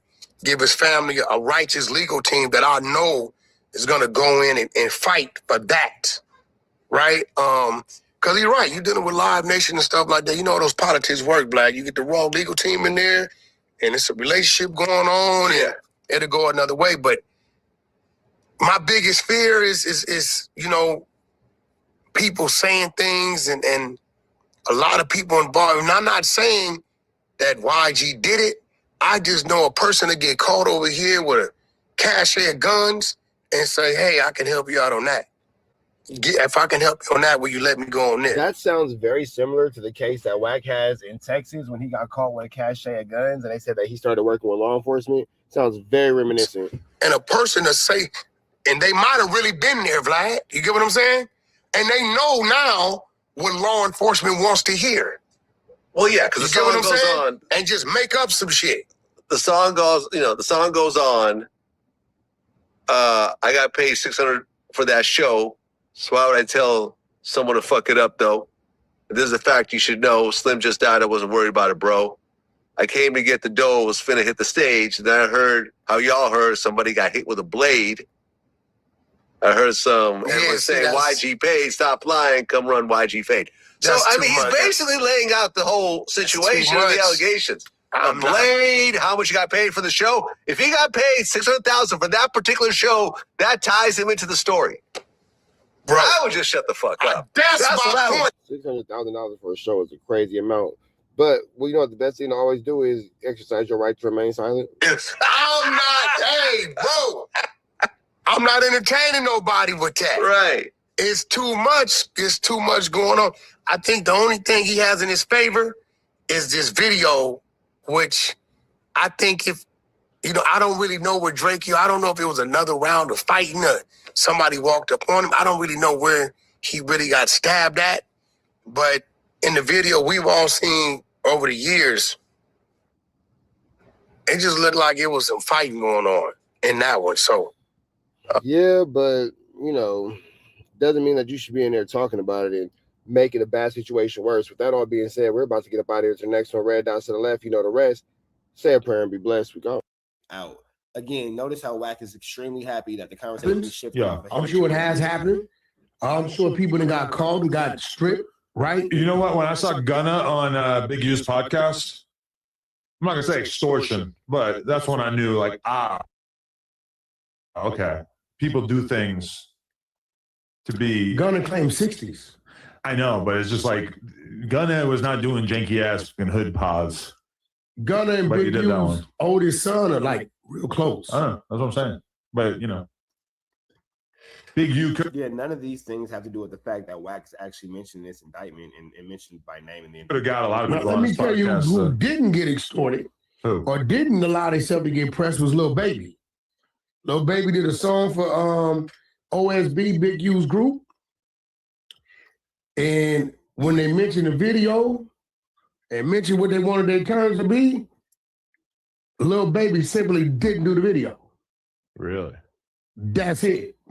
And that was it? That was it. Nothing happened? Hell no, nothing happened. I mean, everybody ain't, listen, everybody ain't playing like that. I'm not gonna say who, but Lil Baby just associated themselves with other members of the same fraternity. I'll just leave that there. Baby ain't no walk in the park. You know what I'm saying? You know, so I'm sure Lil Baby doesn't want Wack mentioning him in anything to do with the situation. I'm almost 100% sure of that. End of the day, it's making sense. Now, I'm gonna be real. I can't wait for the trial. Not because I really want to see the outcome of people getting convicted and getting a lot of time. But Adam, when that trial starts and that paperwork opens, oh man, it's gonna be horrible for Wack. Horrible for Wack. You feel me? It's gonna be crazy because his name is already in the paperwork. Everybody's just ignoring it. The DJ Academics, the Adam 22s, the DJ Vlads, they're all just blatantly ignoring the fact that Wack is mentioned already multiple times in the Big U documents and the Big U paperwork. Regardless of the facts, they'll continue to ignore it. But you know, when it comes out more and more and more, I guess it's gonna be right there to give y'all the news you use, and now you can't get nobody's college. Yeah, boy. Yeah. And then redactions are no longer redacted. I swear to God, everybody for some reason swears I had to be playing a role. And your name is in the paperwork. You're literally named in witness assets. Literally named in witness and assets. And Big U shenanigans doing this investigation, and they don't understand. Okay, well, let's just show you guys this really quick. Because Wack wants to play like he's unaware, so I will go ahead and give you guys this really, really fast. Let's just go with randomly Big U charged with assault on Wack 100.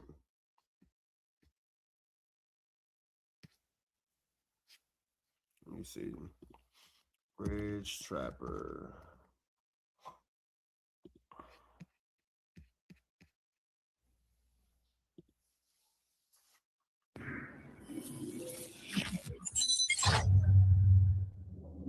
What? Let's see. Big U officially charged with assault on Wack 100. Where is it?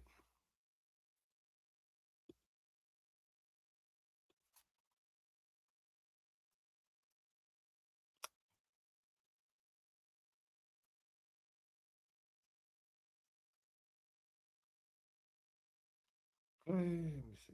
Here it is. Boom. Niggas trying, oh, he was trapper, he was the. I'm trying to tell you that. I'm not charged with that. Y'all saying that I said I wanted to beat up Wack 100. I'm not charged with that. The government is now coming back and saying that, yes, you are. The fear and control. Big U is being charged with wanting to whoop Wack 1. Tenderism. Pick the blind up, put the blind down, pick the blind up, put the blind down, pick the blind up, put the blind down. Big U is Reg Dog. Big U has officially been charged with man, Wack is a victim in the case. I said it. I told y'all. Wack was a victim in the case. Nigga, I beat the feds, nigga. I beat the feds, nigga. I keep trying to tell you niggas, bro. I keep trying to tell you niggas. Yeah, so there's that where Wack is mentioned in the court paperwork. I could go through this all day, but you know, whatever. So what was that, Wack? Swears I had to be playing a role in Big U shenanigans during this investigation, and they don't understand what you. Well, you're the one that said you chased Future through the airport. You know, you said that, so there's that, as well as you're now named as a victim. You know, from Brick Baby, we wasn't talking. We wasn't around each other, right, at all. But I cannot wait till this paperwork hit when all these newbies out here are able to see it and see who's doing what in the trial, right, and understand that, hey, this dude really ain't had nothing to do with nothing. But I will tell you this, Keefy D's trial and Big U's trial is going to change the whole course of the LA streets. Really? It's going to, listen. In terms of like people understanding the consequences of them talking about shit? No. Or? In terms of all this fake tough guy shit. Well, you're the fakest of the tough guys, bro, because we're watching you as, you know, a victim in the case. We're watching you as, you know, all these things that you're saying everybody isn't is what you actually are, as far as being like a, you know, you're bad peoples. I'm not really sure, again, why nobody wants to point out Wack's obvious involvement, but, you know, And here we are in life. So whatever. IG and Draco too. All this fake stigma, that's a civil thing, right? Well, I mean, just if YG gets a case, you know. No. You got in Keefe D's trial, right? Now, like I called it, Suge Knight taking a stand. I called it. Okay. Right? You got about 200 people on Keefe D's witness list against him. And you know what? 80% of these people are gang members. Right? Big U. He got his Cody's and about. And then you got to be like, oh, she's cloud chasing. What else is playing? And she replies, you're going to be looking crazy like somebody who had a plate on the edge of the table trying to cut their eggs and it fell up. My bad, y'all. Hold on. I don't know what else is playing. You feel me? It just looked wild. So I'm just trying to say, don't bring the girl up. What the hell is going on here? You know what I'm saying? Later on in life, this is just giving her more clout and more of an. I'm not sure. It's so fire, dude. Like, you killed it. Like, you were honestly like the Oh, my bad, y'all. I don't know what the hell was playing. I'm sorry. My fault, y'all. My fault. Continue on. 50 other dudes from his section that have given statements on him, right? When people see this, now it's like, okay, these niggas all told. What y'all gonna do to them? Nothing. So now you got the dude sitting in prison or the dude on the streets. Man, I got 15 more years to do. They ain't do nothing to them niggas. So you think it's going to be like, we're going to find out about so many people telling at the same time that it's going to be like. And nobody's going to do nothing. And it's going to take the streets and say, oh, y'all capping. Because y'all didn't do nothing to none of these dudes. They still walking around. Wack knows that he's going to be exposed as an informant and he's trying to brace the world for it. Wack knows that he's going to be an informant. He knows that the world is going to see that he was snitching. He knows that the world is going to see that he's in this paperwork as a witness and a cooperate. And now he's trying to put it down. So when it comes out, he can be like, well, he did it too. Well, he did it too. Well, they did it too. Well, they did it too. Nah, nigga, you are all bad. You are all bad. You the baddest of peoples. You bad peoples. Wow. Bad to the bone peoples. So now guess what people going to be more prone to doing now? I got 15 left. Nigga, I know about these 3 bodies. They didn't do nothing to them niggas. Hey, DA. Yeah. Hey, ain't nobody doing nothing. It's the stigma and all that of what this shit is about to be exposed. Adam sounds exhausted. I like it. I'm telling you, it's coming. We're going to change the game. I like it too. I woke up today to a great call. Today was one. I bet you do like it because you're named as a victim and a witness in Big U's paperwork, and you're trying to ignore the fact that we all can see this. One of the most prosperous days of my life. Really? Yeah, really. I ain't gonna say nothing. One of the most prosperous days of your life. You see how Wack is moving the goalpost? He's changing the conversation topic. He doesn't want to continue to talk about what Adam's talking about.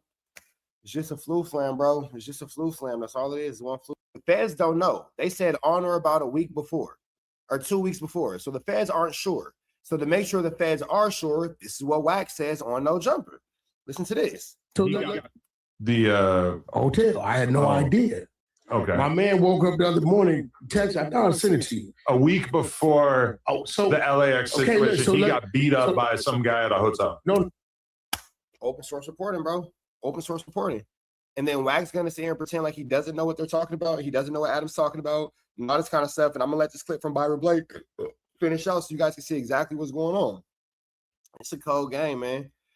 It's a cold game, man. It's a cold world. It's a cold world. It's a cold world. That they are going off of his word because they don't have an exact date, which is why they're saying in or around 2014. Anyway, sticking to the main points, he's saying we was on his ass. So he's including himself in the party of people who attacked Future in the club. He's including himself in that party of people. If you have any doubt, definitely including himself in that party of people. He's definitely including himself in that party of people. Wack 100 has just admitted that he attacked Future. Let's hear it one more time. what Wack is saying in regards to this situation, and then we're going to chime back in. Now watch this, go Google it. Just 2 weeks before that, in that same year, you will read, Future gets attacked in LA nightclub, leaves his security behind. Look it up. I'm Googling right now. We was on his ass. We was on his A double is a 6 statement. It's a 666 statement. We was on his A double. We was on his A double. One more time. Future gets attacked in LA nightclub, leaves his security behind. Put it up. I'm Googling right now. He was on his ass. Did y'all hear that? He said 2 weeks before we chased him through the airport, which he's saying 2 weeks, but in the indictment, it just says a few days before because they don't know if it was actually 2 weeks exactly. So they can't use the word 2 weeks because somebody could provide an alibi for 2 weeks. But this shows you that they are going off of his word because they don't have an exact date, which is why they're saying in or around 2014. Anyway, sticking to the main points. That is wild work, man. We're going to get back up out of here, man. Shout out to Byron Blake. So, with that all being said, not sure Adam is, maybe he's unaware that Wack has already admitted to being the person who chased Future. I'm not really sure, but okay. No, they whooped his ass. So what's in there is in there. And one of the co-Ds in the RICO is the one that knocked him out. Other dude took a security gun. So here goes the thing now. That was my first time ever physically seeing Future. I don't even think Future really knew me like that. Right. So in 2012, Wack was still, you were like becoming known, but it was still kind of early. Yeah, right. So now it makes sense when he looked up and he started to trot off. My man Teddy said, Wack, what you not knowing is about a week and a half prior to y'all running to LAX, Future just got knocked out at the SLS hotel by the dude that's in Big U's RICO. Big U was there. Notice that the dude who he's finna mention is not actually mentioned in Big U's RICO anywhere outside of like basic petty money laundering and PPP scams and frauds and shit like that. Like that's really all he's in there for. He said, so when I'm hearing you say, hey, bro, this shit don't make sense, it's got to be one of Big U's people telling these people that you're absolutely right. The same dudes in the RICO is the motherfucker that knocked him out. But I guarantee you it's going to come out. When trial starts, and you better believe that we're going to start covering these court dates up into this moving forward. You feel me? Did it because Big U told me to do it. These dudes is trying to get the out of this case. Yeah, well, Jam Pete, you see how Wack is trying to make it seem like he doesn't know what was going on. He just blatantly lied and told Adam that he never, attacked Future or accosted Future. But I just played a clip where he's admitting that he did. That's crazy. He doesn't even respect Adam. Now, I've never thought Future had hands put on him, heard a security guard rush shit like that. Again, you said that you put your hands on him. It's all in the same clip, but it's cool. But now it makes sense because think about it. If I don't really know you and you don't really know me, why would you look up and take off? Right. Because nobody said, hey, bitch ass. Now he's trying to clear up the whole chasing him through the airport thing. Now he's trying to clear that up, but no, you've already said what you said. You know what I'm saying? And I'm wondering if I could send these documents and these tapes to Big U's law team. I'm gonna look into that because I think Big U's law team would be interested to hear some of these things that Wack has been saying and Wack has been doing. I'm not, saying that I'm a legal expert or anything like that, but I'm just wondering if they might be interested in some of these videos because it seems like there's a cleanup campaign going on, and not saying that everybody shouldn't have a right to clean up what they're doing, but excuse me, Chad. I just feel like maybe, both sides should be afforded the same opportunity to clean up the mess. Don't you guys think so? Considering that Wack is now telling Adam 22 he never put his hands on Future, but we just played a clip where he proved that he said he did. Come here. It was just, hey, homie, let me holler at you. Maybe you just have that much of like a extortionist gangster vibe. I'm going to tell you why that can't be so. Because I can kind of sniff that out of somebody, Let me tell you why that can't be so. You can't never find nowhere, no situation to where anybody has ever said, Wack tried to extort me. That's not my MO. I don't give a damn who come into town, who do what. I don't give a damn. If me and you got an issue, we just got an issue. Right. I believe in checking in, but my form of checking in is just letting my team know I'm coming. I'm so green to the music game that I don't even know about anybody extorting anybody, really. Actually, I heard about one. Yeah. He quit rapping. I'm sure it happens. Yeah. I'm sure it has happened. I'm sure people that got called and got stripped, right? You know what? When I saw Gunna on Big U's podcast, No, it's interesting that now Adam 22 is going to try to shift the blame and talk negatively about Big U, but the actuality and the tangibility is Wack's the one who's actually on the paperwork, admitting to a bunch of different things and admitting to a bunch of different crimes, and it's crazy how they're just playing it off. I'm not gonna say extortion, but that's when I knew, like, okay, people do things to be. Gunna claimed 60s. I know, but it's just like Gunna was not doing janky ass and hood pop. Now, look how happy Wack is to get off this topic of himself and to talk about Gunna. Gunna's not mentioned in this indictment. Gunna's not mentioned in RICO. Gunna's not mentioned anywhere saying that he chased Future through the airport. So I'm not really sure why you're so like gun-ho on Gunna. Get what I did there. But regardless of the facts, man, let's keep it in rotation. Let's keep it in. What don't you get? No man would do. You've allowed other things to happen. Mm-hmm. But I know your trust is there. But bro. Oh, so this is when they're going to start promoting, hyping up whatever promotion Leonard the Plug has going on with Drake. Got it. This is one that's too tempting. Another country, another type of. This is by far. This individual probably had the most influence that she's been around. And you're sitting here now. What if Adam, like, it comes out later that he was human trafficking Leonard? With her. It's like, I mean, you pimping her out to Drake. Like you sending her into the lion's den with a bunch of little slits on her body and saying, hey, come eat me. Literally. I wish, I'm not going to say where she's going, but bro, you don't give a damn about nothing, bro. I asked my wife, I said,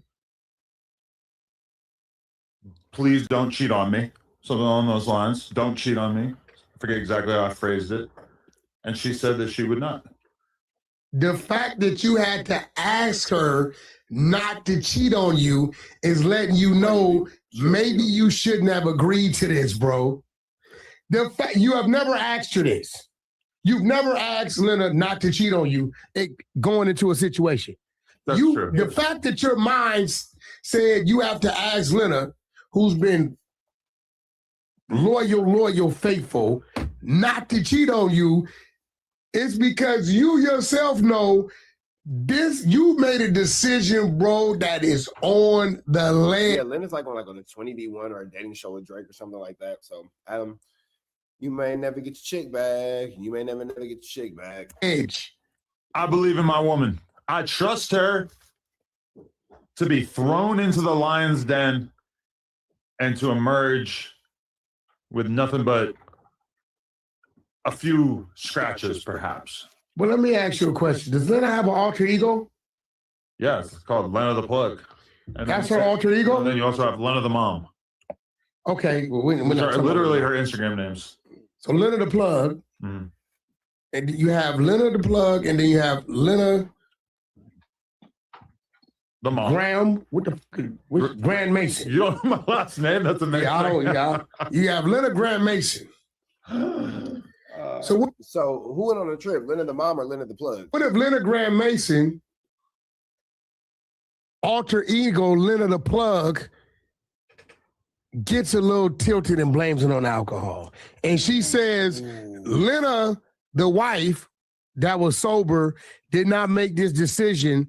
I woke up and Leonard the Plug got activated and got plugged. Bro, I'm just saying, bro, I would turn her the fuck around. Listen. Is it a nonstop flight? I think so. It's hard to get a flight right now. What you mean? I was gonna go, but then she had to leave tonight, last minute. She had to leave. Are you flexing your pec muscles? No, she had to leave. Yes, they like super last minute said they were gonna fly her out. She thought she was gonna leave tomorrow. I thought I was gonna leave tomorrow. And you didn't pay for the ticket? No, I didn't pay for the ticket. You ticket. let her get flown out? Flued out? Flown out. Listen. You didn't boss up and pay for your wife's ticket. Bro. It's a free ticket. What the fuck am I going to pay for? Are you crazy? And again, it's been all over the No Jumper channel about whatever this little promotion Linda the Plug and Drake have going on is. Adam is a very trusting individual. Or, you know, they just, that's how they get their freak on. Hey, man, they might be a little Will Smith and Jada Pinkett, like August, Drake might be her August Alsina entanglement. Hey, bro. Yeah, hey, I know they were going to pay the $2,000, but, babe, I got it. That's a fact. Never. You already sent her into a situation like she owes them something. Bro, the fact that you had to tell your wife for the first time in your life, please don't cheat on me, let you know this was a bad decision. Hey, listen, I'm just saying, you done did some shit, and I already know that you really don't care about nothing when it comes to the content. Just let me know you don't care about nothing. You know what it is? It's like, it's breeding season. Mm-hmm. Meaning, I'm starting to get in the mood for a baby. Another baby. A little baby. So you pimping? A little. No, I'm like a little 0-year-old, like a newborn. You trying to go get the money? I want to get my girl pregnant. I want to pump out a baby.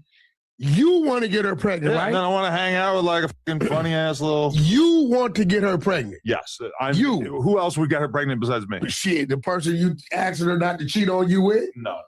Linda the Plug might fuck around alter ego. All right. There's no chance. So you. But what I'm saying is, this opportunity arose, and it just seemed like, you know what?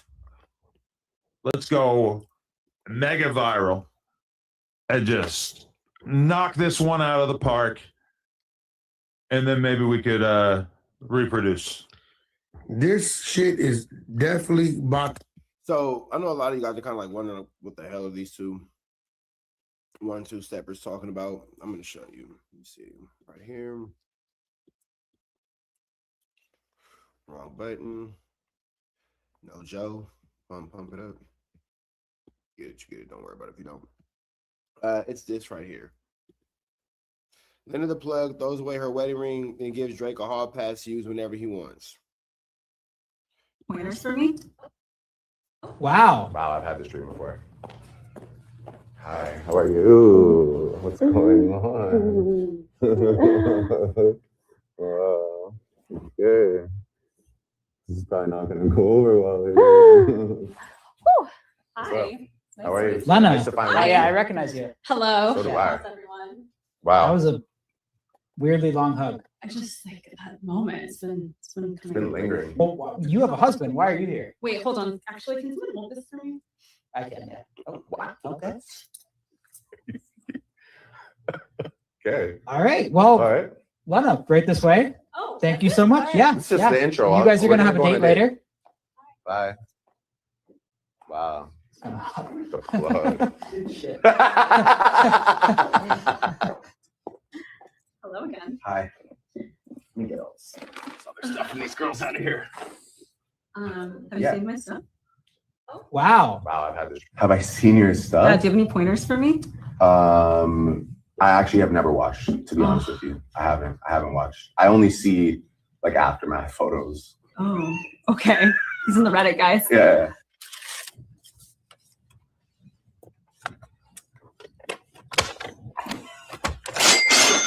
Okay, and this means what I think? Whatever you want.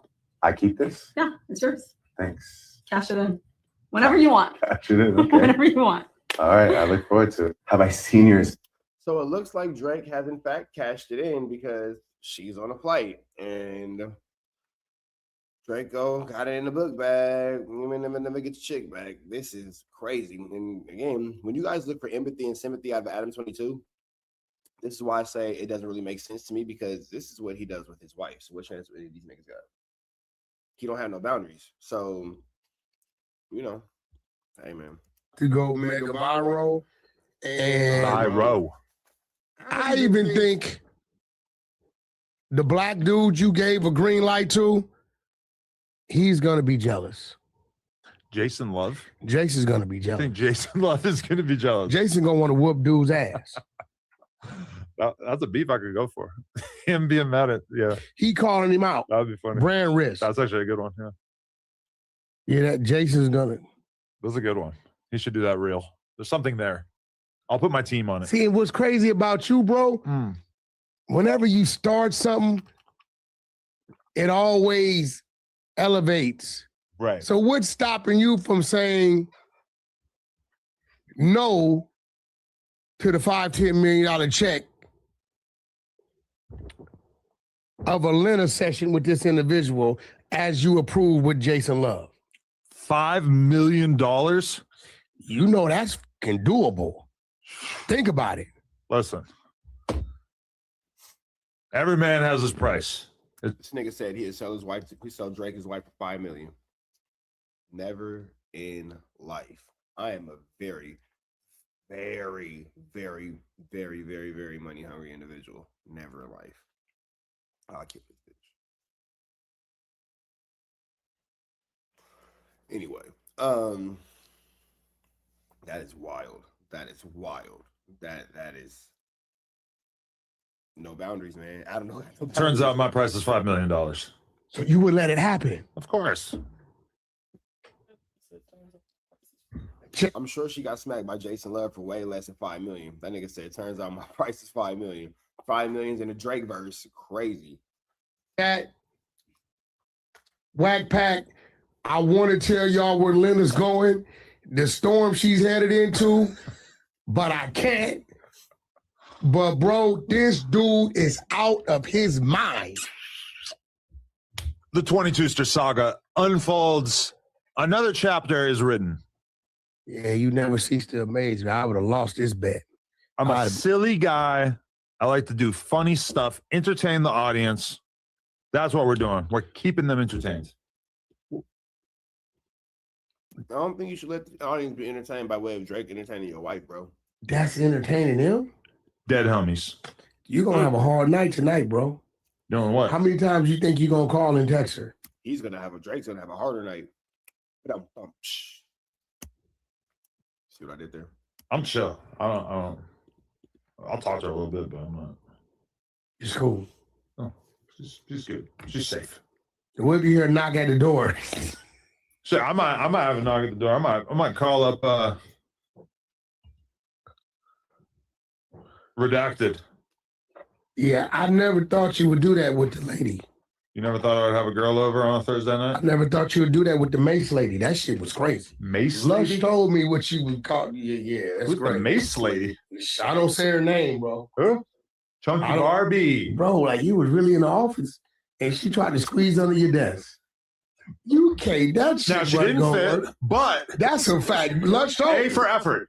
Lush told me he was like, yo, Wack. What the hell is going on?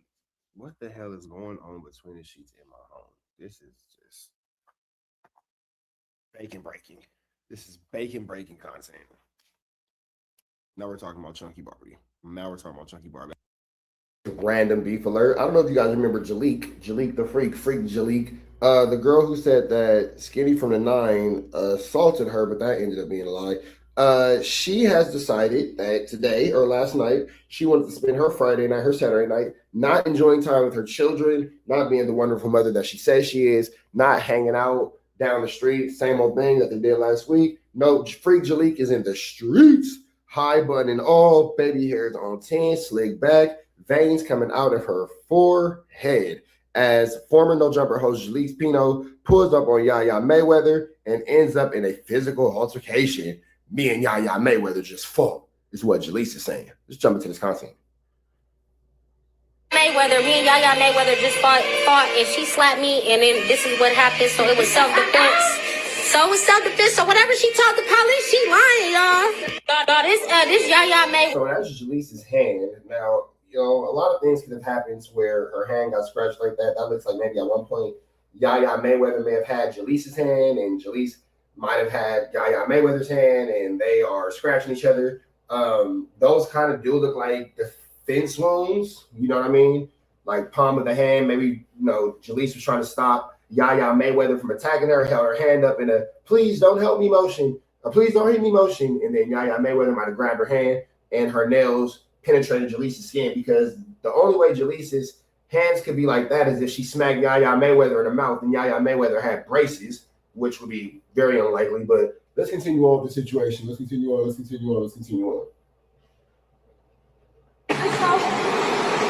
to do? Why are you recording? Because I want to. But for what? Because I want to. Y'all know because I want to. Because I want to. I'll fight. No, y'all want to be messy because it's Jalise. Well, Jalise looks like she's clearly the aggressor here. Yaya Mayweather is walking away to her $250,000 vehicle, and Jalise is continuing to follow her. So, Jalise, you're clearly the aggressor. So, if she did smack you, it's clear that you won't stop. Like, you're doing too much. Look at your friend doing too much. They're clearly getting in the car, retreating from the situation, and you and your friend are just in Vegas being rapscallions. Little hood rat, hoochie mamas. Look at Jalise pulling the door. Goodness gracious, Jaleek. Golly, this is not acceptable behavior from a young lady. And then she has this ugly square up, and then Yaya Mayweather, after Jalise ran up on her. So Jalise is lying and saying that Yaya Mayweather ran up on her, but Jalise actually was a runner-upper. You feel me? She is she who ran up, and this is just a flu flammer situation. Let's see it again. Why are you recording? Because I want to. But for what? Because I want to. Y'all know because I want to. Because I want to. I'll fight. No, y'all want to be messy because it's Jalise. We wasn't messy. Y'all messy because it's Jalise. Y'all messy because it's Jalise. You did it. Don't touch her. Show ass, bitch. What show ass? Show ass.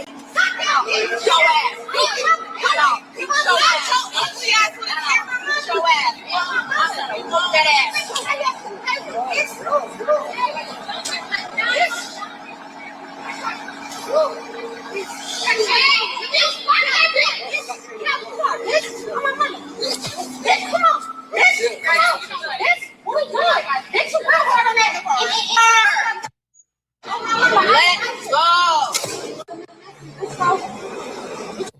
You know what I mean? You know what I'm saying? You know what I'm saying? I don't know, man. You know what I'm saying? It don't look like Jalise was trying to get away from the problem. You know what I'm saying? Look like Jalise is out there starting problems with Yaya Mayweather. You feel me? I don't know, man. You know what I'm saying? It don't look like Jalise is really out here looking like a victim. She's looking like she's the problem. I'm not going to lie, because you have Yaya Mayweather clearly walking to her vehicle saying, use the freak, Jaleek, get away from me. And freak Jaleek just is not getting away from her. You know what I'm saying? Because, you know what I'm saying? And if you just know what I'm saying, then you know what I'm saying. But let's continue on. And now you have Jalise talking about Yaya Mayweather's a scary AB as she continues to attack. Ooh, that is a soggy booty. As Jalise continues to attack, that is a soggy booty. Look, that's the soggiest booty. Look at that little soggy booty. It's a soggy booty. Sorry, SpongeBob square butt walk past. Jalise is throwing stuff out the square butt. I'm sorry, that box butt is distracting. Jalise is acting like a complete fool. Now you see Jalise throwing things. You see Jalise acting like a freak Jaleek, just going crazy. And again, I'm not sure why freak Jaleek thinks that these are the appropriate ways to conduct herself. You are a lady. You are somebody's mother. You are somebody's, well, I don't know if he's somebody's girlfriend, but you for sure, like, ain't she pregnant? Ain't freak Jaleek pregnant right now? So freak Jaleek, if you pregnant right now, how are you even in these situations? Like, how are you finding yourselves in this flu flammer, skullduggery, and larceny situation? But let's continue on. We see Yaya on the internet all the time. She starts everything. She brought up my interview. She said that I brought her up in her interview. I said, what interview did I bring you up in? She talking about me and A Betty. Mind you, she never got brought up in me and A Betty interview. So I'm like, blood, what did I say? Come on. I said, so what did I say? She said, this is like me talking about a girl with a bun and a big forehead. I said, yeah. I just kept saying, yeah, because I'm like, my body language was telling her, I really wanted to get on her. You feel me? But I'm like, okay, she got her little peoples with her. I'm outnumbered. I can't do too much. So I'm like, okay, I'm going to sit on it. And I sat on it. And it don't matter how y'all try to paint it out, but she really kicked it off first. So talk about that. Don't act like I did anything. She talked too much, bro. She talked too much, and she thought she was overly protected. Chill out, bro. Now, we do know what you're saying, because, you know, what you're saying is what you're saying. But the reality of the situation is this. You are looking crazy on the video. I don't know what goes on in the conversation between you and Yaya Mayweather, because the conversation between Jalise and Yaya Mayweather are not the top of my I give a F about list at all. The top list of the things that I give a F about do not consist freak Jaleek and Yaya Mayweather at all. But with that all being said, You look at the situation in totality. You look at the situation in reality. You look at the situation as what it's supposed to be. And all you can really see from our perspective is Jaleese acting extremely irrationally. Extremely irrationally. Now, I don't know what happened before. I don't know the prior twos. I don't know the 1-2 steps like Sierra's. But what I do know is this. From what we can see, Yaya Mayweather looked like she was doing the right thing by trying to remove herself from the situation. From what we can see, Yaya Mayweather looked like she was trying to get away from whatever you had going on because she didn't look like she was feeling the activities that came with Freak Jaleek. Now, Freak Jaleek did not reciprocate that. Freak Jaleek decided that she wanted to be Freak Jaleek and be extra aggressive. And I can't really say nothing outside of what we all saw on the camera, which is clear that you are the aggressor in this situation. With that all being said, let's run into this next clip. But we up out here to the next one, red dots to the left. You know the rest. Say a prayer and be blessed. If you ain't did nothing today, make sure you thank God for everything that went right. Stop counting problems. Go ahead and count you a blessing. Today's a beautiful day to count a blessing, not a problem. Let's jump back into this content and see what Freak Jaleek is talking about. Oh, okay. Well, there's that. Oh, well, there's that. Okay. So that right there is not looking like Freak Jaleek is going to be doing anything anytime soon by way of Yaya Mayweather and all that kind of stuff, because as you can clearly see, it looks like Freak Jaleek has accosted this poor girl, has put this poor girl in a costume. This is Mickey, icky, vicky, sticky, tricky situation, if you know what I'm saying. That all being said, man, red dots to the left, you know the rest. Say a prayer and be blessed. We go. Things got Mickey, icky, sticky, vicky, and tricky when Blueface and Krishan get pulled over with Junior in the car. Yeah, that's right, man. Blueface and Krishan got pulled over, and they had sweet little baby Jesus in the car. Sweet little baby Jesus. Now, here at TNN Trap News Network, we love little baby Jesus. We love little baby Jesus. I will not talk bad about Krishan Rock's child. I think that's effed up. And I will also say this. If you are in my comments, you make disparaging remarks about this child, I will ban you from my chat permanently. Don't talk bad about that baby. That's not cool. Now, the two goofballs that made him, go crazy. Go crazy. But you ain't finna talk bad about no baby. That all being said, man, Blueface and Krishan get pulled over with sweet little baby Jesus in the car. Let's see what happened, man. Let's get into it. I'll find somewhere to put it. Yeah, I can leave it somewhere. I'll find somewhere to put it. Why are you rolling? Because look at the fucking people. Okay, look. You know your right, bro? Stop doing that. You know your right? Stop doing that. For a small fee, I can be a lawyer right now. What is your problem? For a small fee, I can be a lawyer right now. Okay. On the low, I can be a lawyer right now. Okay.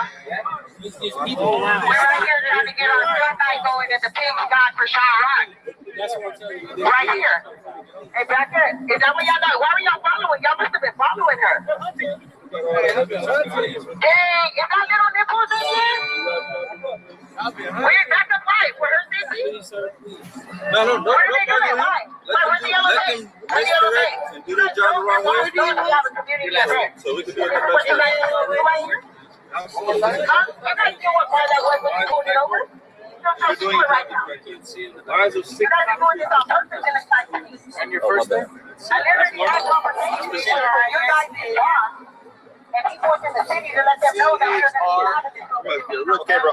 We're going to have to stuck on that if you want to put your equipment up here safely. I know it's expensive. I don't want to say that. Where do we have to like stand in? What's that? Like, I know you finna tell us to get out. Yeah, so we got to have you put the equipment up because everyone's going to hum. I said like, where we're gonna be at? Like, I need Well, to you're not see. going to be holding the camera. I know that. I just need to know how far. Be behind us. No one's going to. Yeah, no one. I know it's super nice. That's why I was saying if you want to put it up on the dash so it's safe. Why y'all put him over right here? Y'all was searching around for the past 3 hours. Y'all was searching around for the past 3 hours. I literally brought it to you. Put it in the middle, bro. Trying to.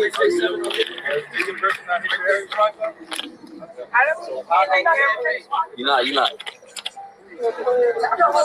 Where is he? Why is he not acting for driving license registration? Why are we talking? Because we're trying to be safe. I was a criminal right now. All right, bro. I don't know. Come on, big dog. I got you, brother. It's your city. Aren't you going to the bad? Sit on me. We're going one at a time. We're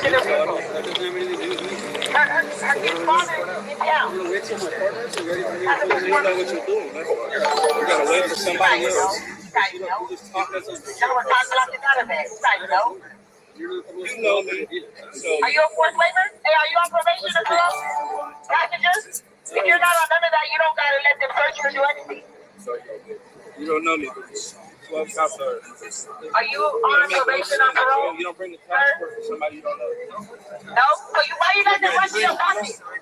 You guys have no consent for any searches. You have no right to search you. Is anybody in the So that's Blueface going back and forth with the police. Now, it's looking like, you know, this situation might come on the heels of Krishan Rock busting her little 1-2 step like Sierra.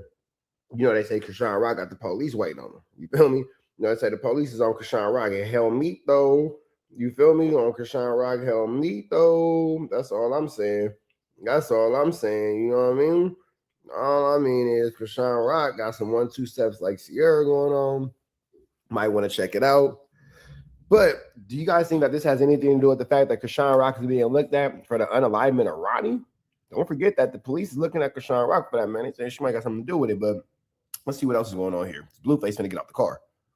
Are you on probation or parole? You don't bring the passport for somebody you don't know. No? So why you let them run to your pocket? You guys have no consent for any searches. You have no right to search you. Is anybody in the vehicle a fourth waiver? This is. I can't hear you. What's the problem? You got this? I think the driver's on the bicycle. Targeted, harassing people. I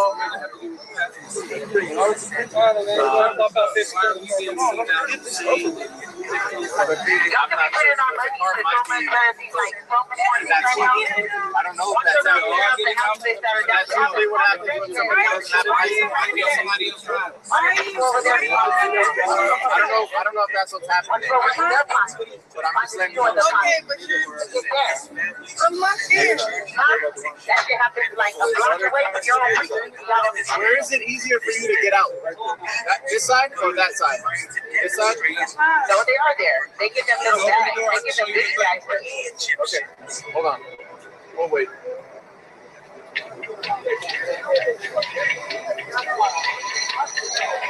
We're in a deficit because they get over $58 million in overtime. Do you guys know? $58 million in overtime cost alone last year. You can, who's about to get their $9 right now? Who's about to get overtime? Wasn't it almost going to be $15? And now you guys get to stand around getting overtime. Yes. They're fine. But I'm just letting you know. Okay, but I'm not here. That shit happens like a block away from your own. Where is it easier for you to get out? This side or that side? This side? No, they are there. They get them little bags. They get them big bags. Okay, hold on. We'll wait.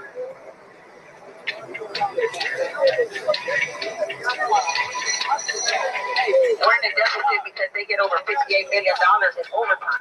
Do you guys know? $58 million in overtime cost alone last year. You can. Who's about to get their $9 right now? Who's about to get overtime? Wasn't it almost going to be $15? And now you guys get to stand around getting overtime. Yes, whoever you want on the radio, tell us who's providing care. Let's go again. You want her? What? What is it, her? Yeah. This. Tell us. Yes. If I wasn't on my live right now, I'd call them myself. Are you going to be chilled by it? Why you guys here putting on this whole fucking charade right now? We're talking about movie night starting. We're literally about to get an introduction. Thank you. I just got to take care of the officer on the other side. You guys go through this whole